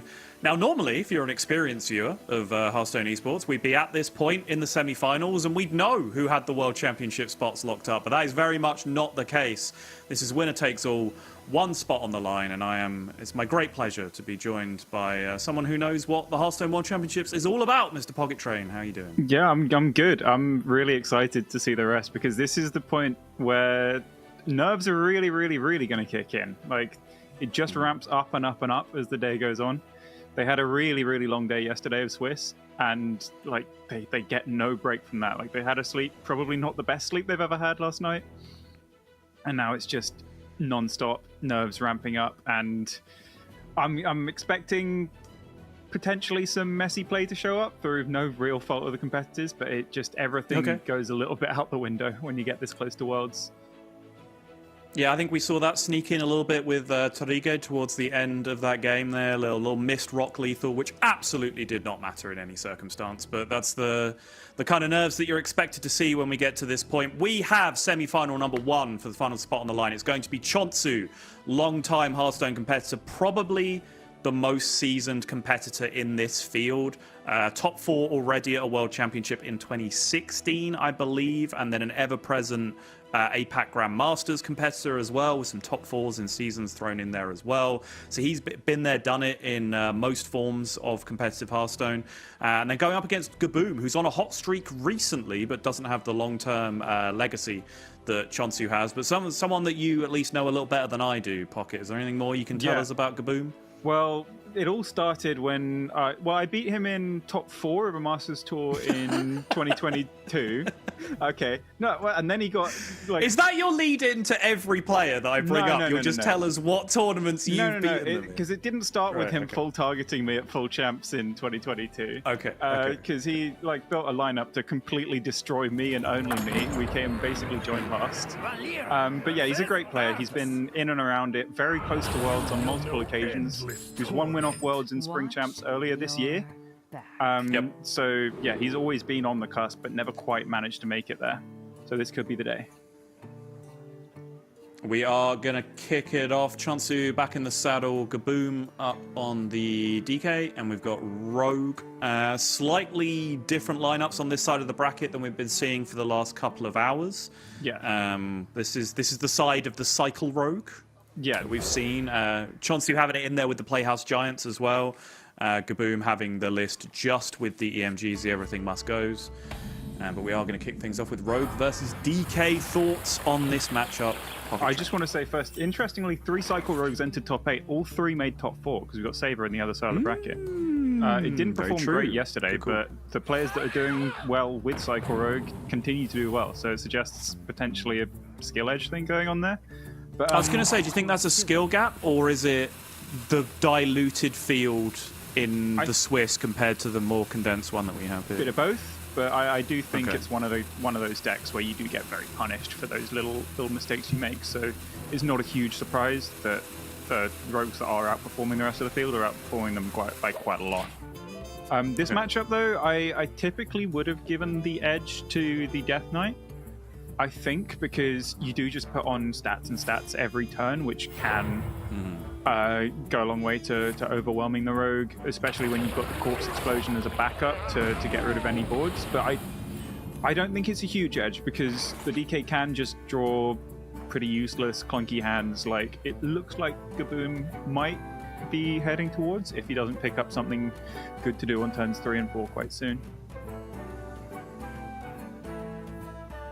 Gaboom choosing just to coin out the leech, deal with the Platasaur, discard a card, hits the Everything Must Go, which I don't think is a tragedy at the best of times, but particularly not in Chonzu's deck where he has the extra Playhouse Giants as well for board threats. I do like that he coined out the Infested Breath, because a lot of the time you are just going to jam the Platasaur no matter what your hand is from the Cycle Road side. So if it does hit like a premium card, then by all means, it's like you can just win the game on turn 1 sometimes if it hits like an important card draw card like Dubious Purchase, and then they just don't hit card draw for a little while. So every single card can matter for Cycle Rogue, but Everything Must Go definitely one of the cards that he's more happy with seeing leave his hand. Even then, very early on in this game, Chonzu going just Mauler on curve, which of course looks like the obvious play on turn 2, but there was Pret Doobie or Pret Map available on 2. Are you on board with just dropping the Mauler? Oh, hello. Triple double asteroid immediately. I rarely have a problem with dropping the first Mauler, especially in a matchup like this where it's not like they're not going to tank up a lot like Warrior. They do get Lifesteal, which is quite annoying. And as far as I'm aware, yes, Chonzu doesn't run Blood Mage Thalmos, so damage could become a little bit of a problem if he doesn't get chip damage in over the course of the game, or if Gaboom manages to clear with the Corpse Explosion. So it can get a bit of a problem if you don't guarantee the asteroid shot's face, or if you trigger the asteroids and then they get to lifesteal after that. But yeah, getting one Mauler down's good. Second one activates Web Weaver right away without you having to spend 2 mana first. So I think that's the main thing a lot of the time. And you were talking earlier, we were off stream, about the differences in this build of the deck since Web Weaver's been nerfed. And particularly watching Chonzu play, there was a particular moment where you're like, okay, yeah, Chonzu knows what he's doing with this deck. Do you want to talk about that difference a little bit? So the initial build of Cycle Rogue that we saw months and months ago when Web Weaver was 1 mana was just about turboing out your Web Weaver, getting the most broken turn you can as soon as possible, with Web Weaver drawing half your deck on like turn 4. But now that it's 2 mana, that changes breakpoints so much. You can't get 2 Web Weavers down anymore very consistently. So a lot of the time, you have 2 mana, you've got nothing really to do. You can just jam the Web Weaver on board. You have loads of card draw on your deck with EVM, Map, and Dubious Purchase. So you can afford to just lose 1 or even sometimes 2 Web Weavers for little to no value. It forces the opponent to have to deal with it instead of developing their own turn. And sometimes they can't deal with it, and then you just run away with the game and win if a Web Weaver sticks. Have you filled out the paperwork? And yeah, Chonzu recognized that earlier and reaped the rewards massively. I think it's stuck, right? Like, I think he just jammed a 2 mana 2/3 and he's just like, it's okay, stuck, fine, and then I have the he mana played to do this. one, and then drew his whole deck. Yeah, exactly. Meanwhile, Chonzu there going with the Platosaur, hit the Dubious Purchase, but was always planning to step it anyway. Now has the 0 mana Platosaur with the Twisted Web Weaver in hand for the following turn, which is looking pretty solid to kick things off. Gaboom, on the other hand, you said he needed to draw things to do. He has been drawing definitionally things to do off the top, but not really any of the most impactful things. The Pterodact is sort of the 2 things he doesn't want to do because he's got a Corpse Explosion sitting on the left of his hand, so he doesn't really want to use up these corpses. He's not in a terrible spot, though, to be honest, with the Frost Nova picked up, the Siphon Soul. He could potentially hope to outlast Chonzu's damage, especially since he's seen a Mauler used and a Shadow Step, so that restricts the potential damage to an Incendious, a second Mauler, and a Shadow Step in terms of just pure burn. So Chonzu will realistically have to stick some minion damage this game. Certainly the last time we saw this matchup commonly in competition was when Cycle Rogue was at its peak, and it was very much a story of, you make your first Giants board incredibly quickly, and you hope that at least one of the Giants gets to swing, or you might just be a little short of damage against Death Knight. I think both things have now been toned down a little bit. Like, Rogue is worse at making those boards as quickly, but also I don't think this build of Death Knight is as resilient as the builds of Death Knight that we had back then. But I still think that dynamic remains in place. It's the kind of matchup where you either want to be chipping with minions early, which Chonzu hasn't done, or try and get one big board to swing once to secure the game. Yeah, so the old Death Knight used to be triple blood. It had, gain 10. It also had Pyro Poison, so it had a lot more board clears. But as you said, like, Web Weaver was 1 mana. So you could just do the ridiculous thing as early as turn 3 sometimes. Like, this board could have been down 2 turns earlier, and then if you don't have the clear, you just die. And in this case, there are less clears, but you also have more turns to find the clears. With this build of the deck, though, 4 cards left on turn 5. Not bad going from Chonzu. Yeah, if you spend all your mana on your card draw cards pretty much every turn, then you will get down to this amount of your deck, sometimes without even using a Web Weaver. So yeah, Chonzu's correctly identified, I'm going to play Platosaur on 1, I'm going to play the other one, I'm going to keep spending my mana on drawing cards, I'm not going to mess around. And yeah, this dagger hasn't been pressed. Some other players would forego like a mauler, play a dagger, play it a little bit slow, and then they wouldn't be able to do such explosive things like this to just try and get the game finished before the opponent gets to set up all their removal. Imagine pressing hero powers like it's 2014. Well, the rogues used to do it. They used to think it was so cool. I remember. How do you weren't even born? What do you mean you remember? I heard. I've seen this. My parents raised me on stories of rogues hero powering on 2. They showed you the black and white footage of rogues hero powering on turn 2. Back when Subtle competed. Why? Hey, come on now.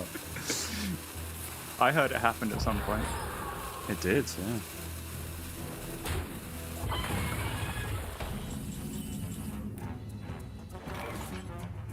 1 mana off doing what he'd love to do this turn. Get the Incendius down. It's a bit awkward here. It is very awkward here. You kind of want to play the Maestra because nothing else does anything. But also if you do that and then the Phoenix dies, then you mill. And if you mill, I think there's a second Shadow Step in hand, in deck, then that would be pretty bad.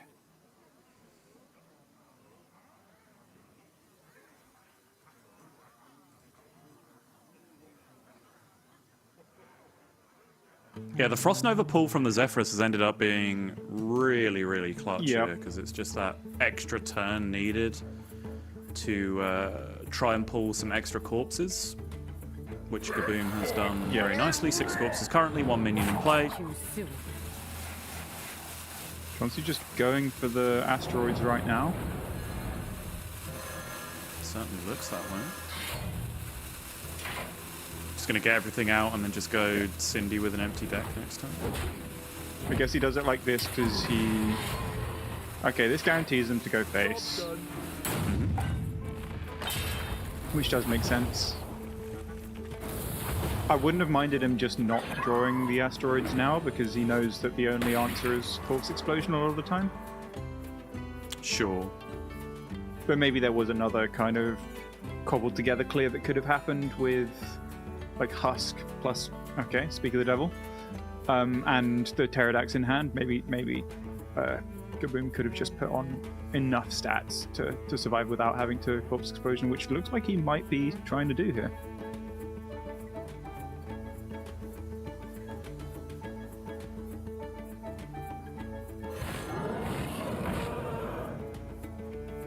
Interesting. Yeah. That is very interesting. It does. Oh, it still has the corpse. Yeah, this is actually just really. This is really clever, right? Just gains the extra 4 over just using the corpse explosion. Yeah, I like that a lot. The same play, but with 4 healing. +4. Yep.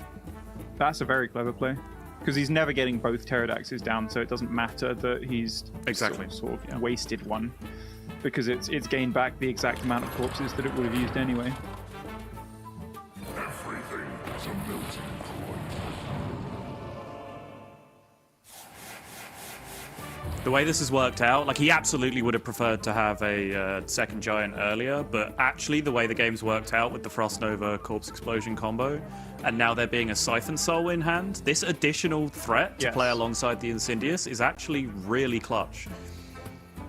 There is a little bit of an issue though, because there's only, unless there's an asteroid in deck, there's only at most 1 normal card left in deck, so the Eruptions might all just be drawn anyway. And then Incendius is a 2/10, which you're not that scared of. That's fair, yeah. So Gaboom can just siphon the 8/8 and just, he can not worry too much about the multiple upgrades. Yeah, assuming every single card in deck is damaged, that would be 18 damage, and that's just not enough. Yeah.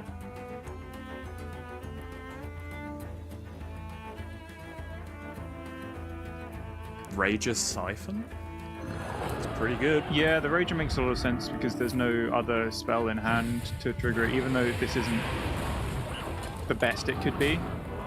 Especially because it's not guaranteed to clear the 2/2. Could have been Dreadhound Hammer instead to kill the 2/2, but... Okay, as well. Sticking the minion on board with asteroids drawn It gains first. 5 and... Yeah, it gains 7, right? Because it gains 5 and tanks an asteroid by sticking on board. So, yeah, pretty good.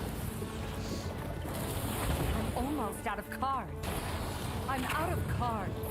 Yeah, every card was damaged, and he's still just 10 damage off lethal. You can play EMG. To be fair, there is no clear. So Chonzu could just pack the board and hope for the best here. Brukan is the best card you could have got here. Just guaranteed deal 6 over the top next turn.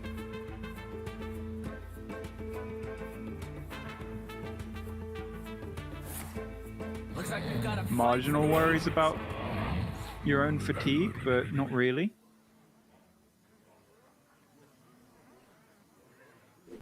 It does look like Chonzu should just get there. I can't think of any outs that Kaboom could get off the top to keep himself alive.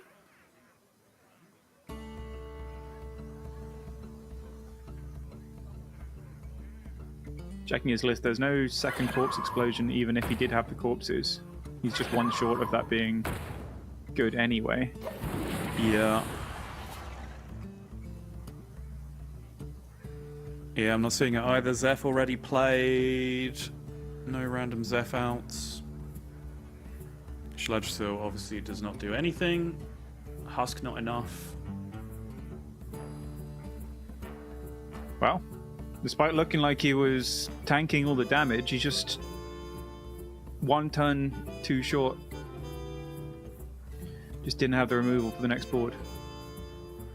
I think this is a situation where, yeah, like the old Death Knight with just the extra removal would have got there because it would have cleared this board every time. Like, well, also, Chonzu's the only rogue of note in this tournament that has put 2 extra giant threats in his deck, and he's run his opponent out of removal because of it. Yeah.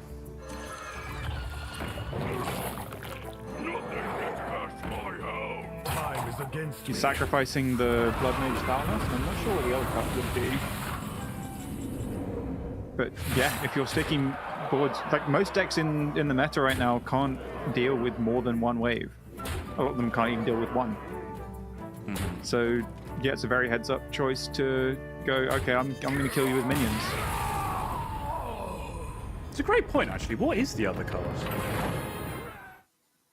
Staring at this deck list, trying to work out what this other giant is supposed to be. But no, you raise a good point. But regardless, 1-0 for Chonzu. The rogue picks up the victory in quite unexpected fashion. I think after that play, the really, really cute line with Pterodax and the corpse explosion, I thought, okay, that's clever. Like, that's probably resisted the damage to the point where, like, the meteorites aren't enough, the Incendius isn't going to be enough, and then even if you get like the 5/3 weapon from Maestro, or if you get Shaman from Maestro and be able to push the 6, that little bit of extra health that you got from the Pterodax that turn probably just got you over the line. Like, well played, Kaboom. Yeah. But yeah, just ran out of removal, just got hit by the final board, and even in that case, Maestro just coming down as a 6/5 to be able to attack actually ended up being huge. And from what we've now seen so far, well, Chonzu has Paladin in his lineup, so that's a free win, because that deck's never lost a game of Hearthstone in its life. Yeah. And then he's got his own Death Knight. Yeah. This should be fairly straightforward from here. Yeah. But no, obviously Kaboom's got the Rogue on the other side, slightly different build without the Giants. And he has All Manager, Shaman by the way. well. That was the other card. Oh, of course it is. Yeah, that's right. Interesting. Yeah, so it is. It's a good chunk of direct damage cut out with the Blood Mage and the O Manager both biting the dust. Obviously, we'd have to do a lot of reverse engineering to talk about whether, Blood Mage Thalnos potentially would have just been lethal at the end of that game state anyway, because so much damage did go face, but they're only doing 2 per instead of 3 per, and so on. Probably would have had to hold Shadow Steps for other stuff, and yeah. Completely different game, but certainly the way Chonzu played it out, just exhausting the removal, did really, really well there. I guess the one deck not really covered so far in this one is Shaman from Kaboom, and we'll see. Yeah, look at that. Coming in, how have we felt about this deck so far? Because I think a lot of people had high hopes for it coming in, but now after day one, it's kind of been supplanted by Hunter, which maybe does a similar thing a little bit more effectively. How have you felt about Shaman overall in this tournament? People went into this tournament going, the 3 best decks are Peddler DH, Discover Hunter, and Haggoth Shaman. Peddler DH has turned out to be terrible. Hunter's turned out to be nuts, and this Shaman has just been sort of middling. It's very, very hit or miss. I think it ran at pretty much a dead 50% win rate yesterday, and looking at the games, I can see why, because it feels very, very feast or famine. Like, if you hit the Sanctuary Haggatha curve, then it's great. But otherwise, you can just be sitting there with a bunch of clunk and your opponent starts playing the game and you can't get back on board because there really aren't very many counter swing tools. Double Hex opener, but then a Parrot Sanctuary appeared. And suddenly, the light came through the clouds. Hex is an interesting inclusion as well because it feels like it's one of those cards. It's got such a unique effect right now because there's such little actual silence or transform in the meta. Yes.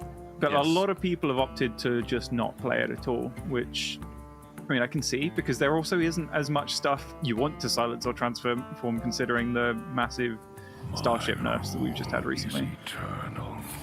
I do think that's been a fun return to kind of 2014 flavor, where for the first year or two of the game, everyone learned, right, that Mage and Shaman were the two things to be really dangerous with like big death rattles and so on effects against, because they were the only two classes that really interacted with that. And we've kind of gone full circle to the point that's still the case. And Mage isn't even with like natural polymorph anymore, it's with random discovered arcane spells from the past that do the same thing. But I kind of like that we're back there again. Yeah. It's nice to see the card that, like, it has had a 1 mana buff since it was first printed, but it's like barely different to how it was years ago, and it's still relevant now. No, it was 3, then it was pushed to 4, now it's back to 3. Oh, this is what it was originally.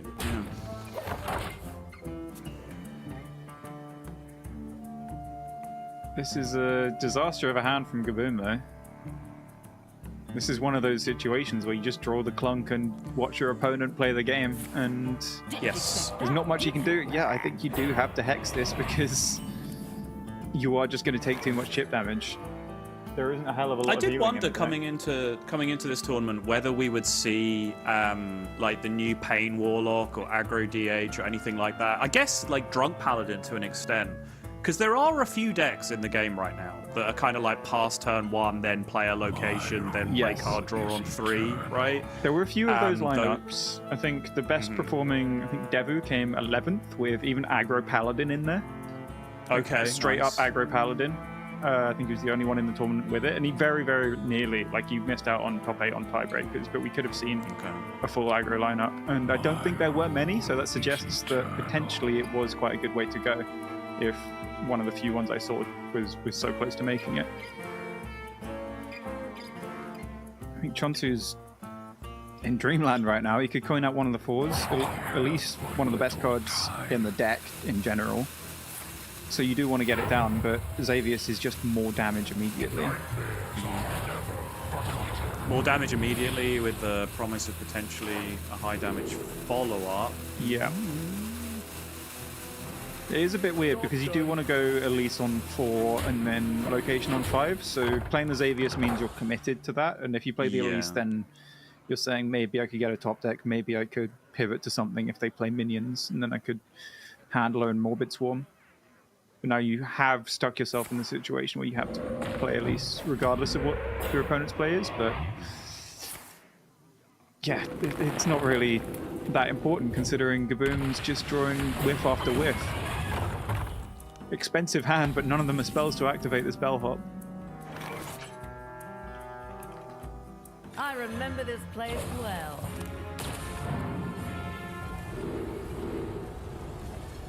I do like that Gaboom's clicking the location as well, so it means that he could do something fairly explosive if he finds maybe a Ziliax, something like that. We just end up stacking all 3 on the same Ziliax. Yeah. He might be in that kind of territory if Chonzu keeps chipping him down like this. Oh, it's got to be +2 attack with this board. Oh, there's no AoE. I mean, there is Avatar form, but that without the Wind Fury isn't doing a whole lot. You've got to at least pretend to have a think, though, you know? It's important.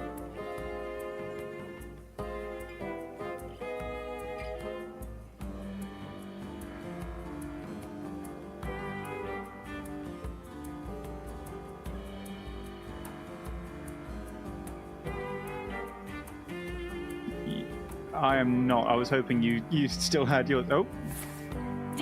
Or something. Did you? Brilliant.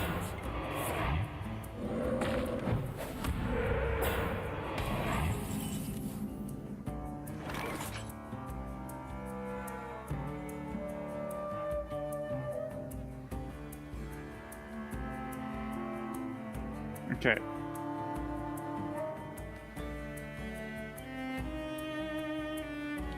Yes. Well, I can see that Gaboom top decked another bellhop, which isn't helping him anytime soon. So I'm assuming. Okay, lovely. We're back. I'm back. Second Never Hex been came this down bad. on the Xavius, as expected, just to try and do a little bit of survival. Gaboom is praying that this location is rubbish, and I think he's going to get the bad news that it's +2 attack. Chonzu is really yarlering the heck out of this game, isn't he? Oh yeah. He's in the zone. He's here to win. He doesn't want to mess around. He's got to make sure every single thing he does is perfect. I do think that noticeable different demeanor from him is partly due to, like, he's the only one left in that has been to Worlds before. Like, not only been, but top forward. Okay. Well, hello there. That's something. Did we spend our time finding the hidden line after all, Pocket? I think this massive husk will probably be a bit too much. But the avatar form off the top is good.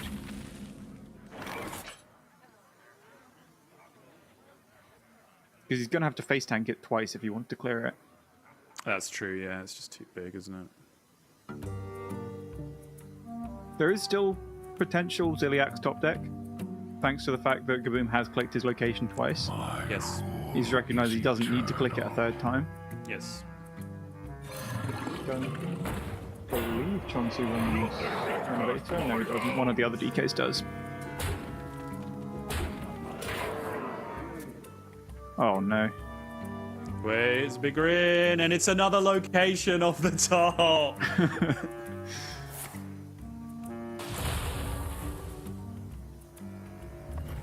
Yeah, this is the feast of famine nature of this deck. He could have, in another world, drawn like the Firehawk, these Bellhops. Could be 5/5s. They could also summon copies of themselves. They could be a Hagatha. But this is what you sign up for. Did Chonzu actually decide to play around a Ziliax there as well by not committing? Like, that was a strange board that He's he loaded intentionally up with the not clicking this location because I think he's worried about Ziliax healing back up. Yeah. 2 turns he's not played it, and then also just didn't play the Giant Husk on the prior turn. Yeah. Part of the issue with not clicking it is sometimes they stay alive without having Ziliax. Yes. I don't have much time.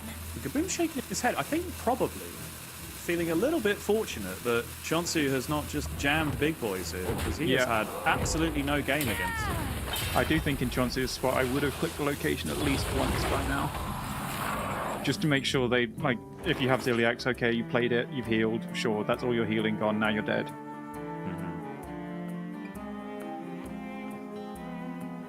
But with Gaboom having 3 cards in hand that Chonzu's probably pretty confident are rather useless, because he's got so many discounts on his battle cries and hasn't played anything in his hand for a while. I mean, this would be some 5D chess at this point if Gaboom's just been holding on to a Ziliax this entire time.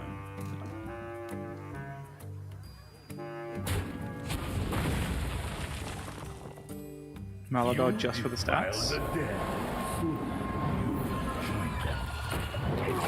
Okay. Also, I think this is Discover a spell from Chonzu, so if he had clicked it, he would have had more things to do. Yeah, it's Discover buff, right? As I'm pretty sure is what the location is. I love that he's got so many discounts on the one drop. It's fully playable. Just get it out there. Start playing some 8/8s. I never make You just get a free bellhop in the first. It's so sad. Great.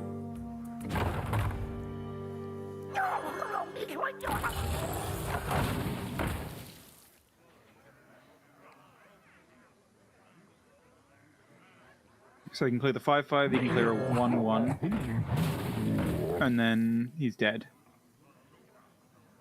to the location. That does sound like an accurate assessment of the situation. That's what I'm here for. providing a level of accuracy that has been missing from Hearthstone broadcasts for some time. Salt in the wounds from Chonzu. Yeah, he is YOLOing it. He's making sure everything's perfect. Can't make me click this location if I don't. If he can win this game without clicking the location, that's his plan. Gaboon's looking at him going, I'm dead on board, just kill me. Hey, we did it. Okay. It is very late at night, I imagine. Gaboon's literally like doing the old Starship DK thing. Well, I'm not conceding in case they don't know how to click the button. Okay, no, they know how to click the button. Fine. Yeah. Fine. Chonzu's just doing his due diligence, just making sure there's absolutely nothing he's missed. Quite late at night, I'm sure that he's a lot more nervous than he's letting on. But yeah, he's just doing everything he can to make sure he's staying focused and making no silly mistakes whatsoever. Yeah, but you know, let's talk about the definition of a mistake here, because you as a former world champion might be on this level, but to me, that looked like we were just leaving windows open for Gaboon to recover into by being as passive as Chonzu was there. Oh yeah, I would have clicked the location earlier for sure. I think there should have been one earlier click after he didn't click the moment he played it. Then I think I didn't mind him holding it a little bit after that, because then Ziliax is a lot more of a threat. But I like getting the first click out of the way just so that it wakes up sooner, and you've discovered a spell, you've forced them to have Ziliax there, and then all they're dead. And you had quite good answers to Ziliax, I think, at the time. So I would have liked to click earlier, but with the way Chonzu played it, like he was fully in control the entire time. That there are very few hands that Gaboon could have had. I can't really picture a sequence of top decks that could have got him back into the game, even from Chonzu's perspective of not seeing his hand, just like the reads he could have. Obviously, no Hagatha, no Ziliax, no Flight of the Firehawks, just no anything really.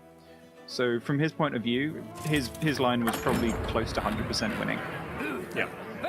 I suppose there is a difference there with the Fire Act nerf as well, right? With Fire Act not being so ever present in all of these decks, because I think that's always an argument that you could make previously, is if you don't seize your advantage while you have it, you are allowing your opponent time to find Fire Act, and then Fire Act can win any game from any position if it's good enough. So with no Fire Act in the deck from Gaboon, I think Chonzu just felt fully in control, played the game the way that he saw as being the most consistent. And, you know, the definitions of the word safe or consistent will always be quibbled over in the sense of card games when, you know, all of the outs and so on are just completely incalculable because of the randomness of the game. But, you know, Chonzu was in control. It's planned out the way he intended to. And as far as we've seen, this is a 3-0 because Paladin does not lose. Yep. It's like we've gone back in time 6 months. I played this matchup at the first Masters Tour. And at that point, I was I lost that as the rogue. Oh god, actually, I'm thinking back on it now. Forgetting to step a 2-1. Anyway. Still haunts me. But yeah, I would give Paladin the edge in this matchup, and I do think Rogue has been a lot more heavily nerfed than Paladin since then. So yeah, that's fair. Although the metal detector nerf fairly relevant, like 2 coins is a big deal. Lanessa was one of the main ways that you'd just swing out of control of the Rogue in this matchup. That's true, and there's no real way that Rogue could ever try and play around metal detector. Like you were always getting 2 from it early if you had it. Oh, lovely that he gets a 2-3. And you just value trade this 2-1 here. My god, it has Taunt too. What a high roll.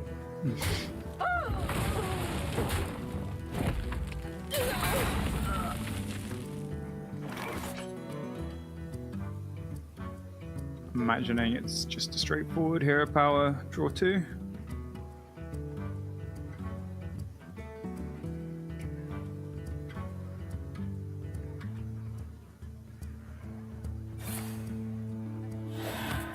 Job's done.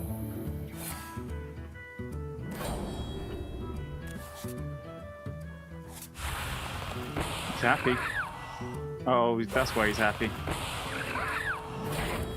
The old double dragon. He double hit. Bimmy and Jimmy. And no amalgams, which is the worst one to get, because it bricks your deck after it dies.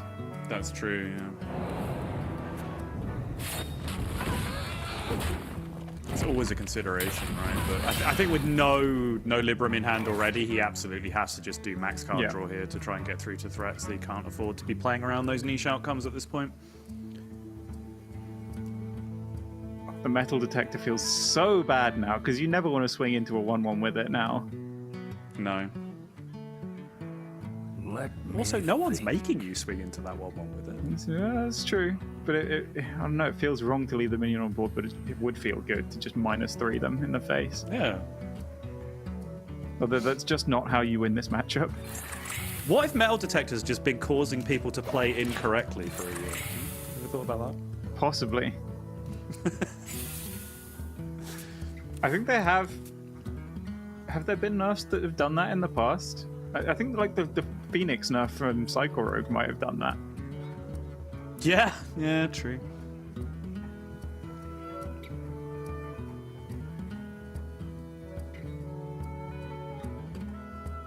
It is a little awkward for Gaboom, but there are worse times to get Resistance Aura.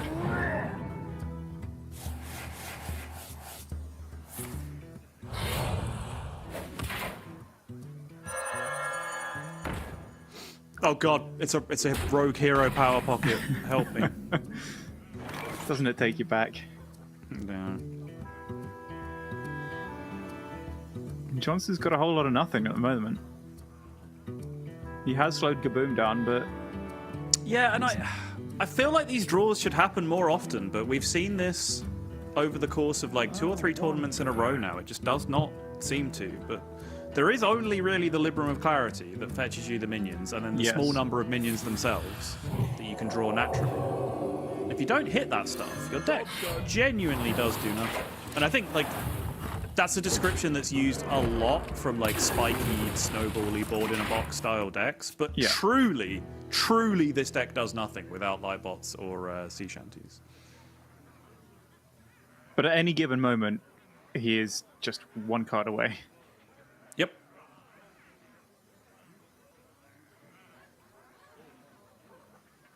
Decent time to just play the map. You'll probably find it playable, despite the Resistance Aura. Yeah, too many 2 mana or less minions to start with to worry too much about Resistance Aura. It's just got to be the Platy and just say I'm not scared. You gotta be brave when you play this Cycle Rogue. You just jam Platosaur and trust a lot of the time. You'd rather not lose it, eat the imp, but you can step it if you're that worried, because it is your only source of card draw. Time's ticking. And you need to draw cards very soon. Aura runs out next turn as well, yes. Right? So I like stepping it in that case. Then. Especially because Mauler damage is not really the way you want to win this a lot of the time. No.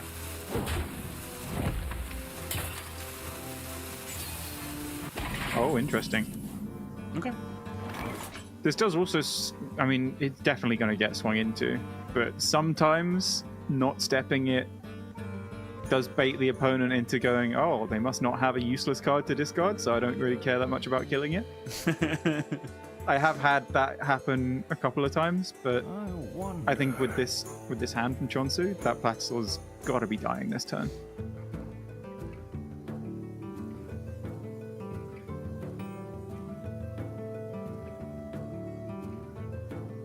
Do you overwrite and swing the Ursine Maul at it instead, though? I wonder. Because that feels, if anything, even worse. That's just going to draw Shanty into Shanty, and Shanty's not even playable.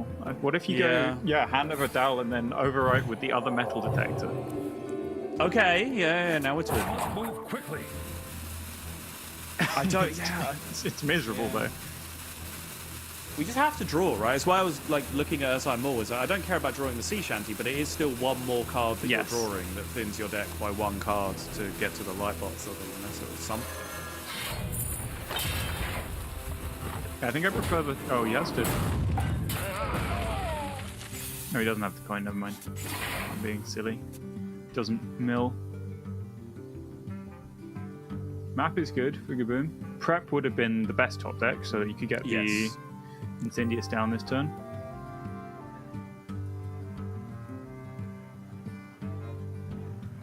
I find it really interesting that he chose to not play the Shadow Step. His deck is very card draw dense right now. And this is really awkward, especially because if he wants to play the Crystal Tusk, then he loses Incendius, which he really wants to drop next turn.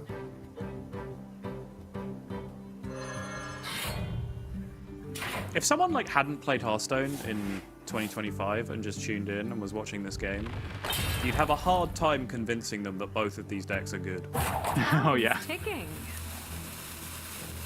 To be fair, before this tournament, you would have had a hard time convincing me that both of these decks are good. True, yeah, no, that's fair.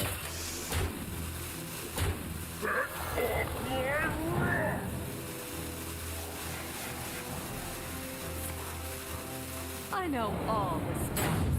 Yeah, it's nice to get the Mauler back, just making sure you have something in your hand for if you draw Webweaver to start the chain.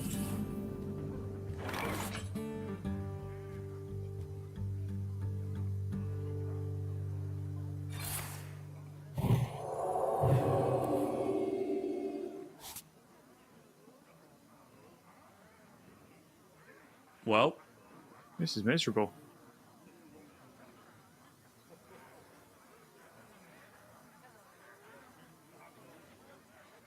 But Chonzu's expression has not changed at all when he's faced with a bit of adversity. He's approaching this game exactly the same way he did when Gaboom was passing every turn last game. That is correct, yeah. And now even the Earthside Maul thing doesn't work, as miserable as that is, because you'd still have to, like, coin something else out to avoid overdraw the next turn. Yeah. I mean, it's probably glow sticks. Do you glow sticks a wisp just to not kill the Phoenix in case there's there's some Webweaver stuff that changes a breakpoint? Because I feel like if you're saying that you just die if they make a big board here, you might just die. Yeah, you have to do this right. It's the only way to make the space in your hands. You just can't afford not to draw another card this turn. Yes. You can't just sit there drawing one card a turn. Oh god, it's 6. Oh, I think it probably works if he gets Lanessa next turn still, though. Yeah, I think it does. Yeah, because of the Divine Brews and the sunscreens. I think that would work with Lanessa off the top. And that would also keep him alive, because it would tank all the asteroid hits. Yeah. As long as this board doesn't get much bigger, which it looks like it might. Although board space is a bit of an issue. It is possible to just simply die here as well. There are enough asteroids in there to make it happen, and there's just a ton of other cards as well. I think that's what Gaboom's going for. Try and end the game now rather than set up the biggest board with everything must go. And also, the Lanessa's not even going to save him because he will just die. He doesn't have another glow sticks in hand. Maybe with a big Story of Galvadon. He could rush into stuff with Wind Fury Lifesteal on Lanessa. Yep. But he needs to hit exactly Lanessa or Shanti off the top right now. Preferably Lanessa so that... Ooh, that doesn't work. Yeah, because if he drew Shanti, then he could swing to draw Lanessa, but he'd have had to coin first, which is bad when it's not doubled. Do you still have to start with coin? I guess you do. Yeah, you have to go for a light bot and hope that you hit like Wind Fury Lifesteal, I think, off Story of Galvadon. The question is, how much do you buff it first, and do you try and go for double story? Because if it gets elusive off the first one, then you can't play the second story. We have to go double story. You can't get Rush, Wind Fury, and Lifesteal without... Can you? Isn't it 3? Oh, is it 3? It's 3. Yeah, no, you're right. Yeah, I'm being dumb. I mean, you probably should go double story because... Manager that's more likely to happen than just so, getting elusive off the first one and bricking. Yeah. And he got elusive. Wah, wah, wah. Elusive, Poisonous, and Lifesteal, I guess, was the other one. Yeah. Like, the argument's kind of moot anyway, right? Like, you make that play, and then you cast the first one and see what happens, right? Like, it doesn't actually matter whether you do it or not. But yeah, that was an utterly miserable draw for the Paladin in the end. We were gassing it up. It said it can't lose a game. Apparently it can. That's didn't what it really takes. play the game though, did it? So we can write that off as he wasn't really. Yeah, no. Chonzu was just giving one back. That's the first game he's lost today. So yeah. He's just you open charitable. your deck tracker and then you find it in the history and you delete that game from your records. It doesn't count. Oh yeah. You just change it to a win. Oh, that's what you do. If you threw, then obviously that should have been a win because like Hearthstone had decided that was going to be a win if you could have won and threw. But also if you get unlucky, then it's not your fault that you lost. So you change those to wins as well, and that's how you achieve the win rates that I have. That's right. Yeah. Emphasis on the being lucky part. And so Chonzu now back in with the Paladin, Death Knight and Shaman remaining for Gaboom. I think Gaboom will be feeling a little bit better getting that Rogue, and that's actually a huge win. If you're going to have the absolute brick from the Paladin, with the series remaining the way it is, that's probably the matchup you would have taken your absolute brick from if you're Gaboom, because at least with the other two decks, you feel like you can interact with Paladin, even if they do start to have some of the better draws they can get with their deck. So if you're clutching at straws as Gaboom or trying to find a way to win this series, that's definitely worked out okay for you in the end. We're going into the DK matchup now. How similar is this to what we saw from Rogue with the Giants earlier? Is there any parallels there between the matchups? We've seen this matchup pan out a couple of times already in the tournament. It is quite similar. Like we saw Chonzu in his first series today. I think this is the matchup he won with the Paladin. He just made a massive board, hit the DK in the face because yes, they drew their corpse explosion. Yes, they had 8 corpses on turn 5, but Chonzu's board was just bigger than that, so it didn't matter. And I do think this matchup is probably quite good for the Paladin because they do just overwhelm the DK. The DK goes, like, it puts out a little bit of stats each and every turn, but does nothing massive, nothing overwhelming. And then one Lanessa turn can just completely flip the game because DK has no complete board reset like the Starship one used to have with Pyro Poison. They have to rely on Corpse Explosion just being good enough. And they need to draw it when it's a one-off. Yeah, such a huge difference, right? Like, this matchup used to be played against a deck that was like double Corpse Explosion, double Pyro, like 1 or 2 poisons on top of that as well, which is like a disgusting amount of clear in comparison to what this can do. It was more clear, but there was also less board pressure. Yeah. And yeah, this DK from Gaboom can curve out. It doesn't very often, but it can just hit the 1, 2, 3, 4, 5 curve and then just have a big enough board to be able to trade down most of the threats, so you don't need a big AoE. And there's also obviously Zephyrus. If you hit the right stuff of Zephyrus, Discover Removal, then that can be enough to get over the line. But I do think Chonzu's probably favoured in this one. Okay! Especially with there that. There it is. Yeah, big deal.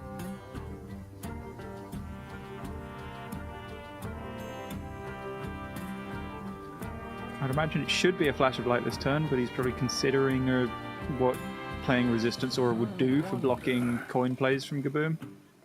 Yep. I think he will come to the conclusion that it's just a straightforward Flash of Light, progress your game plan. You don't need the card draw, you can double armaments with Lanessa later maybe. I think especially when you have the Libram of Clarity, you're just, because you have such, I was literally going to say clarity then, as to what your next few turns are going to be, you can then line up the Resistance Aura to protect that turn where you know your light bots are coming down when you have that information as well. So. I nearly made you say it. That means it's just a perfectly named card, Talso. I know, yeah. I never really processed it before. It does give you such clarity as to how your game is going. And now what kind of game is it? It's a Lanessa game, but there are no coins. That is quite crucial. I think without the metal detector, Chonzu probably would have rather had double Lightbot here. Lanessa is quite slow to get online. This was definitely a Paladin player's response to this situation, by the way. He immediately assumed the gamer stance and started counting, briefly raised his eyes to check what his opponent was doing on their turn, and then continued to ignore it and went back to counting with their own hand.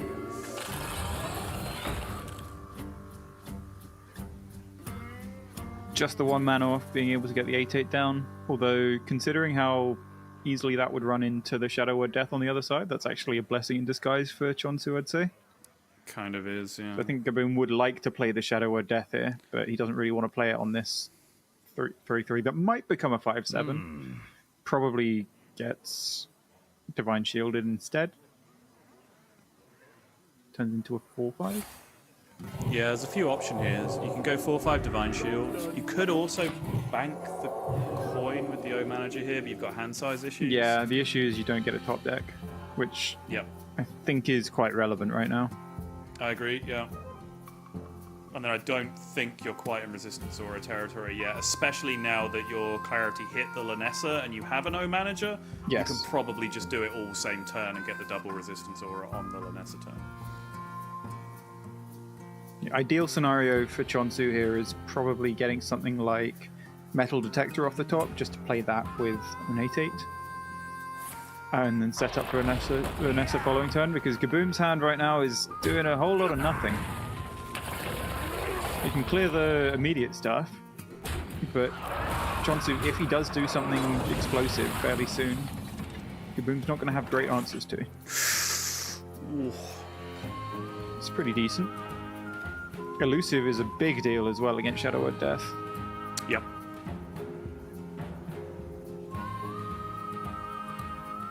But I do wonder if he'll save that for Lanessa.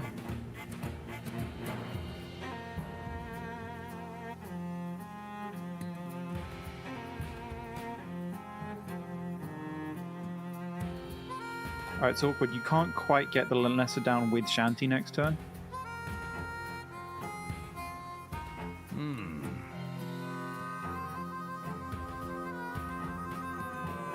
No, you're right. Yeah, that took me about 12 seconds longer than you, but... I mean, you could do it without playing the Story of Galvadon, I think. But then also no Resistance Aura, and then you just get Corpse Explosion and lose a lot of the time. Okay, Grifter now offers a few options for dealing with this.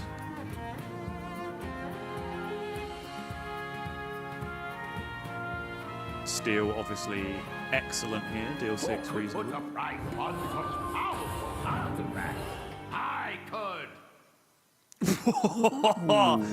I can't help but observe that the ones that I said would be good are not being presented as options. No, they're not here, are they? No. Well... Yes, go on. Trying to sugarcoat this. He almost mills Chonzu. He doesn't quite. Which of course means he almost wins the game. Yes. I mean, the taunt's not that useful for Chonzu because Gaboon's not... I mean, Gaboon doesn't have the Corpse Explosion, so Chonzu doesn't know that he could just try and go all in quite soon, and then that would just be enough. There's also an interesting like cat and mouse game that Gaboon can't play this Pterodax because the moment he plays it, Chonzu knows, oh, you don't have any corpses. I can just build a full board. That's a great point, yeah. So even if he doesn't have the Corpse Explosion, he can't play the Pterodax, really. Or if he does, he just knows that he's giving Chonzu the green light.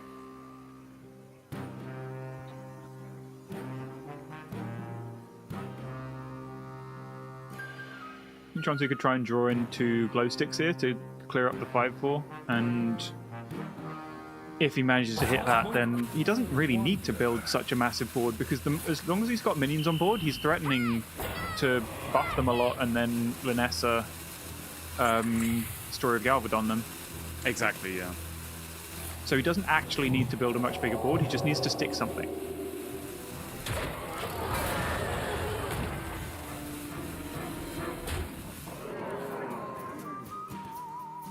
Doesn't quite play around Corpse Explosion. If it was in hand, it would full clear. Yeah, taking out the leech along the way, right? Yeah. Yes. Yep. 6 mana Sanguine is a weird sight. Yeah, that's not the right number at all. What's your thing of like cards are physically bigger when they cost more mana or something? Yeah, I said that once. I still don't understand what it means though. No, minions like look physically bigger when the number is bigger, sort of. Is it specifically minions?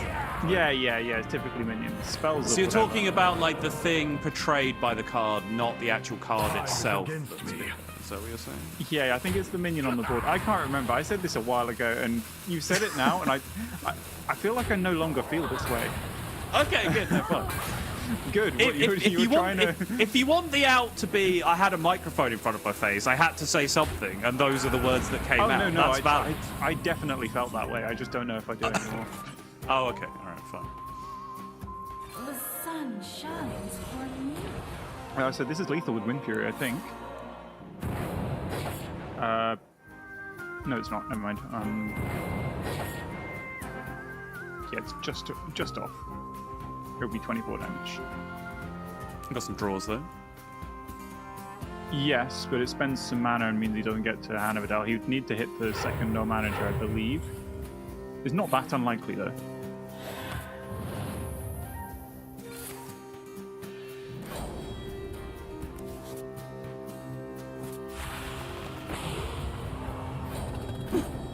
And yep, there it is. There we go. Yep. Well, he still needs to hit Wind Fury, but true. It's 6 out of 7.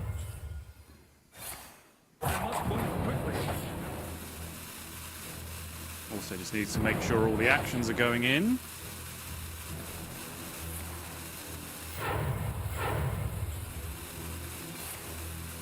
That arrow went twice. There we go! I'm going to take the spoilers from Chonzu's reaction, because he is looking like he's a long way ahead of us down this rope.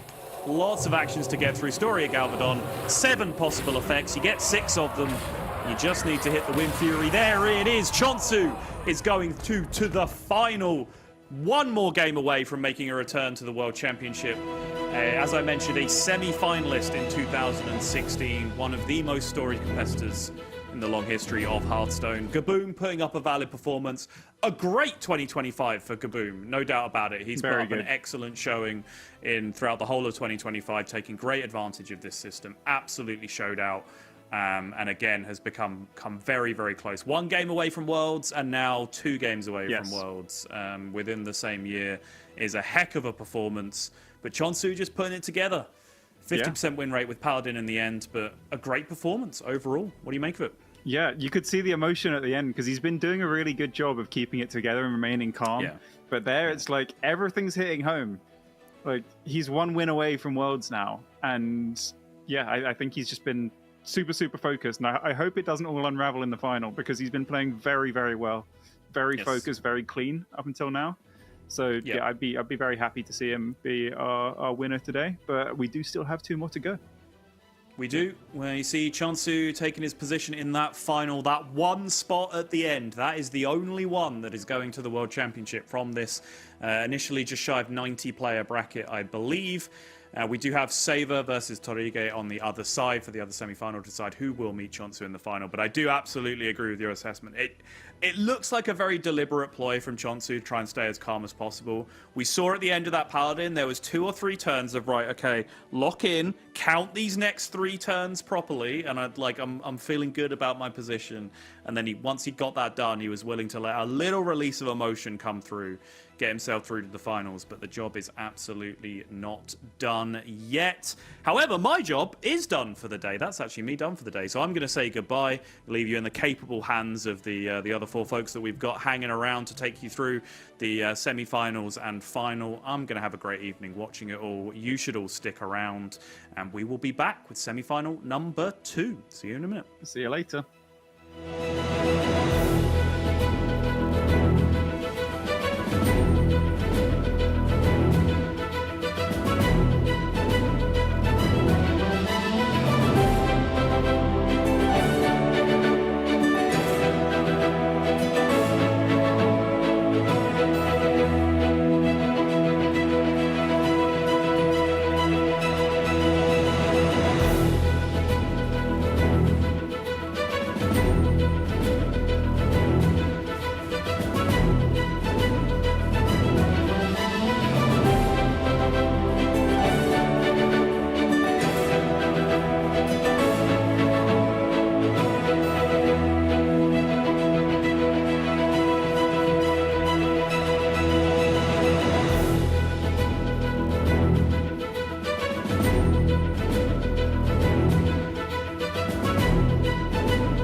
can hear it in the wind.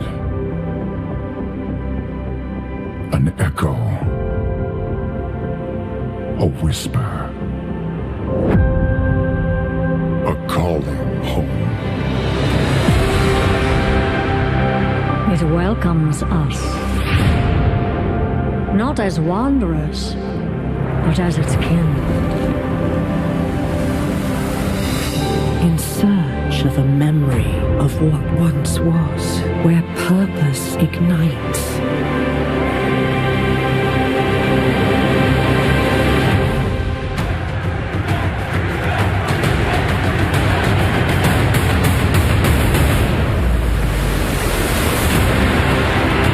A refuge where warriors can lay down their weapons and join forces with one another.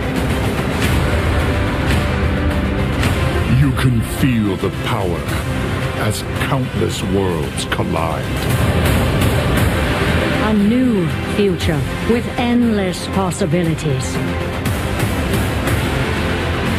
A place to unite. To imagine. To belong.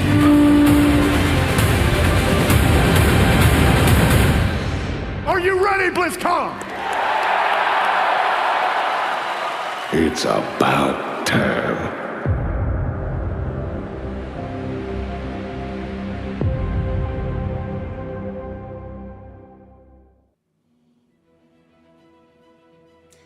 And welcome back. You just saw that wonderful trailer announcing that BlizzCon will be returning in 2026, and Hearthstone World Championships for 2026 will be returning to BlizzCon for the first time since 2019.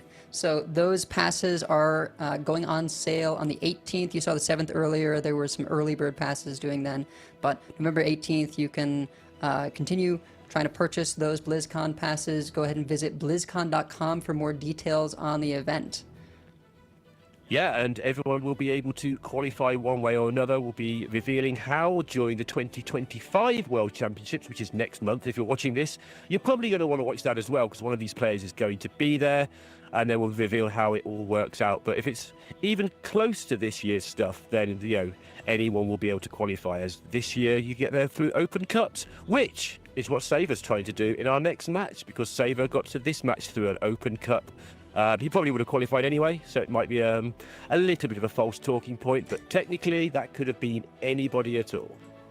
Yeah, and I'm excited that it's happening a little bit earlier next year, right? BlizzCon September 12th to 13th. It's a couple days before my birthday. My birthday's the 15th, so it should be a fun weekend. Oh, a few days after mine. Mine's earlier than yours, so that we can celebrate together. Although the year's a bit different, maybe. But yeah, into the matter at hand, we've got to find an opponent for Chonzu to take on in that final. It's going to be Saber or Tamige. And different bands. We're going to see some Hunters played for only like the second time today. Have you seen much Hunter? Are you looking forward to the Hunter, or are you looking forward to something else maybe? Yeah. I mean, the Hunter's always interesting to watch.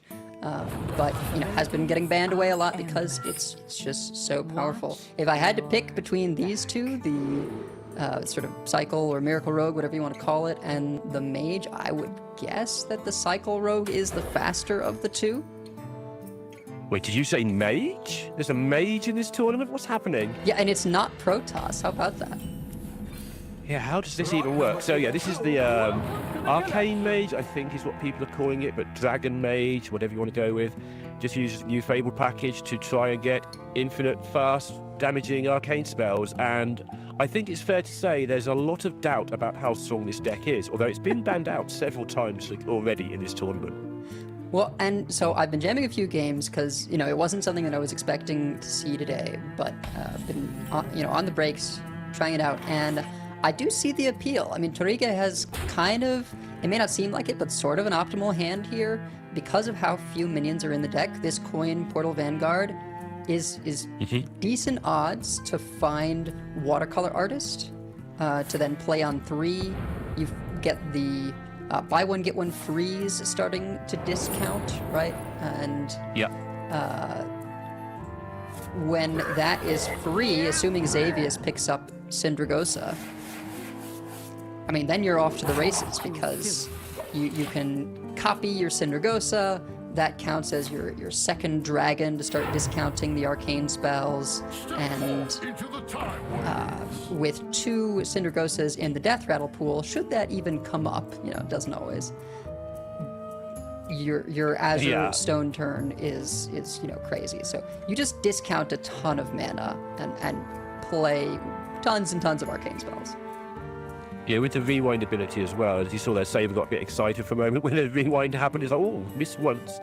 But yeah, I don't know my Dragon's Art off by heart yet, but it's one of the 2 5-drops, which is a good sign. Well, kind of not ideal in this case, I think. You really want to get Watercolor Artist down as quickly as possible to start discounting the buy one, get one freeze. Okay. So he's not going to be too happy about You did just say that, the Syndragosa pickup. Yeah. On Saber's side, not a lot going on. Obviously, it can change quite quickly with Platasaur Shadow Step going on. You can draw the hand pretty quickly. This is the version without the giants, so a lot more reliant on just killing with Incendius, killing with Thalnos, killing with asteroids, and maybe getting an EMG down early just to slow the mage down a little. Don't let it have it free reign, because then it will be a problem. Like the weakness of the mage is it gets beaten up early, but if you're not putting any pressure on it, it can just do what it likes. Yeah, and I think that's part of the reason for the swing to the face there, rather than bothering to kill off the 2/2 with this 2/1. Does leave Trige now open to potentially just slam that second Portal Vanguard, try again, or Arcane Barrage to stay safe, as you sort of were indicating. Yeah, the chip damage from the rogue does add up sort of quickly if you don't take care of it. Obviously, you sit there just looking at 4 damage, but next turn that could be looking at 14 or something, depending on what happens. You're just never quite sure when they're going to start jamming those Phoenixes on the board, and suddenly you're facing down 6 plus whatever you're looking at already.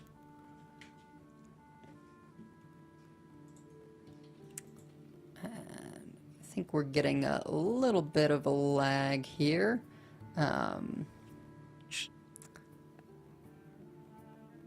Yeah, I feel like we didn't see something here, because, yeah, I mean, I'm seeing Savor at 2 crystals, which feels incorrect with it doesn't feel correct. Turiga at 4. So we're lagging just a little bit behind, but if I had to predict, right, probably the Platasaur coming down for Saver, maybe even with the step, and then Turiga is just continuing to dig. Something that you can do is end up like finding a buy one get one freeze discounted from Glyph, and that can be another way you get the copy.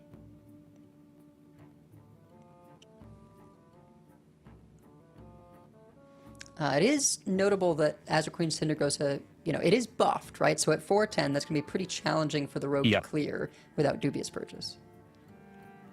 Yeah. And we are getting aware that this is going to be sorted just an observer thing, so we are going to just concentrate on Chirige's hand for now, in the dark. So the other thing is they can get the 0/4s down at some point as well to defend against the 410. Just Dubious Purchase is far more difficult there. Oh, there we go, got an update for you. There's a lot of stuff on the board. Oh, goodness. Chirige's at 5. That's not what you want. Yeah, doubling everything must have happened on turn 4 through something from the Platasaur into drawing a lot of cards into here we are with some preps, and yeah, I mean without the game is over. Without the optimal hand there from the mage, there's just nothing to do about that. So, as sort of predicted, rogue faster there. Wasn't looking like it from the first 2 turns, but when we made our way back, you saw just how explosive the deck can be. Yeah, I really struggle even to see how he got that on turn 3 and 4. That's a real shame. Must have involved some preps, the Platypus, the Shadow Step, hitting really hard. And off you go. Probably prep Doobie into prep EMG. That would get you, that would get you there, I think. With coin as well, so something along those lines. But anyway, either way, that rogue is 1-0 up, and the mage quite clearly is rubbish because it didn't stop at turn 4 absolutely nonsense turn. The rolls were quite absurd there as well, right? 4 mana 6/6 in the dragon, and then the paladin, 2/7 legendary. It didn't even matter that game, but getting that unlimited spell where you give something +2/+2 and divine shield. Quite annoying. Yeah. So that's actually massive as well, especially for rogue that can use that power very well. So the hunter and the druid left. That's not what Turige wants to see at all, I don't think now. The druid we haven't seen much of, so maybe that means it's not as strong in the format. But Saber's here in the semi-finals with it, and druid hasn't changed much. Okay, file is now kind of unplayable, but it has got some backed up in other damage spells. Druid is still pretty good at holding on early, and the hunter is the hunter. Like anytime the hunter's in play, you're in a good spot, which is true for both of them. But he's 1-0 up. Yeah, I was a little surprised that the Aulonius Druid ended up not transforming in terms of build. I sort of figured now that in Azara you've got a guaranteed location that summons a copy of a minion, that you could sort of cut the Elise package. Maybe you keep Ziliax just because a pair of 6/10 Ziliax off Story of Barnabas is still nutty. But I thought maybe you would just sort of like get rid of the Elise, run Azara, and always have your copy. But it seems that the power of like the other effects on Elise, with still the potential to get a copy, is at least seeming in the data to be the better way to go. Maybe I think that, obviously it's easy to reverse engineer, but when you're making 3/4 ones on turn 5 and just clearing a board, your opponent doesn't always recover from that instantly. It might take them 2 turns. If you miss on the copy, for instance, so you're quite likely to have that build if you've missed on copy. Lots of extra removal in there, so that does make sense. I'm the same as you. I actually thought the other build would just be all in on Owl, make it guaranteed, kill them quite quickly. But it turns out this still kills you on 8, 9, 10, and stay alive, kill them quickly. That's kind of the druid thing, has been for a couple of years now. A couple being 9. I did mess around for a bit with running both, Elise and Azara. I forget what stuff I ended up cutting, but you can have some very silly games, right, where you copy Aulonius twice and just start throwing 30 damage spells at their face. That's pretty ridiculous. I have stolen it all from them as rogue before and hit them for 32 or something with one swipe or something ridiculous, but... Alright, coming in. Okay. Managed to make it just on time for the mulligan here. Turige, I think, pretty happy with Double Flight the Firehawk. Yeah, on coin. Should work out nicely. Might only take one of them, actually. Well, I think this may be the hand after already throwing back some. I'm not sure. They look green, but that doesn't necessarily... Oh, yeah. No, that's a good point. Yeah, so maybe deciding... Yeah, it does keep them both. Okay, fine. Whew. Hagatha as well. Which is interesting because Saber kept the chalice to sort of deal with the turn 1 in particular, and just going to sit in his hand now. It'll still be fine. It'll do 6 damage on turn 4. Yeah, the roots pick up actually quite important, I think. Yes. I was making this point earlier. Don't worry about wasting your damage. Just use the cards for their best thing at the time, which is staying alive. It's all about staying alive. Yeah. It is that straightforward. And putting 2 1/1s on the board is a 2 damage spell on the board. Absolutely. And yeah, the new heights is great to have, but there wasn't really follow-up until now that Elise has come into hand. And depending on top decks, Saber may go 4 or 5 cost location just to eke out that bit of extra value.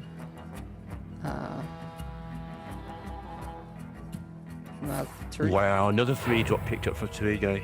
Yeah, tough choices though, right? No activator spell-wise.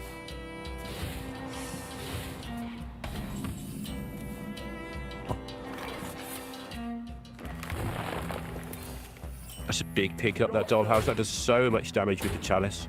Yeah.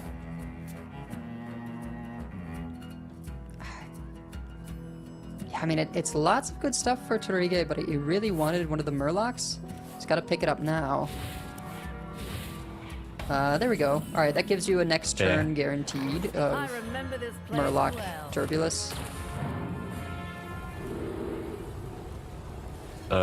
Taking a 1, no, taking a 5, okay. Yeah. I think you have to go Nesting Ground. And then copy. So he didn't take... Oh yeah, he's not sure which way to go now. Yeah, I could go... He's got the Incendious, which would be a fun copy as Yeah, well. plants is the safe option. Copy is sort of the like, here's how I can, you know, do silly things early. Advantage for copy is, yeah, I could wait to like slam the Incendious and copy it. What's crazy is Saver may actually just be in a safe position for dropping Incendious on curve. Yeah, and then that's not all about killing your opponent, just to be clear. The 3 damage from the ongoing eruptions just keeps the board nice and under control. Obviously there are 8/8s and things, but you've got other ways to do more damage if you're doing 3 to them every turn. Yeah. So he may just have the time to do this. The Decor pickup, quite good for Torige to drop Bellhop plus Grofin. I never make 2 trim. I never make 2 trim. Savo is kind of living off the top of his deck a little bit here. Yeah, a little bit. But Druid sort of does that a bit. He has enough draw to get away with it. Let's see. There we go. That is a good top deck. Yeah, did end up taking the +2, which I think is, you know, for this matchup, the way to go to stay as safe as possible. You know, Torige has been picking up all these buffed minions, right? Yeah.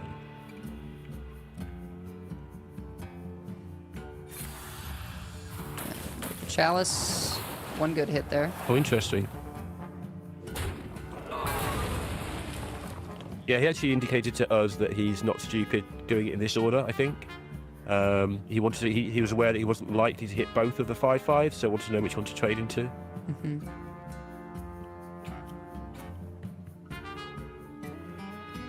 How do we do this now? I think he's just debating if he can take any face damage. Yeah. Sands of time run low.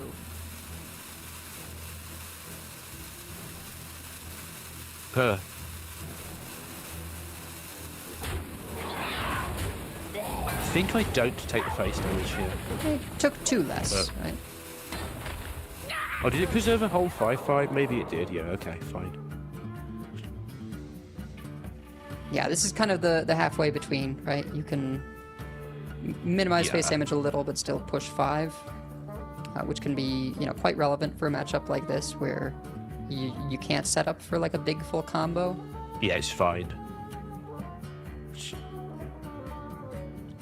He just has to weather this turn. If Torige doesn't get a really good sort of tempo turn now, Incendious is going to come down, and that's going to be really hard to come back from. Yeah, I mean, in that sense, I'd sort of like to see Muradin here. Just because if Muradin stays on board, I mean, that is a ton of damage represented in that Wind Fury. And you'd much rather sort of prevent the Incendious from coming down than just clean it up afterwards. Thing is, he's seen there's a Chalice, so he knows the Muradin's dying in a world where there's no Incendious, and he's probably not thinking Incendious just yet. He might be, but this Muradin just dies to Chalice here, so interesting. This is not so much pressure at all. I think Saver's pretty happy to see that. That does also that turns off the Bellhop. It does. It's a good point. But I suspect this will be Muradin now.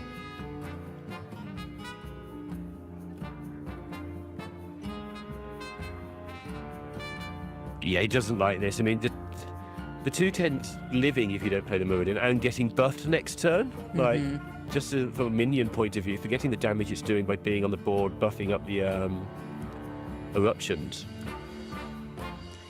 The Elise location really puts Torige in an awkward spot just because, you know, every time that's active, you know that 12 damage in Rush is available. Yeah. And maybe he wasn't liking his health total last turn as well as all the other things we talked about. Yeah. Like, he was sneaking down to 18. It was a turn where they don't instantly die to the 4-1 from the location. Maybe he just felt that was the time to get them down. This is now horrible for him. Yeah, okay.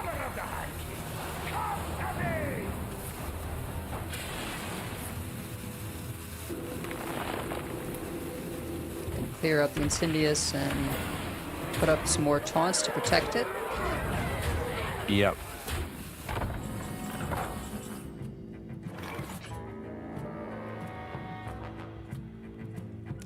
But yeah, Thalnos and potentially Dollhouse. Could you have killed the Elise there? If you put the 2/4s into the Incendious and then traded into the Elise with the... Yeah, I guess because... You know, then it makes the Terror run more awkward. Right? Like, Sure, yeah. since they already are going to deal 4... You know what it is? He knows there's a Chalice there, right? And so it is weaker to Chalice to do that. It's weaker to Eruptions as well this way, that way. If he draws an Eruption, then everything would have just died, so fine. Okay.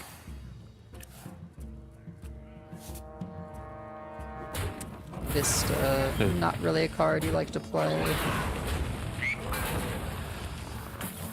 Yeah, that kind of goes perfect with the Chalice. Can finish up with a Toy Chest, or this Dollhouse, yeah, I guess. I mean, now there's potential, you know, if the Thalnos doesn't get cleared, of just Oh, yeah. getting some copied burn from Toy Chest. And Yeah, ebb and flow, some Eruption from Toy Chest, play them, draw some cards because of their Eruptions. Oh, there's a lot of damage available. And, you But know, also he's on 22 himself, so Twigo will be looking at just taking advantage of that too. yeah, I mean, and rough spot, Hagatha is just sat in hand this whole time, Yeah. when that's usually such a big tempo swing. Anything good with the location here? Surely it's location and a couple of things. Like you say, the bellhop got turned off by choice a couple of turns ago.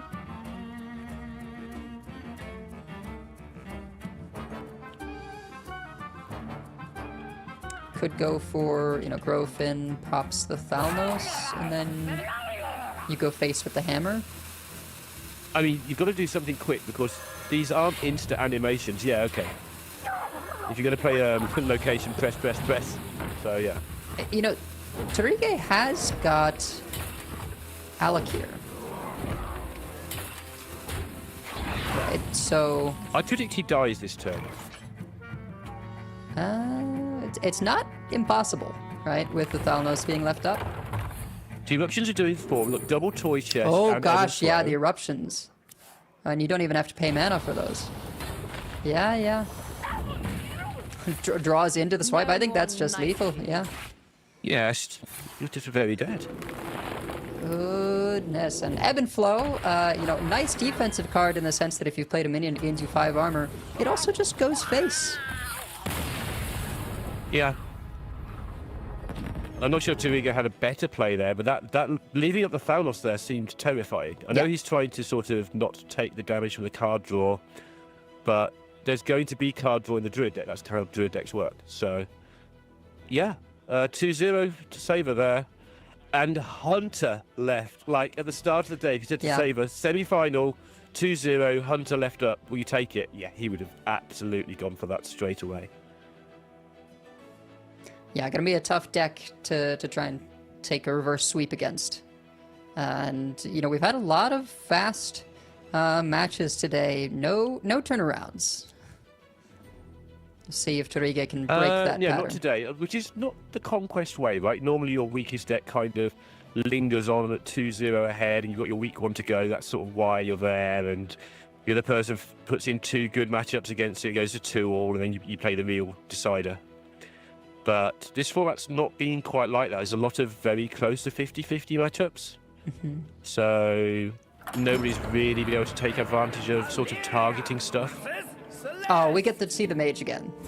So I'm happy about that at least. Tremble before the might of the elves. Yeah. Looks to me like just a Vanguard keep. Saver can just full keep though. Yeah, sure. Lovely hand. So I'm not set side with the Incendies this time around. there's the Sanctuary to potentially sneak it out. I think this is always... Oh my. Wow, double Sanctuary. I think this is always coin watercolor artist from Torige.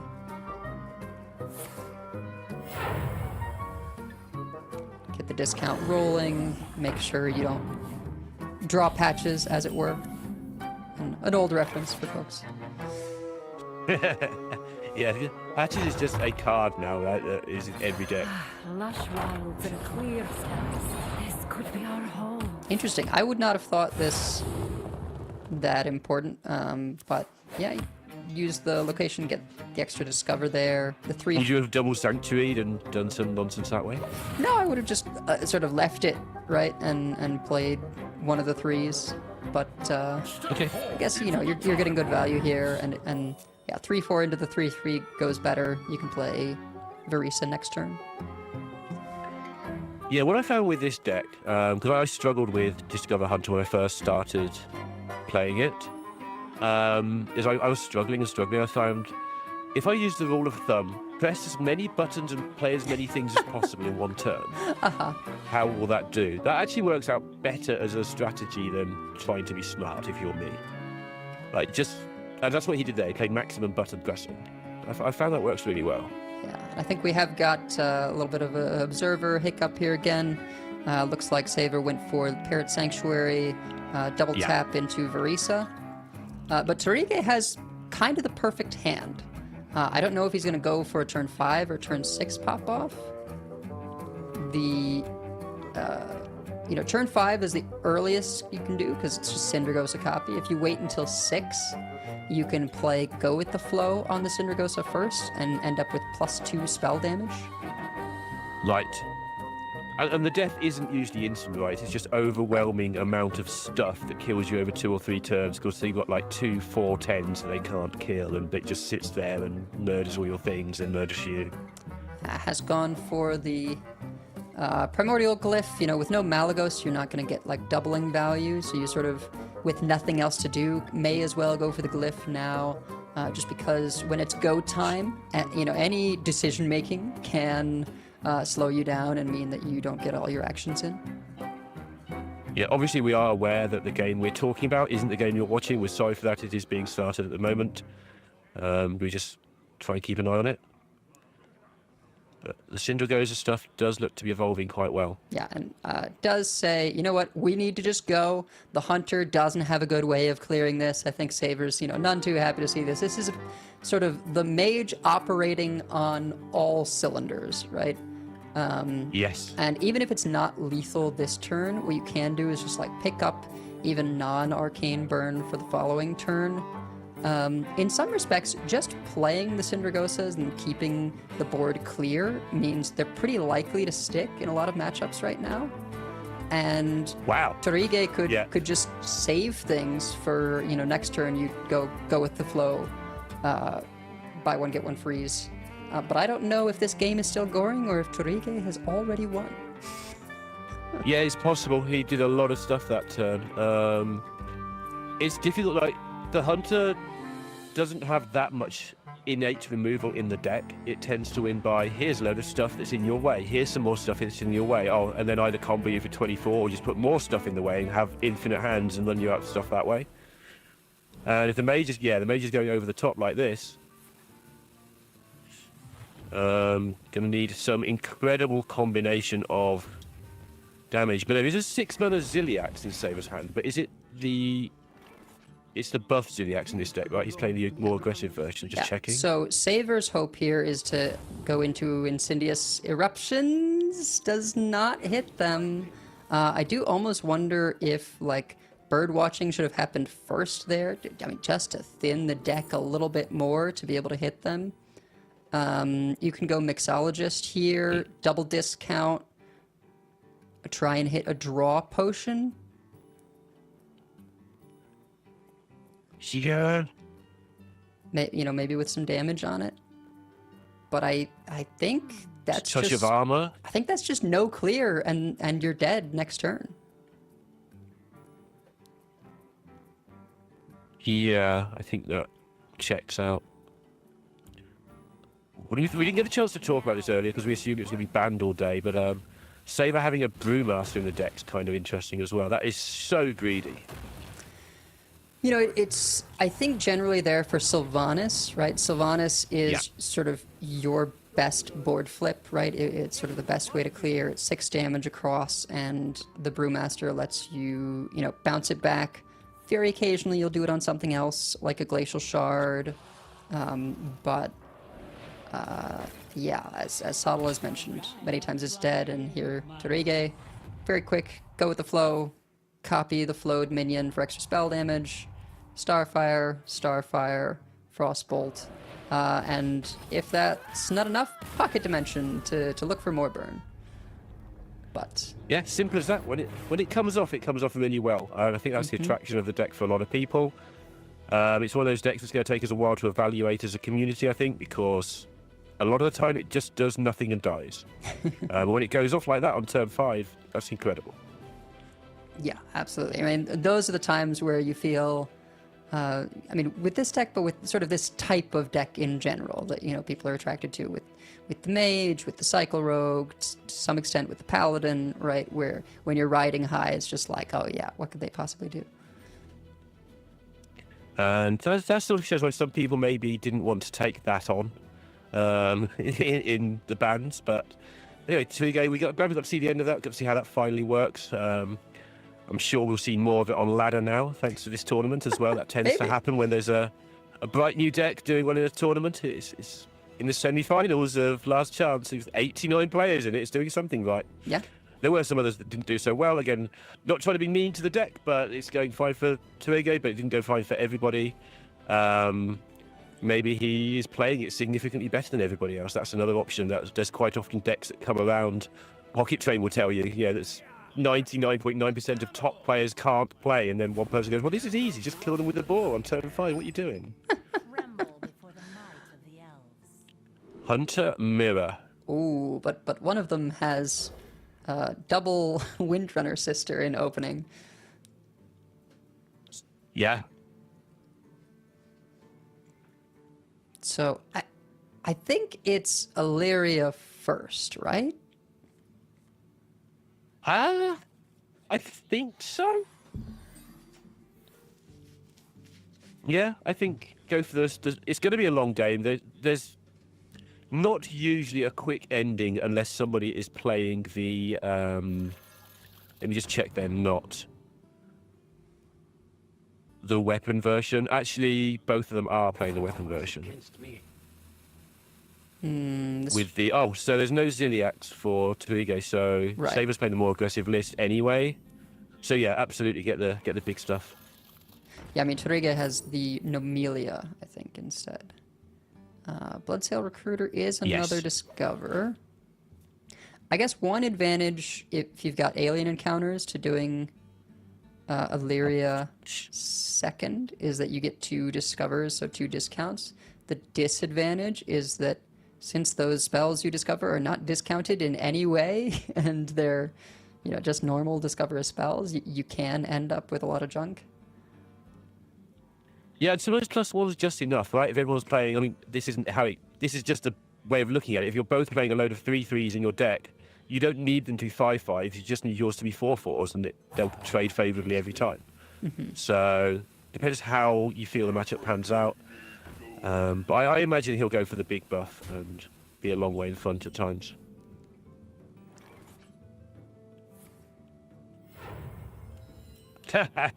Okay, good. I'm glad you feel that way. Yeah. We're with you, Saber. Well, I am anyway. Deciding which way to go. Yeah, there we go. See, maybe the deciding factor is you're never playing a different minion to the other Sylvanas next turn, almost ever. So you might as well just do them both now. and get the buff on the things you draw from there on. Yeah, and like, you know, you've got time to discount the alien encounters. You did pick up the blood sale, which is, you know, an extra discount eventually. If he picks up Niall now, he's going to be annoyed and I'm going to look stupid. But yeah, I like it this way around, I think. I mean, I think without an extra mana to actually use the hero power, you still just play the Varisa. Probably, yeah, that's also fair. What I just saw, I did not realize Wound Prey was in this list. Yeah, this list is quite aggressive. It's only 3 or 4 cards different to the slower versions, but the extra Wound Prey with Niri really allows you to go kind of all in sometimes on the kill them with Grifter strategy a lot more easily than maybe you'd think. Although, just that one extra card allows you to do that sometimes. I mean, I've seen some of them with Arcane Shot. Wound Prey feels a little bit more like a nod to dealing with early boards. Sure, yeah. Yeah, it is a weird compromise, actually. Guess turn 1 against Shaman? I don't know. Oh, speaking of Neri, is that potion buffing? No, it's not. It gets silly so fast, doesn't it, when you've got the buff on that potion you're alluding to? Does. Like, I mean, the Niri then doesn't die.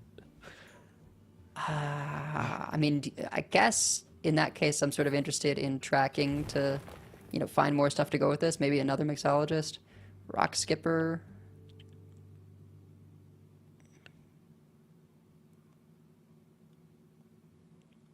But Tariga is actually in the position of, like, maybe gassing out without some good top decks here. Yeah. It's weird. He really wants that Rock Skipper with that Niri, but that is probably losing if he does that. I mean, not losing immediately, but it's probably getting in behind, I mean. So the Nomelia potentially lets Tariga just, like, play the Rock Skipper, sit tight, you know, pray for a top deck for turn 5.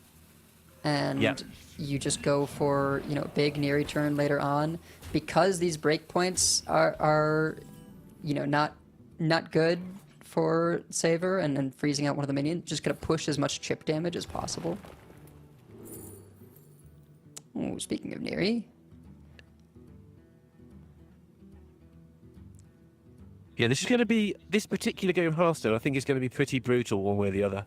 So either Tariga finds a little bit more damage or potentially just dies. So the Neri pickup for Saver and this Discover means that next turn can be... Oh, I was going to say next turn could be Neri plus alien encounters, but he just wants to get it down now, which makes sense. He knows from the list that Tariga has more burn. That Sylvanas is nice. It's unupgraded, but it is nice still. Yeah, it's pretty tasty here, actually. And he's got to do some thinking about, does he want to do the old-fashioned weave in the hero power? Because actually there's a lot of damage in hand. If you double everything with the Niri in hand. So weaving in a hero power, getting a little bit in face, it's tempting. Yeah. He's probably just checking. I think that's what he is going to do. He's just trying to work out, does he have to?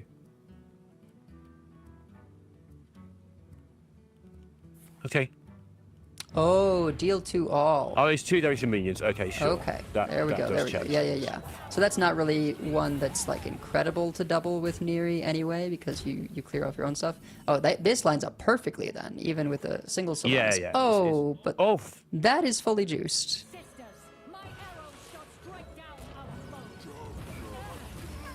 Tariga has 10 next turn, right? If he wants it. Does he have an? No, he's 1 off mana. I've got chat mana. It's probably just Nomelia, right? I mean, it pushes some face damage, resets a little. Alternatively, you can just go for the Discovers right now, and as you say, weave in the hero power. Certainly, Tariga's list feels a little bit more like a weave list, where you're just saving up the burn for Neri. Yeah, it's a lot of burn as well. This is the safe option. It is. It buys time.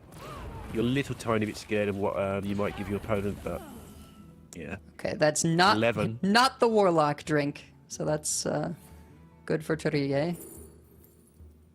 Ooh, It's looking very good for Turiga. Niall, or yeah, you need something. I think you're looking for Grifta, basically. Lush wilds and clear You have just to get the heal 12. Mm-hmm. I think that's a good call.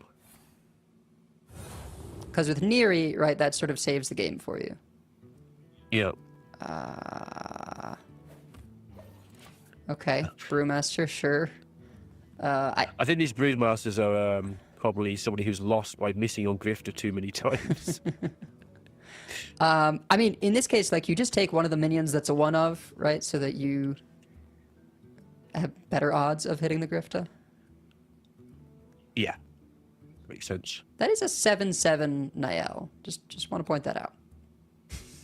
It is. Neri is also in hand, weapons in hand, but still missing a chunk of damage. Yeah, 1 damage off with the full 7 mana, so I imagine we go Scout Varisa here and just go for a full I hand think of so. Discovers, hope you pick up a Deadly or something. Yeah.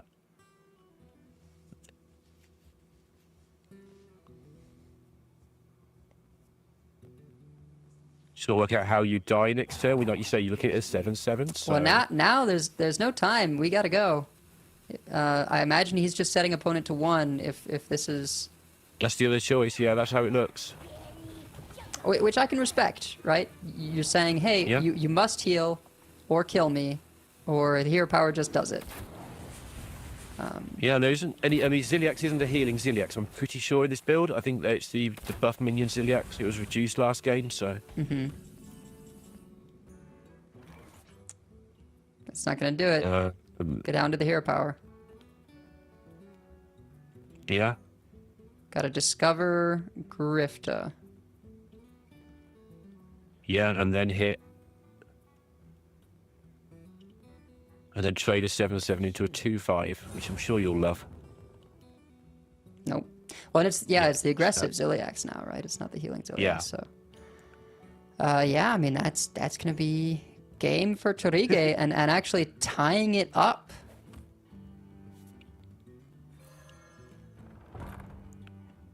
It's our plan. Just play some things to play some things. I mean, the thing is, you can only discover minions here. You can't discover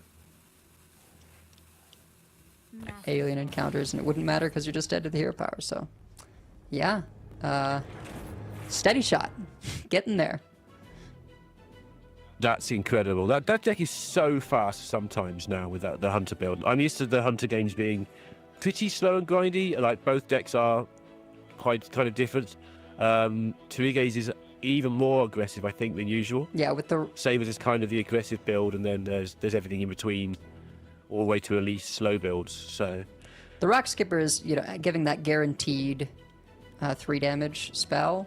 I think can really give you a speed boost when you're just throwing out chip damage and looking for lethals. on the downside, if you don't find your Niri, you are left with a handful of sort of rocks and sticks and bones, and I'm not sure what else you end up with. They're just stuff that doesn't do much. Obviously, you can clear boards with it. Obviously, it's all right. But you do end up with some cards that you kind of wish weren't in your deck. But if you get the Niri, you get that, and that's why it's there. Yeah. And you can discover, obviously, the deck is a Discover Hunter. It discovers so much stuff. You're allowed to discover your Niri pretty rapidly. So it'll be interesting to see where Hunter settles down after a week or two of sort of millions of players fine-tuning it, I guess. Yeah, through the gauntlet of the ladder, figure out what the best lists are. Though it may just sort of be a preference thing of like, well, do you like the faster list, or do you like the, chunkier lists with Shaladrasil, Incendius, whatever. Some lists still try and spread out the curve to be able to fit in Elise, just because Elise can be so powerful. Yeah, Elise is the build that I've spent the most time on, and it is quite slow and grindy. Again, it's only like 5 cards different or something. It's not a massively different deck, but it plays very, very differently. But now got to get it done with the Shaman if Tariga is going to complete the reverse sweep, and it's an okay matchup, obviously, but I think that the reason that Hunter's been banned so much this weekend is because Shaman's wanted a chance to breathe. I think Hunter is quite favoured in this matchup, personally. Yeah, I mean, assuming they're able to sort of get things up and running in a timely fashion. Because we did see how sometimes the Discover Hunter just can't pull things together fast enough, and the Shaman can run away with things. One of the big reasons is the taunt. Like, the Hunter, as long as he can throw down an alien encounters at some point, which, like you say, it has to have one, but we usually find one. The Shaman just has to trudge through this sort of sludge and slime and goodness knows what else just to get where it wants to be. Ooh. And the Hunter, while they're doing that, is slowly developing its game plan. Yeah, well, Niall pickup, certainly an appealing option always. You might even be coining that out. Definitely possible. Needs to think what he wants to do if he doesn't. But pointing out, look for some lower curve stuff. Makes sense to me. Yeah. Get those discovers ticking along so your alien encounters is cheaper. Again, good way of stopping people hitting you with Wind Fury weapons and stuff later on. Ooh, perhaps a slight divergence. Oh, interesting. Mixologist. Yeah, I think just seeing the bird watching, you've always got to be scared of what is indeed about to come down, which is the double bellhop.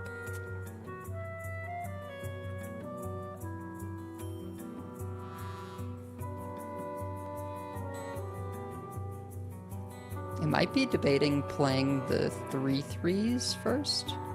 I never make two trips. Yeah, it's one of those things you do debate and then you say, why am I debating this? It makes sense. Oh, that's a good pickup too. Okay, yep. And so's that.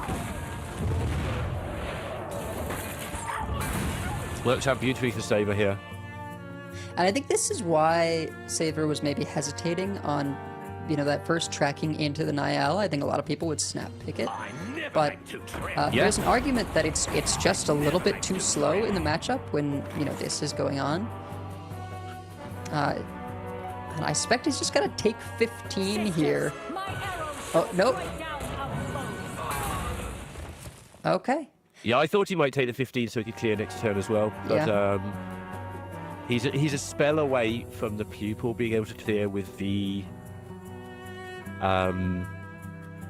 potion. Mm-hmm.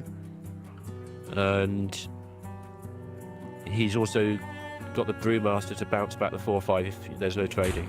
Yeah, I mean, I think he was maybe hoping for a full face into Frosty Decor there so that he could, as you say, hit one of the 2/4s and then brew it. It is a good curve from Tariga. Yeah. Like Saber is getting visibly irritated by the fact good what's curve, happening here. smart trade there.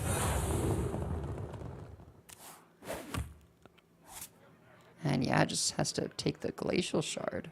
Yeah, if you're turning on aliens, you're struggling.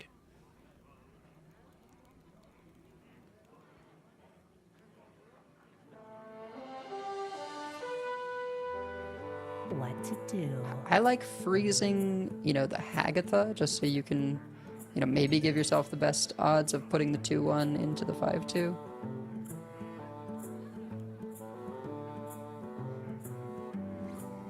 Like, in his mind, he's getting a few of his fouls in the face next turn. Easy to say quickly. Sure, yeah.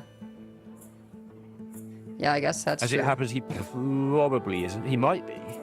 He might be, right? Like, fouls is totally reasonable. I think Tariga is in such a dominant position that he has time to just go for this Decor, with the 5/5, and then Grofin cleans up the 2/1, right? Like, you can sort of keep things pretty clean here and just keep Saver on the back foot. Yeah. Yeah, it works out nicely, doesn't it? I think if you're going to have an accident here, it's either one you can't stop or it starts with Ziliax buffing that 2/1. And Tariga is incentivized to have as many minions in play as possible going into that 7. with the Wish Upon a Star. Yeah. So much stuff. Wish next turn. No cleanup available for Saber. Yeah, just ignore the You 3-4. say at the start that sometimes you just don't get a hand. And to be fair, I think Saber did get a hand. I think Tuige just got the absolute brilliant courier. Tuige's getting visibly excited now. It's only getting to the final. There's still one more match to go after this. Gotta pick up alien encounters. There it is. Yeah.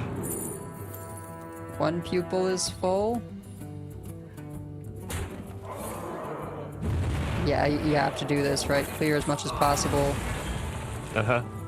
This is honestly, quite a good comeback here. Savor managing to stay calm enough to get most of this done.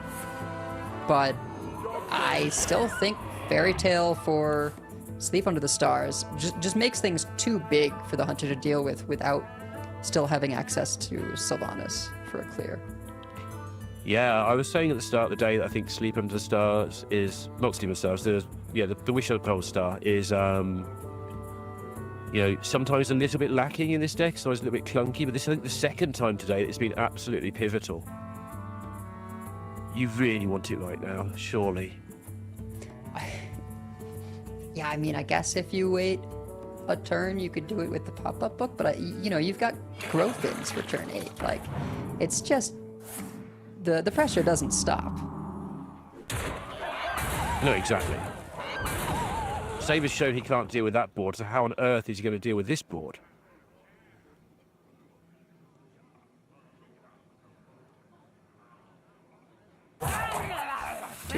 Do we Static Shock the 1/1? Doesn't matter.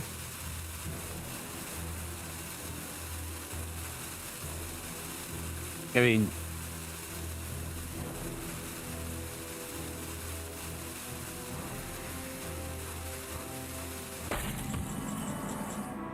Yeah. What are you supposed to do? Okay, so there's alien encounters in the pupil. It is not. No, the deal 2 and freeze is in the pupil. Okay. So, probably gonna go for double of that here. I think you can get the Parrot Sanctuary down too.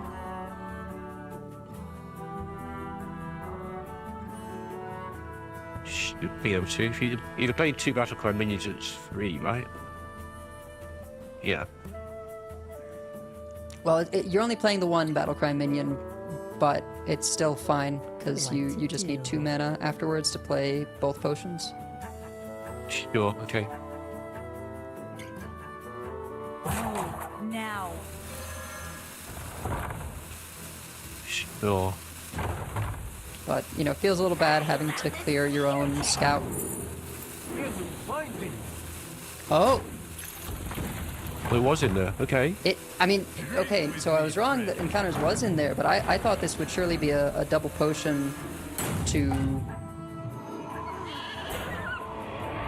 clear up the board and freeze the 9/10. I think what Saber's going for here is just like he has to actually have a plan afterwards, right? This potentially protects the scout, right? Like it's a really risky play, but I think he has to take some risk to have any hope of coming back. And this way, he gets to have more value out of the pupil. He can sort of do this again if the scout lives. If the scout lives, he's suddenly in a position that isn't necessarily the worst position someone to be in a Hearthstone game ever, because he can do it all again. He put both encounters back in there. He's guaranteed the Rock Skipper to activate the pupil again, obviously. He should be able to do a lot of removal that way, if the scout lives. Right. Which I imagine he knows is not likely, but... Yeah, and we can see it doesn't happen in any world.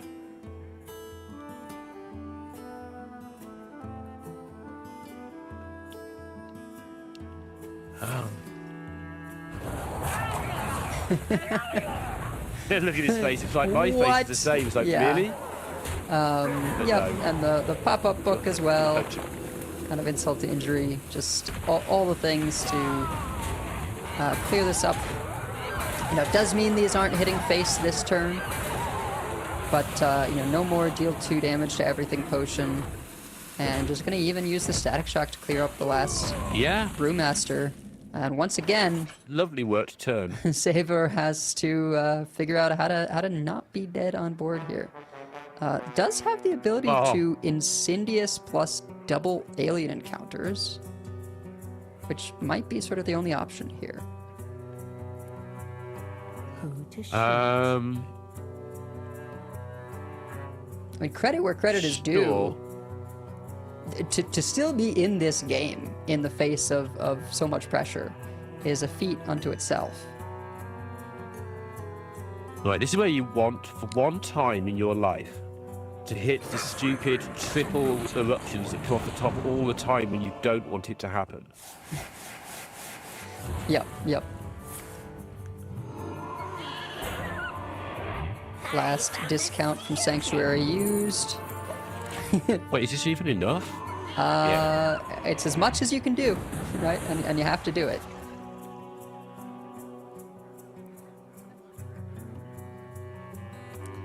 Yeah, it's fine. Okay. I was thinking for a minute it was just lethal, but the way 3/3s interact with 2/4s is kind of not like that. Yeah. So that's fine. So, the frog is actually quite annoying for Torige because it means he can't actually play a Grofin here. I guess you know, actually you kill off the 6/2 and 7/2, which doesn't feel good, but you sort of have to try and get through the taunts. That lets you play. I forgot the Grofin was massive as well. Oh my goodness. Yeah. 10/11s.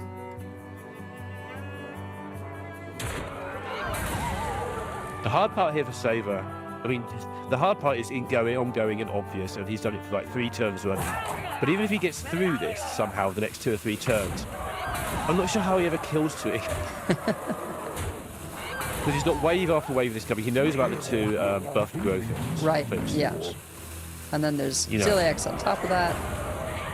Yeah. And he's got to do 33. It's not like he can just go, oh, Nui hit you for 16 and you're dead. Like, he's got to find 33 for his like cheesy comeback turn. Okay. There's a start. Probably a thing that he wanted to happen. Do you start by pressing the button, or do you start by... I think you have to start with saves, because... Okay, there's another eruption. Yep.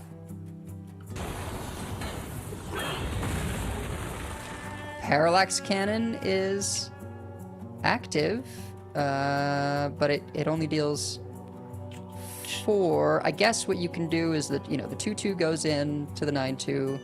You can get a rock. You can rock the 10/7 and become immune for your attack to clear it. You're still taking 10, but... Sure. You're alive, but are you really living? That's really the question. I ask myself that every day, Edelweiss. Yeah, best you can do. 3 eruptions remaining in the deck. That is a Shutter Block. The question here is, do you just say, well, there's enough pressure presented, I can afford to play the Shutter Block, or do you just jam another Grofin? I think I Grofin and pop up, but to defend it, just in case the weapon somehow goes. I mean, who cares? The weapon can't. Not who cares. The weapon can't hit anything cares? anymore since the immune effect is used. Oh, of course, yeah. I'm silly. Yeah. Yeah.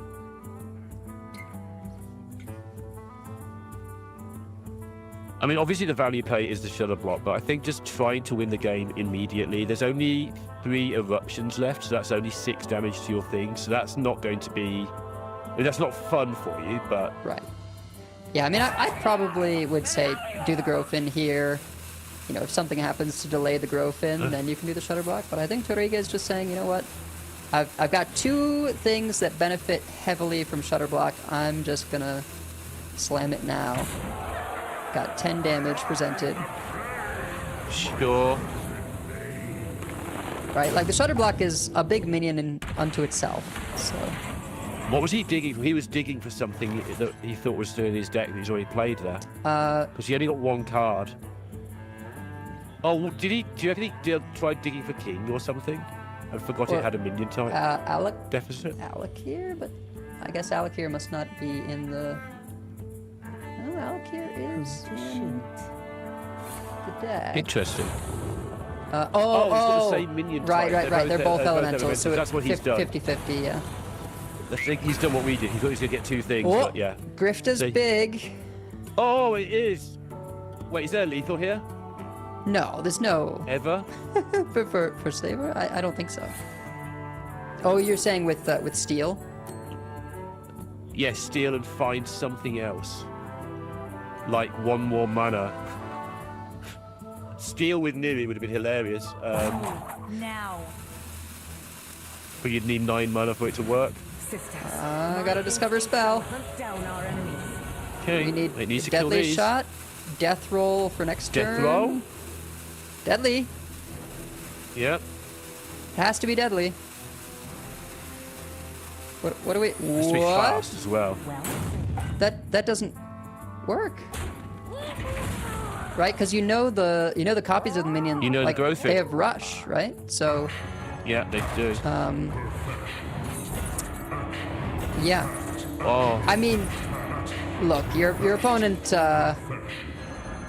Even if you deadly the shutter, right? Like you can't deal with this board. There's just no way. Oh. So just congratulations to Enrique. Fantastic to see him get to that final. I just want to point out what was happening there. The reason he didn't play the Growthins is because he was dead to exactly Niri or into Rengari Grifted Scout into double Grifter steal. Steals. Yeah. So he decided to avoid that happening. I'm pretty sure that's why he didn't do that. He wasn't just a bit scared of doing it. He was actually, that's the only way he could lose the game. Yeah. Well, well done. So, yeah, fantastic. You know, longest series of the day so far, full 5 matches, and the reverse sweep, you know? We are going to have double Paladin in the finals and this mage. I'm excited. I'm excited too. Double Paladin Mage, and I think the Rogue with the Giants as well, which no one else is playing. Yep. I think is in Chonzu's lineup. So absolutely wild lineups in the final here. Very varied. It's been a very varied tournament. But we're pretty much done, Adels. Just a quick one. What would you like to say before we hand it over to the boys for the final? Yeah, I mean, honestly, I like, if I'm voting, you know, with my head, I go Chonzu here because, you know, more experience. We've seen him execute on the lineup and everything. Torriga's play has been a little more shaky. If I'm going with my heart, like, I want this Cindergosa mage to make it through. Okay, yeah, I'm similar to that. I think it's going to be tough for Torriga. I think Chonzu's been pretty clean. I've seen Chonzu in years gone by, just from time to time, do something a little bit silly, but he's been, we saw Sottle and Pocket talking about it, he's been really in the zone today, like making sure that he doesn't do one of those things. And for both these players, it is silly o'clock in the morning now as well. That's very true. So there's that factored in on top of all the pressure. Wow, that was a series, that was an ending. Again, I couldn't quite work out why he wasn't just jamming the Murlocs, so he found a way around all that. But yeah, I think we're good to set up for the final. If not, we'll keep talking. I think so. Yeah, we're good to set up for the final. So enjoy the final. Winner takes all, loser doesn't take anything. See you in a few minutes.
Hello, everyone, and welcome back. We have our finals ready to go. The last chance these players have of making it to the World Championship. I'm Raven, and joining me is Pocket Train, and we'll be taking you through this match where there's basically everything on the line. Both players have basically played for the last 2 days straight to get to this point. Pocket, you've been in similar tense situations before. How do you think these players are feeling right now after such a long few days? Yeah, I mean, you said they played for 2 days straight. For them, being from like the far east of APAC, they played for 2 nights straight. I think it's we saw on Turige's cam last series. The sun's coming up where he is.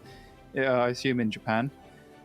Yeah, for them, it's like nerves sort of. I mean, they'll be high, but a lot of it will be tiredness will be taking over. So that's like your main fight here. Fight the tiredness, do your basics. Like they've practiced enough. They know how to play Hearthstone. They just got to make sure they remember how to play Hearthstone in this final. Because it's just whoever gives into the exhaustion most will probably be the one that makes a crucial mistake and might lose the series as a result.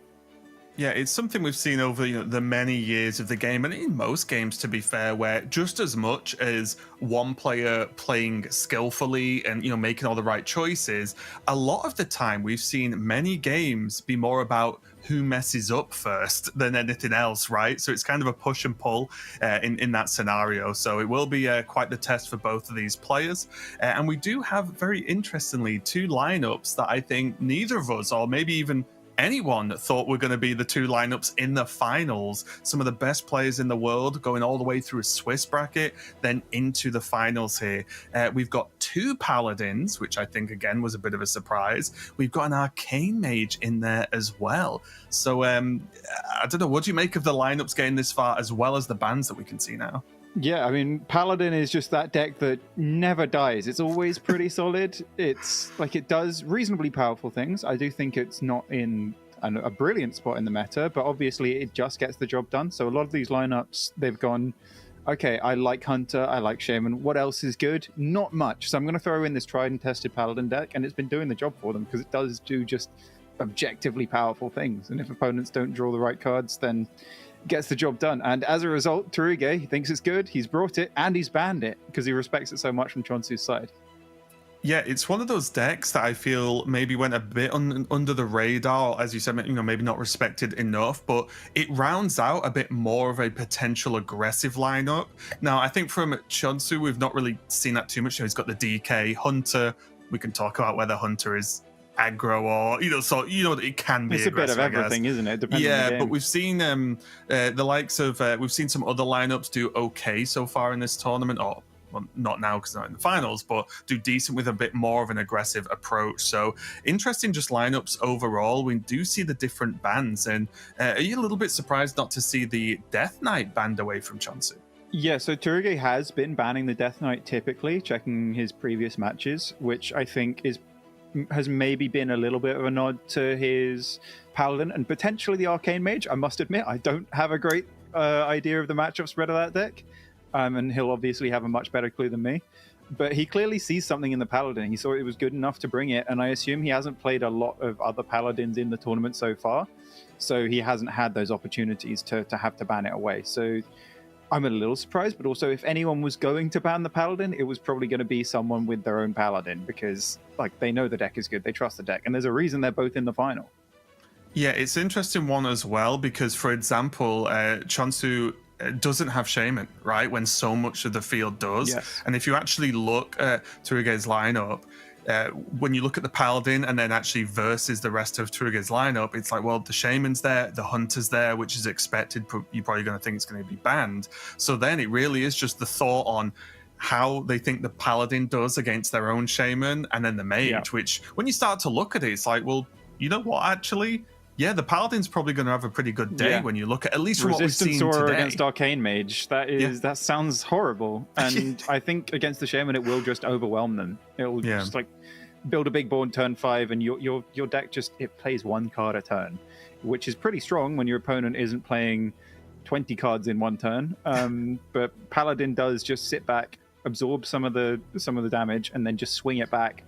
And the decks in Turige's lineup, aside from the Arcane Mage, when it's not resistance aura'd, don't really do a great job of dealing with swing turns. Right, and then looking at the rest of Chonzu's lineup, what he has available, I think for me, even though it's done pretty well so far, obviously, the Rogue is probably the one I'm looking at the most to sort of question how it's going to get the win here. Could be a little bit difficult. Rogue's more than capable when you look at what it's going up against, but to me, that feels like potentially the weaker list out of the three that's left over. I'm a bit clueless on the matchup against Arcane Mage. If the Arcane Mage goes in on 5, then the Rogue doesn't have great tools to deal with that. But yeah, Rogue should struggle a lot against the Paladin, I think. We saw it struggle earlier, even though it was...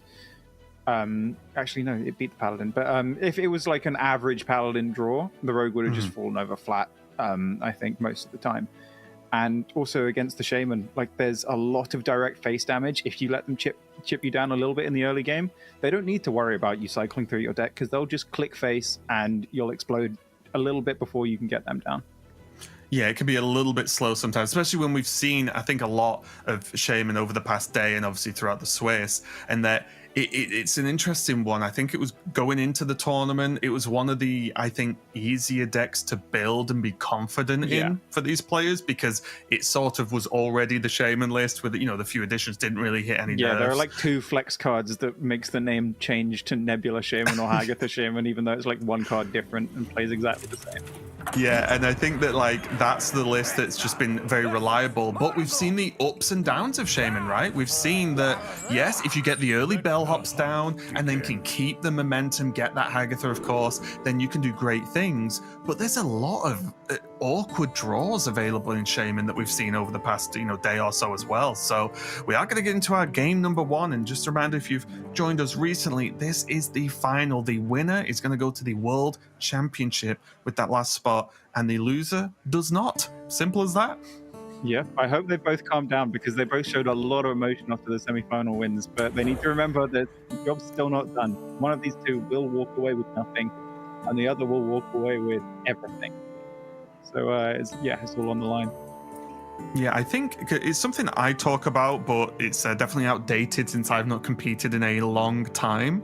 But I think the ability for players to be able to sort of reset themselves between matches is very valuable. Now, obviously, you, much better player than I am, do you agree with that? Is that something you've had to sort of think about? Yeah. Every time I was competing, I would really hope for a big break in between my games. I like to have some time to reset because a lot of energy and focus goes into each match when you're at these stages because you have to treat every match like a final. Mm-hmm. And so you are exhausted after each one. You need a bit of a reset. So Trigo's had a few extra minutes.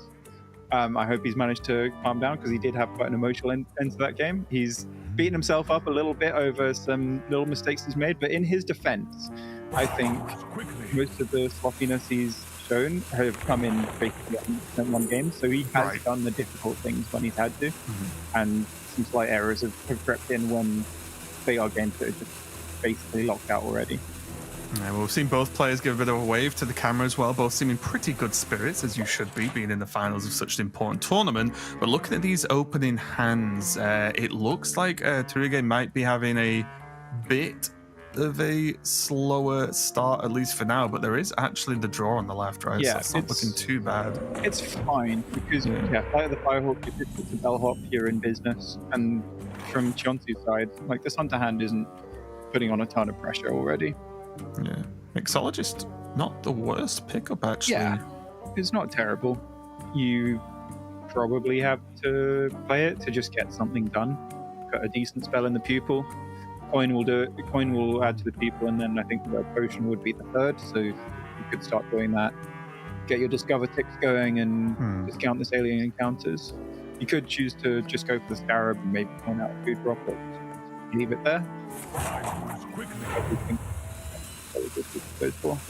Yeah, it ticks a lot of boxes because for me, when you're up against Shaman as Hunter, I always want just anything on the board early because it feels like you then suddenly have a chance against the bellhops, right? If they happen to come down. Whereas if you've messed about early or just not done too much, not got much board presence, unless your draw is extremely strong, it's really hard to fight back as the Hunter without taking too much damage.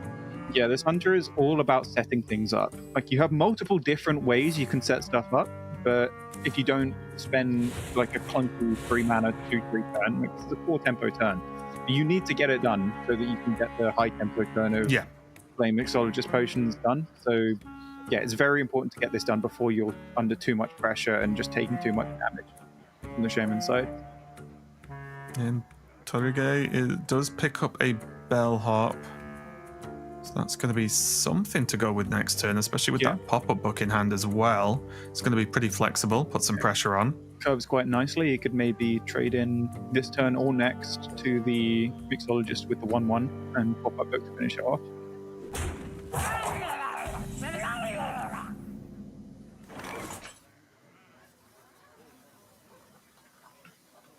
Okay, Chonzu has a few options here. Could go with a slightly slower turn if it's just going to be the potion, or maybe go Scarab as well. It's definitely a tricky one because Sylvanas puts stats on the board, but you just know it's potentially so much better. Yeah.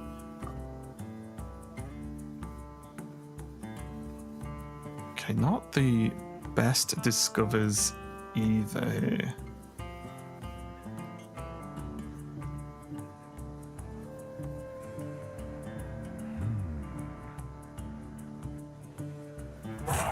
Quickly.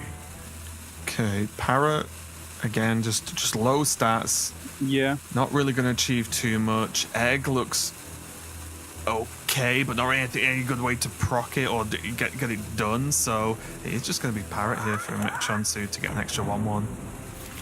Job done. Still going wide on the board, getting some minion pressure. Ooh, Agatha pick up here. Probably not. Oh, it's tricky now. How do you squeeze all this in relevantly? Like, could be Bellhop into pop-up book just to clear up as much of the board and pile on pressure, but feels bad not to play Hagatha on curve. Yeah, sorry about that. I hope my audio issues have sorted.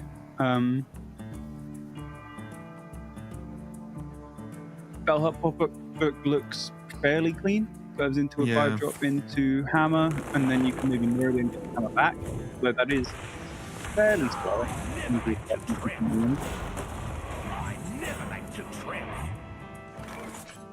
Oh, there's Alaria. It's definitely going to help out. Again, maybe not necessarily this turn. You really do see the impact of no Sanctuary, don't you? I mean, in both these decks, I guess. But when you look at this Hunter hand here from Chonzu, like, no Sanctuary, just it would open up the hand so much. Yeah.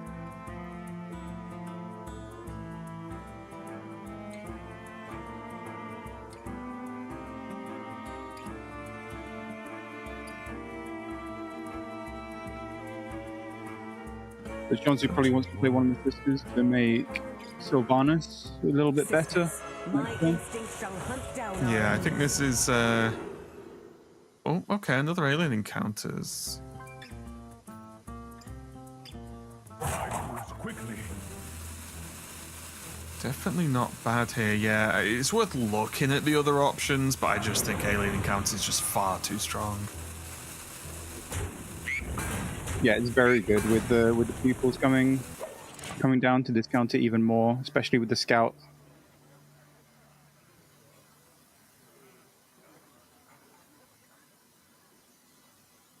I think Toriga's actually in quite an awkward spot here. Like, you'd love for this Muradin to not be pulling a hammer out of your hand. Do you ever consider Hagatha this turn, or is that just way too slow? You definitely consider it, because you know that Frosty could just get hit by Sylvanas, so it's gaining you 8, sure, but it's not actually doing anything on board, and Hagatha does progress some kind of game plan. Yeah, because everything else just feels like it's like to take I'll say bad turn now, because I just think Muradin just doesn't really feel like it does enough there, does it? Yeah, it clears a bit of the board, but to be fair, Chonzu's not actually got very high attack minions. The Sylvanas will do a lot to clear up, and now with the Ziliax drawn, he can actually start to threaten quite a bit of damage, because there's actually no AoE in the Shaman deck apart from Avatar form, which is not great unless you've already got a Wind Fury hammer equipped. So I'm expecting to see a Sylvanas and maybe a Pupil, maybe just the alien encounters. Could just go Sylvanas. Because I when I'm playing this build, I'm always looking at just how quickly can I get the Ziliax down, right? Very because I feel true. like it just adds so much, so many stats to the board. And the issue is you are losing 2 minions, so it might be more damage in the long run to get a bit more on board now. That's fair. But it is very close. There's definitely a strong argument for playing the Ziliax, especially because you haven't fully discounted the alien encounters either.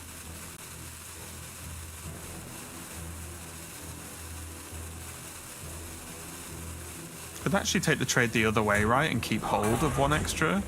Yeah. Yeah. Because you know they're not going to... Well, they could AoE you, but if they're playing 3 mana Avatar form this turn, they're not doing anything else relevant. Yeah. And even that doesn't actually feel... You're kind of okay, right? Because that doesn't really feel great for them. It's like, okay, you do a bit to the board, but nothing too crazy. Yeah, one big thing about the Shaman, it's got very, very predictable turns. Hagatha, it sets up quite powerful plays, but you know what those powerful plays are, so you can set up weird, awkward breakpoints to properly counteract them. Yeah, well, there's the Frosty again. Chonzu won't be overly surprised, as you said, at this outcome. Yeah. And now this, once more, you sit there and do Ziliax maths. Oh, the Neri could come down and allow for a double-statted Ziliax as well. Even harder to clear. There are 2 hexes in Tarige's list, though. So he does have a little bit more clearing potential than a few other the Shaman lists that we've seen this weekend. Yeah, I definitely like making them have it, though, right? Yes. Because, and again, if they hex, look how wide the board is. Yeah, at least, and also right at they this hex, moment. they've Like, got if they 4 mana. hex, do it. Yeah. Like, what are they doing with that other 4 mana? Yeah, exactly. Because like you said, you do kind of just plan out the Shaman's turns for them, right? Like, you kind of know what's possible, because a lot of it is 1 card per turn outside of, maybe the very early turns with the bellhops. Okay, so he's opting against it in favor of going for double health buff, which that is very much fair enough. Yeah, that is a lot of big numbers there. Slightly forgotten that was in there, although it doesn't do a whole lot to actually kill Tariga very fast, because these aren't very high attack minions. But it does make quite a resilient board, and then you know that you're not dying on the backswing. Oh, well, there's the hex. Yes. It's not great, but it depends just the value of how scared is Neri here, or how scary, should I say? Neri is always very, very scary. Yeah. And in fairness, what else do you have other than Hex and everyone's favorite card, Turbo Lose? There's not much. Like, you can go Wish Upon a Star with the slime. I guess that's high statted. That's probably the best progressing your own game plan play. But a lot of the time on the backswing, you just get destroyed by Neri, because they can trade off a lot of this board to make space for other plays, like another scout comes down, Pupil, even more Mixologists, right, Potions, well, right? and It's Ziliax, Yeah, it's not like Ziliax is a surprise card in the deck, right? Yes. They know it exists. I don't blame them at all for choosing this play, but it does look like it gets heavily punished on the backswing. Yeah, well, as you said, right, you hex the Neri and then play Turb, and then and then you're in a similar just lose, position, right? Like, so you may as well put a whole lot of stats on the board and see if you can make something happen the turn after. Yeah, you are on 30 health, so the game plan could just be, I need to survive to Ziliax. Yeah. Although he might have identified that doesn't win. I need to do something big now and then actually survive to a bigger Ziliax that might actually win the game. With the way Chonzu's hands panned out, I think there will be a Mixologist Potion in this type or Pupil, which will just make this board completely unkillable. There's also even just to start, like, just Rengari tracking, yeah, right? Which is also fantastic. To actually dig for those actual finished. Oh, very interesting. Oh, okay. I mean, this asks the question again, what are you going to do? These big minions now don't do anything. Your Hex is still kind of bad. And at any moment, this could just be lethal. I feel like One turn Torige might before have the Zilliax. absolute perfect response to this with Hex plus Frosty. True. Because if any play is going to keep you alive, it's that. And then you have a massive Zilliax the turn after. So I don't know if this is a slip up from Chonzu, because like that play would have been happening anyway, even if he'd gone for the scout pupil play. Where are you putting the Hex in that scenario? Because you probably have to put it on the Zilliax, don't you? I was going to say, yeah. I And then think the Neri's still Zilliax there. Makes the trades potentially way too easy. Yeah.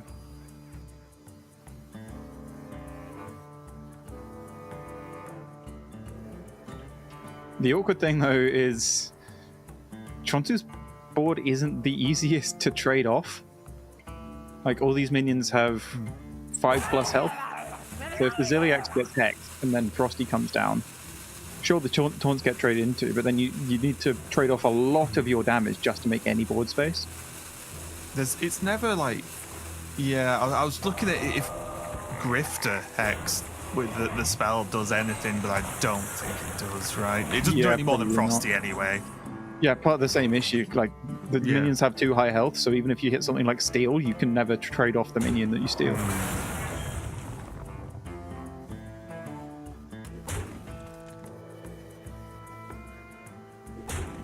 Yeah, Chonzu's going to have to trade off a couple of these minions. Just to be able to do something. Yeah. I'm wondering whether... Okay. For just a second, I was just looking at Incendius and being like, well, yeah, I was if you're thinking... scared of the Zilliax, do you then potentially just slam the Incendius? Yeah, and the then best decide play to against stop? Zilliax was actually Glacial Shard the big slime, and then just slam Incendius. Then Neri will stick against Zilliax to do that. Right. And then you've got an Incendius that also sticks. Yeah, freeze was an option there as well. I don't know if Chonzu took it. He did. Okay, cool. Freeze and draw. Freeze both of them. Arcane shot face a couple of times. Yeah, this Neri is putting in work. It is putting in work, but it's also not really killing Torige, especially with this massive Zilliax that's about to come down. I don't think it's completely out of the question that you could turn the corner here. Yeah, with the double taunt protecting the Neri though. Yeah, I mean the Neri sticks, sure, but the pupil doesn't have damage in it. The Mixologist could hit damage, but damage isn't lethal. I think he needs to hit something like a Grifter quite soon. But by that time, Torige will already be at full health. I think this game's very, very in the balance after looking like Chonzu was running away with it earlier. Yeah, it's that thing, isn't it? Like, tons of health, just not a lot of damage on the board, right? Because, yeah, it's kind of a tricky one. Maybe the Zilliax could have done with coming down the turn earlier.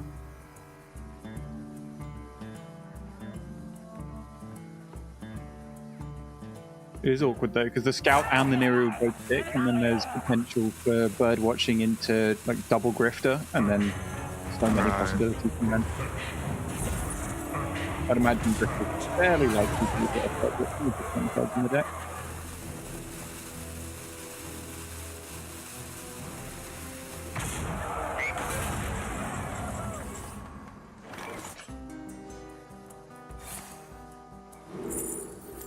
Well, there you go. Speak of the devil. These are the situations where I overdraw and burn. Because it's so easy to do it in this deck. There's, this kind of scenario. But Chonzu, much better player. Yeah, I'm interested in how greedy he chooses to be, because he could go for triple spell with Grifter, but I think that's a bit too much because you don't have enough mana.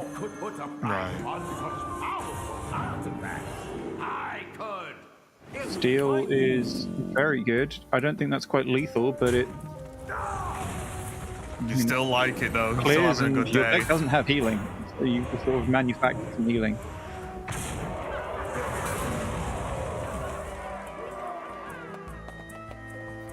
Did you just steal again?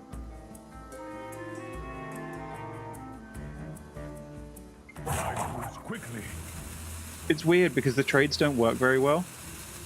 And now Tariga doesn't have healing left, so you can just freeze this slime, leave it there, and say, I'm going to steal it and kill you with it next turn. Oh, yeah, that's actually a much better plan, I think. These could belong to Choosing to play out the scout for a 2/4, I like that a lot.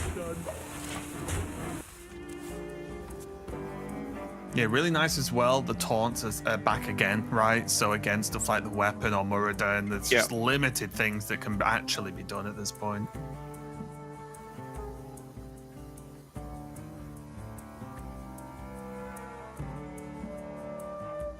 Oh, he could steal one of the scouts and then play his own grifter. True. Yeah, that's actually a bit disgusting.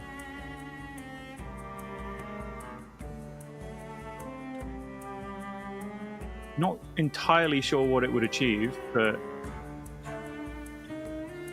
it seems like in terms of powerful plays, that might be the best shot of finding something. Like 2 steals of your own after that. It's just a classic problem where like Tariga is like still only really gets to play 1, maybe 2 cards under this turn, right? Yes. And it's like, well, which 1 or 2 cards are actually going to get you high impact here? I mean, that's something, right? 7/7s? That helps. Yeah, definitely.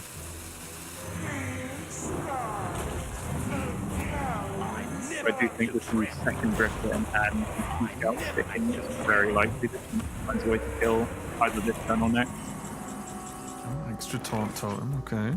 Yeah, this is... Chonzu now has to clear some space to do the shenanigans. Oh, never mind. I don't think he was guaranteed dead on board, but he was effectively game over anyway. Game 1 going to Chonzu, off to a great start, but again, just talking about the way we talk with these lineups and with Conquest in general. Yep, Hunter got a win. Hunter's been winning a lot this weekend. It's kind of expected, so it's not too much of a surprise. And while we see Chonzu obviously ban the Hunter away from Tariga on the other side, so doesn't have to worry about that. But still means, for me, still keep an eye on that rogue for Chonzu. That's the one where if that gets over the line, then obviously if it's not the last game needed, then I'll be like, okay, well, Chonzu now just needs to not mess up with Death Knight, one of the other very good decks in the format right now. So we'll see how that one goes. But Tariga is not out yet, of course. There's still plenty of match to go. However, we still haven't even touched on the mage yet, which we will no doubt probably. I'm very excited to see the mage. Yeah, I think we had, obviously, unfortunately, we had some technical difficulties a little bit earlier on where there was the mage pop-off turn and we missed a chunk of it. So hopefully we get to see another one of those again. But yeah, it's still looking pretty even because of the expected outcomes of Hunter taking a win, right? I wouldn't be as hugely surprised if we just see the exact same thing with the Drunk Paladin. It's just Tariga ban Drunk Paladin and then wins with his own, just like Chonzu's done with the Hunters. Like, both decks look reasonably well positioned in this series. Like, Hunter, I think, has established itself as maybe the best deck in the game after this weekend. It's just put up such ridiculous numbers. And the Drunk Paladin, just surprise package here. And it's done pretty well against the decks that Chonzu has left historically. Like, it impressed me a lot against the Death Knight when we saw it earlier, when I was thinking the Death Knight would just keep up and then clear and then fatigue them, but no such story. Yeah, it seems like right now the Paladin does the sort of sweet spot amount of push right at the right times in the game, where Death Knight has tons of clear, it has a lot of pressure, but if it doesn't hit those things perfectly each turn that's needed, it can get a bit clunky sometimes, especially when you look at the corpse generation plus corpse spending can get a bit difficult because it's hard to squeeze everything you want to do in when if the Paladin goes wave 1, wave 2, wave 3, for example, that's a lot of questions being asked for the opponents, being able to, yes, they can clear one push probably, but we saw it just not too many matches ago now where it was, wave 1 looks pretty dangerous with the Shanty, and then, hang on a minute, we've got the Lightbots wave 2 and they're even bigger and they have Divine Shield. It's like, oh no, how do you even clear that when you struggle to deal with the Shanty? I think it's quite interesting, especially because the popular decks right now, you've got the Discover Hunter, which is quite the Discover Hunter, the Shaman, you've got the Death Knight, you've got the Peddler DH. They're all sort of mid-game sustained pressure-ish decks. And then you've got Cycle Rogue and Drunk Paladin and Arcane Mage, which are three just explosive one-turn decks that are like doing things that the current most popular decks aren't necessarily doing. So I find that quite interesting that they've made the final ahead of maybe some of the more popular play styles right now. Maybe that just means there was just a good pick for the tournament, because most decks right now are more teched to deal with the sustained pressure type of archetypes like this Death Knight we see here and the Shaman we saw last game. But explosive turns the Mage, Cycle Rogue, and Paladin can deal with. We've just seen loads of decks just fall over to the moment they see them. Yeah, I think it's one of the exciting things about this tournament that the amount of time that the players had to prep because of the patch was relatively short. It seems like some of these more outside of the box plans have actually really paid off, which is definitely fun to watch as a viewer. Yes. No doubt very stressful for the players, but definitely very fun for viewing and casting, of course, as you get to see these sort of out there decks get the job done. Yeah, however stressful it is for the players, it's so much more stressful for your opponents when you've brought the out there lineup. Right, it's like, oh, they weren't plan prepped against this stuff. Like Tariga's, I think, eaten too many bans with this Arcane Mage purely because people, they don't know what to expect. They don't know how good it is. But this guy, he's in the final, so he's clearly done something right with him. So people are respect banning it quite a lot. And it, to be fair, hasn't looked bad. It's had one game where it's fallen over and done nothing, but the other game, there was a slight bug. We didn't get to fully see the pop-off, but it did just end the game on turn 5. Yeah, and it's not like Mage is the only deck that can fall over and do nothing and then just lose, right? We've seen that from everything so far today. Plenty of other stuff that does that, so hopefully we see Tariga teach us even more about how to play this deck. Because when I tried it, I'm not gonna lie, I sucked. But I do think it's a deck that requires a lot of reps, because you need the pattern recognition of what to discover and when, and that's where I was struggling, because I was taking too long in some of these long discover turns to go, wait, do I want this? Do I want that? Whereas no doubt Tariga would just be like, yep, it's this, then it's that, then it's this, then it's that, then I'm done, you know? It reminds me a lot of Naga Mage. Like when you'd see Gabby start a Naga Mage pop off, some people are still thinking, oh, what card should I play? What else should I play? He's already discovered like 10 things and hit you for 30. Like before the ropes showed up, and other people are going, oh, what do I do? What do I do? But you need loads of reps. What's the first choice? This is a pretty good start though for Chonzu here. Yeah, definitely a start. Pretty minion heavy. Especially because if he draws something big to cheat out with this Maladar, he has got the high corp generation start that you'd really love to pair with it. As soon as you see those ants in your opening hand as Death Knight, you're already having a good day at that point, right? Just being able to just put the 2/1/1s down, know that you can start generating corpses ASAP. Chip damage, corpses, everything you want. Rodrigo's figuring out whether or not he wants to crash the spectator with the rewind. Yeah. I hope he doesn't. Big choices. Choose a dragon. It's okay. Come on, you want this.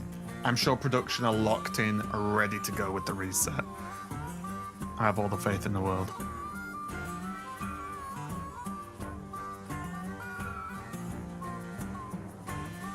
Oh no, he doesn't want it.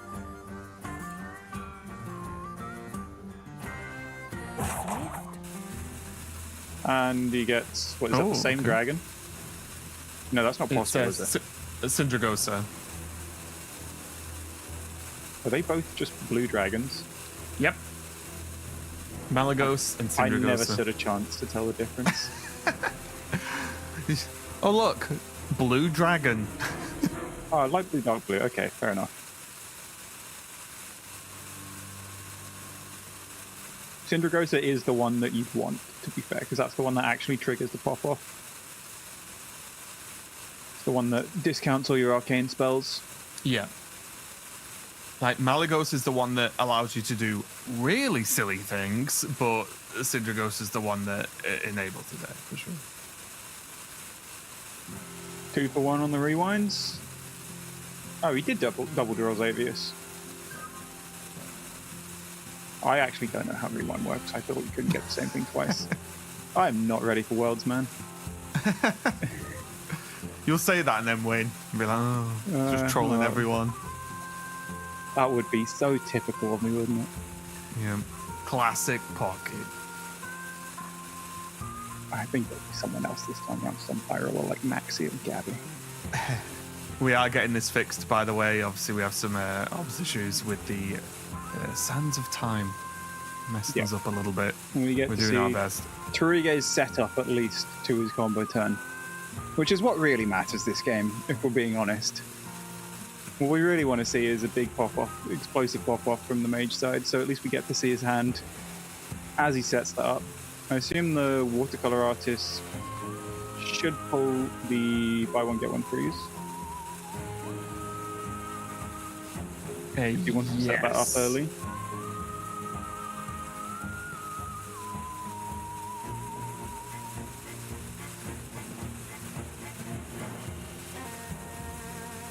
Well, welcome to casting on hard mode. Throw me in at the deep end. Yeah, he does do it. Yeah, it makes sense, right? Just get that reduction as quickly as possible. Oh, here There we go. we go. Lovely. I was not expecting this board state, I gotta say. A lot of corpse generation for Chonzu on the bottom. Oh, yeah. And a Ysera. He just needs his board to actually get cleared. Trigger's just ignoring it. Genius. If nothing dies, there are no corpses.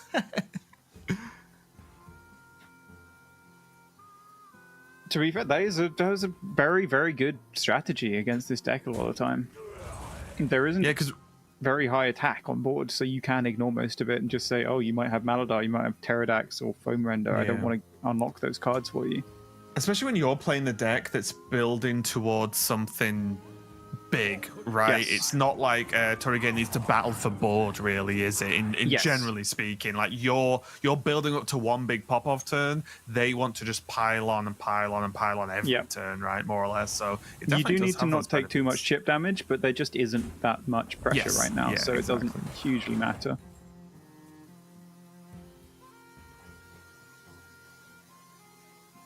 Still 1 mana off being able to go in with the double Syndragosa and play all the arcane spells. Yeah, that's another factor that requires just so many reps with the deck like this. Is that throughout my time playing Hearthstone, something I struggle with the most is like when to go in with these types of decks, right? I think it's so difficult because obviously it's not one answer, right? Like it changes on a million factors. Roping but it's quite so a lot, difficult. I think, because you need to spend your previous turns going, okay, if they do this, if they do that, then I go in. If this happens, I go in. If this happens, I don't go in. You need to have that locked in your mind at the start of your turn, which is, I think this turn, I'd imagine it's something quite straightforward like Xavier's, because the rest of your hand doesn't do anything. Maybe Arcane Intellect, maybe try and find something else to play. But Torige, I think, will have a decent idea of what he's going to do this turn quite early on, and most of his time is being spent planning for his next turn so that he actually knows what he wants to do. So he'll use this full turn to just make sure he doesn't mess up the next one. Yeah, going for the card draw. Oof. Okay. Oh, that is the worst one you could have got. Yeah, that wasn't great. Because I was even looking at just alter time and just spend that mana now, so then you get like the heavier reduction on the turn you go in, if that makes sense. Yeah, maybe.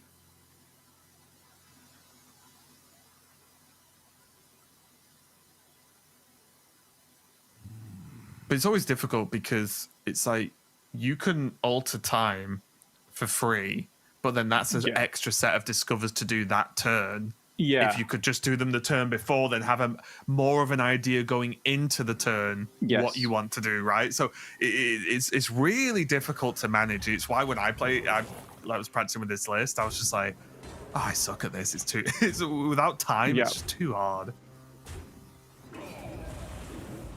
I think that is probably the kind of thing that a player with this many reps on the deck won't be too worried about. Yeah. I'd hope so, at least. He's in the final. I'm gonna assume he's the best. So 100%. You don't bring this deck on a whim. Right? You don't just go, oh, you know what? The day before submission, I'll bring this mage. It'll be fine. Well, a couple of other people had a lot less success with it. They might have done that. True. This is tough, though. I guess he's probably not going in because he has spent quite a lot of this turn thinking. But if you're not going in, it's hard to tell what you are going to do. Oh, you're going to flame strike the entire board, I think. Yeah, that's just what you're flame do. strike. What's the problem? Yeah, Chonzu not too happy with that one because Chonzu was actually putting on a ton of pressure there without really having to commit much. I mean, look at his hand, right? Like, he's still piling on pressure. Toruge's down to 21 health, but now's the time to go. Oh, yeah. Ysera's going to come down, I guess, with an Elise, maybe for a 10. Just to make sure you have plenty of damage on the backswing if they don't clear this board.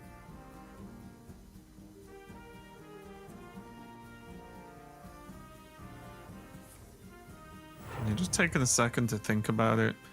Again, these are the games where you if you don't need to rush, you don't rush. Oh, yeah. Is the +4 attack, which I'm assuming has got to be the first thing he was looking for. Yeah, because this is basically saying to Toruge, like, freeze me or win. Yeah, he has to go now. And if not, you lose. So yeah, here's the turn, and I guess we can just sit back and enjoy the show at this he point. was waiting that one extra turn to get the buy one, get one freeze down again, which makes a lot of sense. Yeah, Chonzu just sits back and says, fair enough, you do, Mana you, my Biscuit friend. is disgusting with this deck, because it... oh wait, no, he doesn't have the Malagos, so I'm being silly, but still, it does just unlock a few more things that don't necessarily require arcane spells to be able to play. Although... Oh, it would be sad if the turn ended here. Okay. You start with Starfire here to draw? Yeah, you have to. I'm kind of interested that you chose Shooting Star. I think Power of Creation was offered, and that would have cost 2 mana after he'd already got a mana skit down. Yeah, now suddenly we've slowed down quite a lot, right? Yeah, and there are only 3 playable cards in hand.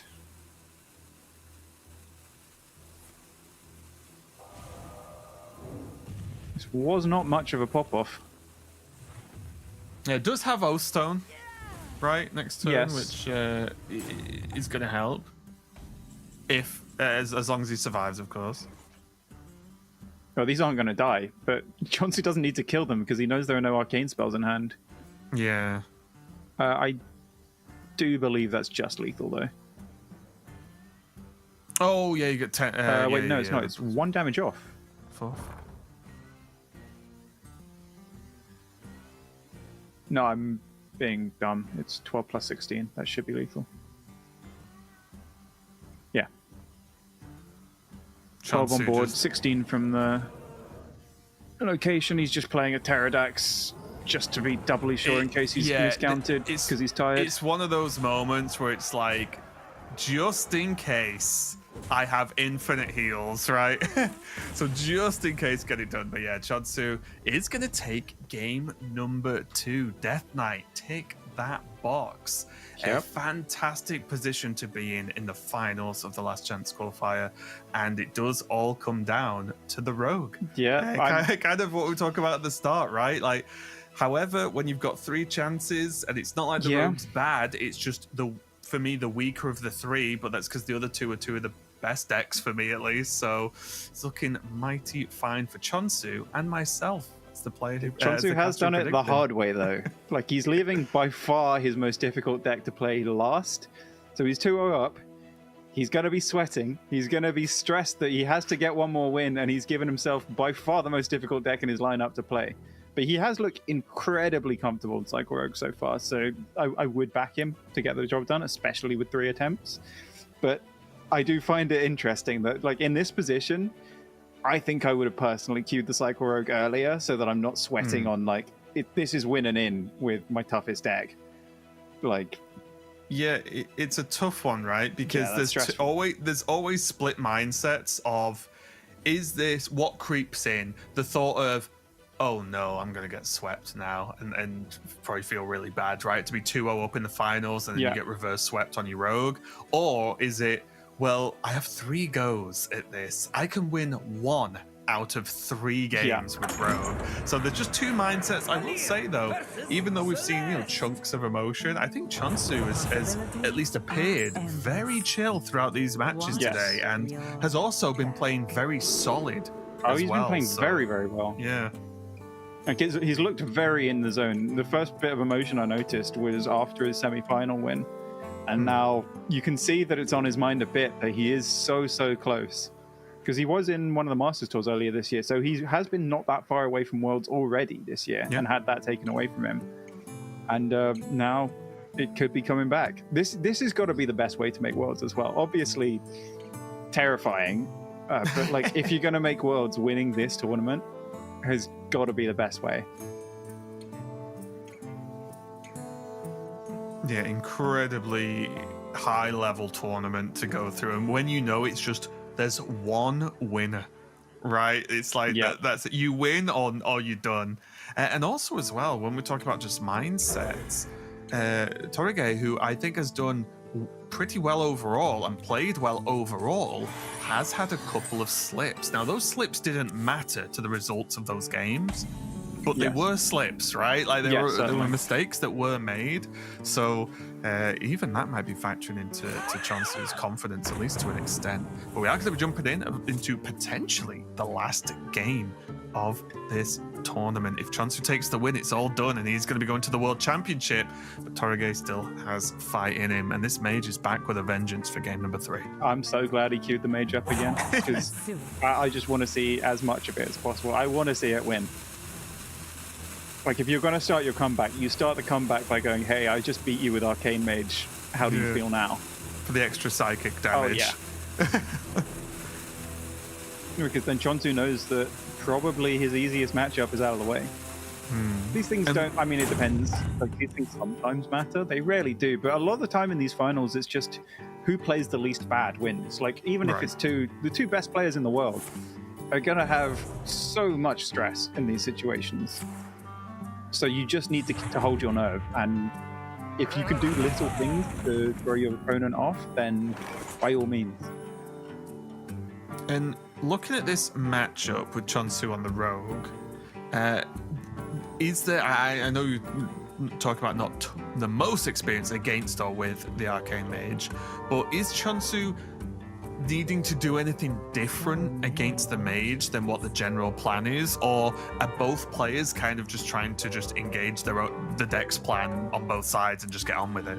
Yeah, so I think Chonzu, the mage doesn't have great ways of dealing with tall and wide boards at the same time.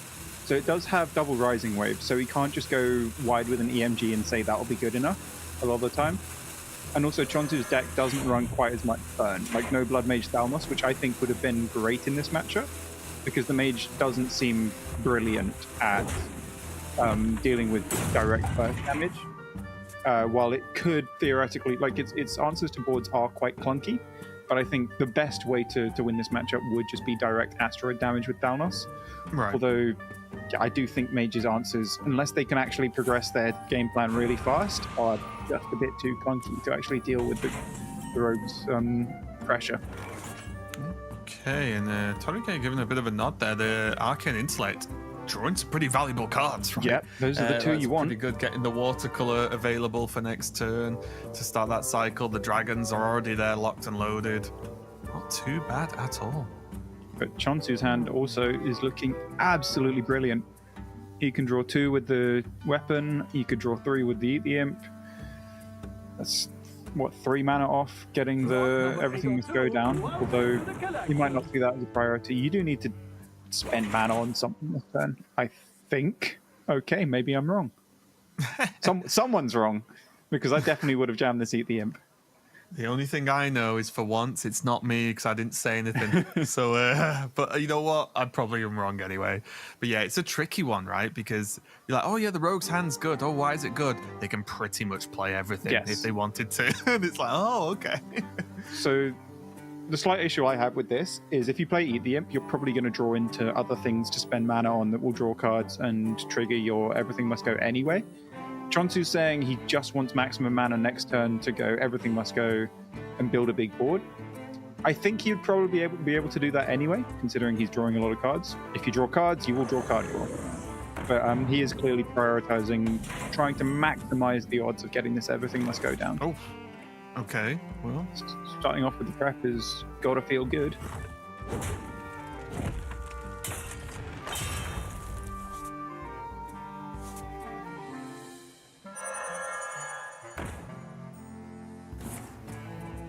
Chonzu just making sure to get everything in the right order first, of course. Getting the Wisp down, going to prep the Imp out to again, of course, increase all of that card draw.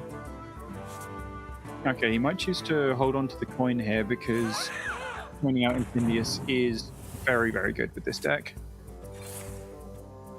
Depends what he pulls from the focus map.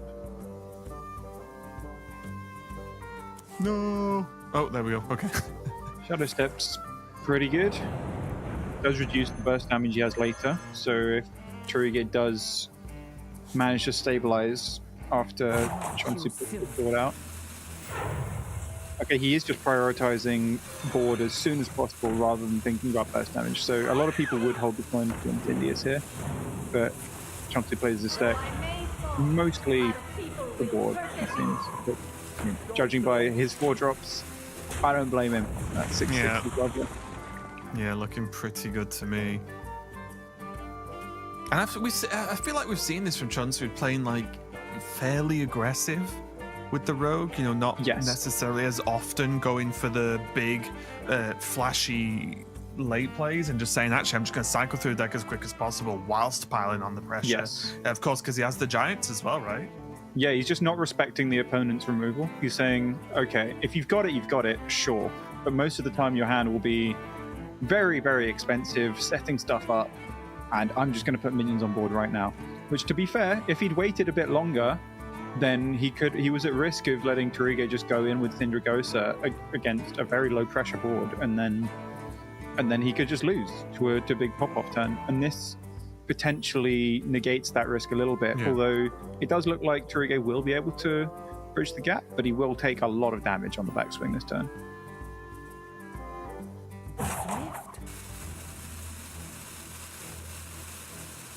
Oh, I'm very interested in the Malagos. Yeah, just drop it and go. If he just drops it. Dubious was discarded earlier, right? Yeah. So that's -1 of the big punish, let's say. Yeah, it's got to be second Dubious. Otherwise, 8 damage is going into this Mali. Otherwise, you might just die.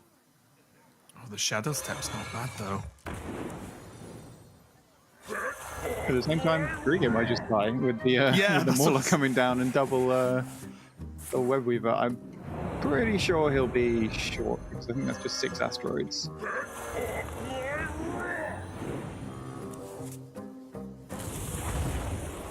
If they all go face, then it's lethal, but he can't even hold. Are you saying there's a chance? There was a chance. Since he's had the trader minion, there's no longer a chance.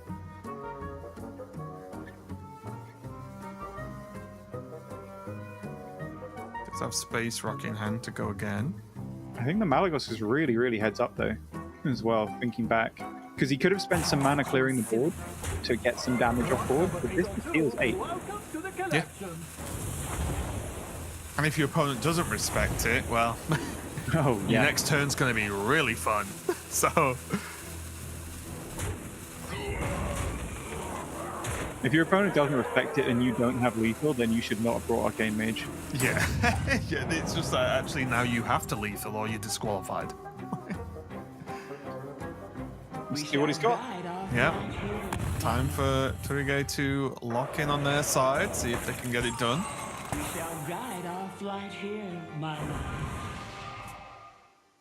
He's not able to go triple this time. Instant evolving, yeah, makes sense. More mana, always nice. To dump as much of his hand as fast as he can before he gets his pocket dimension so he doesn't get animation locked. Yeah, straight to the face. Oh yeah, that's confidence. I mean, there's what, 2 Barrage and Starfire in hand? Oof, okay. Ah, that was not good. Yeah, Fireball not for this turn, but if there's some way to He needs to live. There is still quite a lot of damage on board.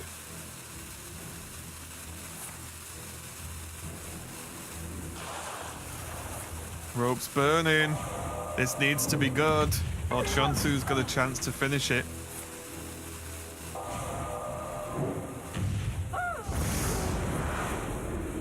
Okay, that looks good enough to live. Yeah, these turns stress me out because of the way the spectator deals with the rope. Yeah, this looks good enough to survive. It's just how much of Torige's board sticks after this. Yeah, that's the Slither important Spear part, is terrifying, by the way. because so many of the spells have been played. There's only 3 cards in hand, which you would assume are unlikely to be more generation, just as a rough assumption. And Chonzu's on 21, so not super high health, but definitely not low, right? You got to feel at least a little bit safe on 21, if you can deal with the dragons, of course. Yeah, I mean, obviously it matters how much of the board gets cleared now, and also, I think if it gets full cleared, then Torige's in. I mean, the game's over because you can't come back. You can't play Hearthstone, even if it shows up at the top. Ooh, it's a good amount of and asteroids. there will be a couple of giants. And it looks like it does get full cleared. Yeah. I'm out of cards. I mean, also. So just lethal. Yeah, I was going to say, hang on a minute. I'm just trying to look with the weapon. It is, right? The weapon like it is. Buff on the Slither Spear. I think that is a leaf. No? Wait. Oh? Oh, no, he's frozen. Sorry, he's frozen. He is frozen. Yeah, Wait, sorry, my bad. It was lethal, though. Wait, was it? I thought the Slither Spear... With Eat the Imp. Oh, of course. Yeah, there was the Slither Spear dealt 5. This is also lethal, by the way. Like, Torige is 0%, I'm pretty sure. Even from Chonzu's perspective, there is absolutely no way to lose this game. So he saw a line when I win if I do this, and did it. So, cannot blame him.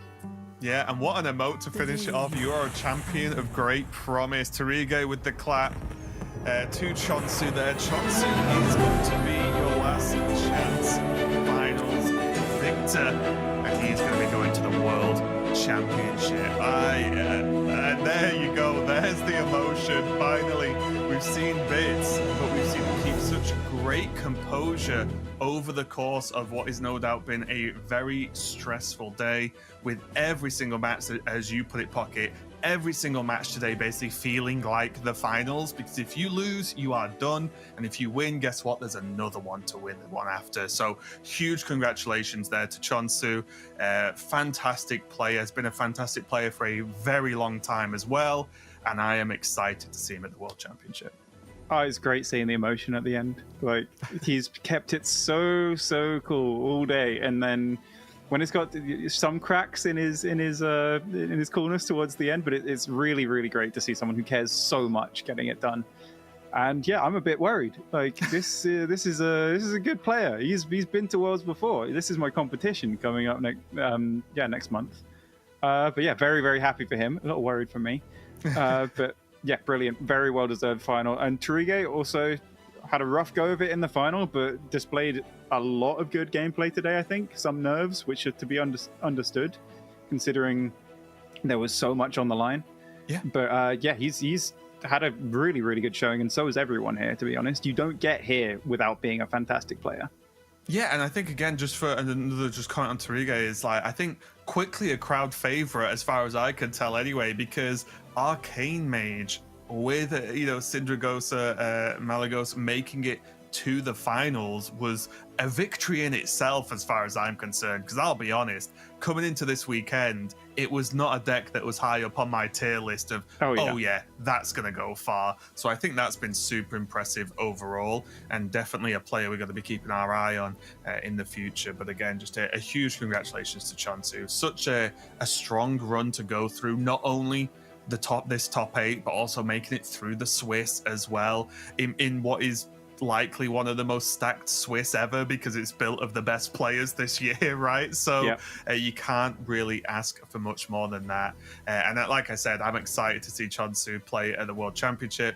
I think it's very interesting when we have a mix of some newer players and then some extremely experienced players as well, just to see some of the differences there. So yeah, super excited. Of course, that means I win the predictions from the casters, which is perfect, because right before going live, I was told if Chonzu doesn't win, even though no other casters are in the run-in, I would still lose. So, for that one.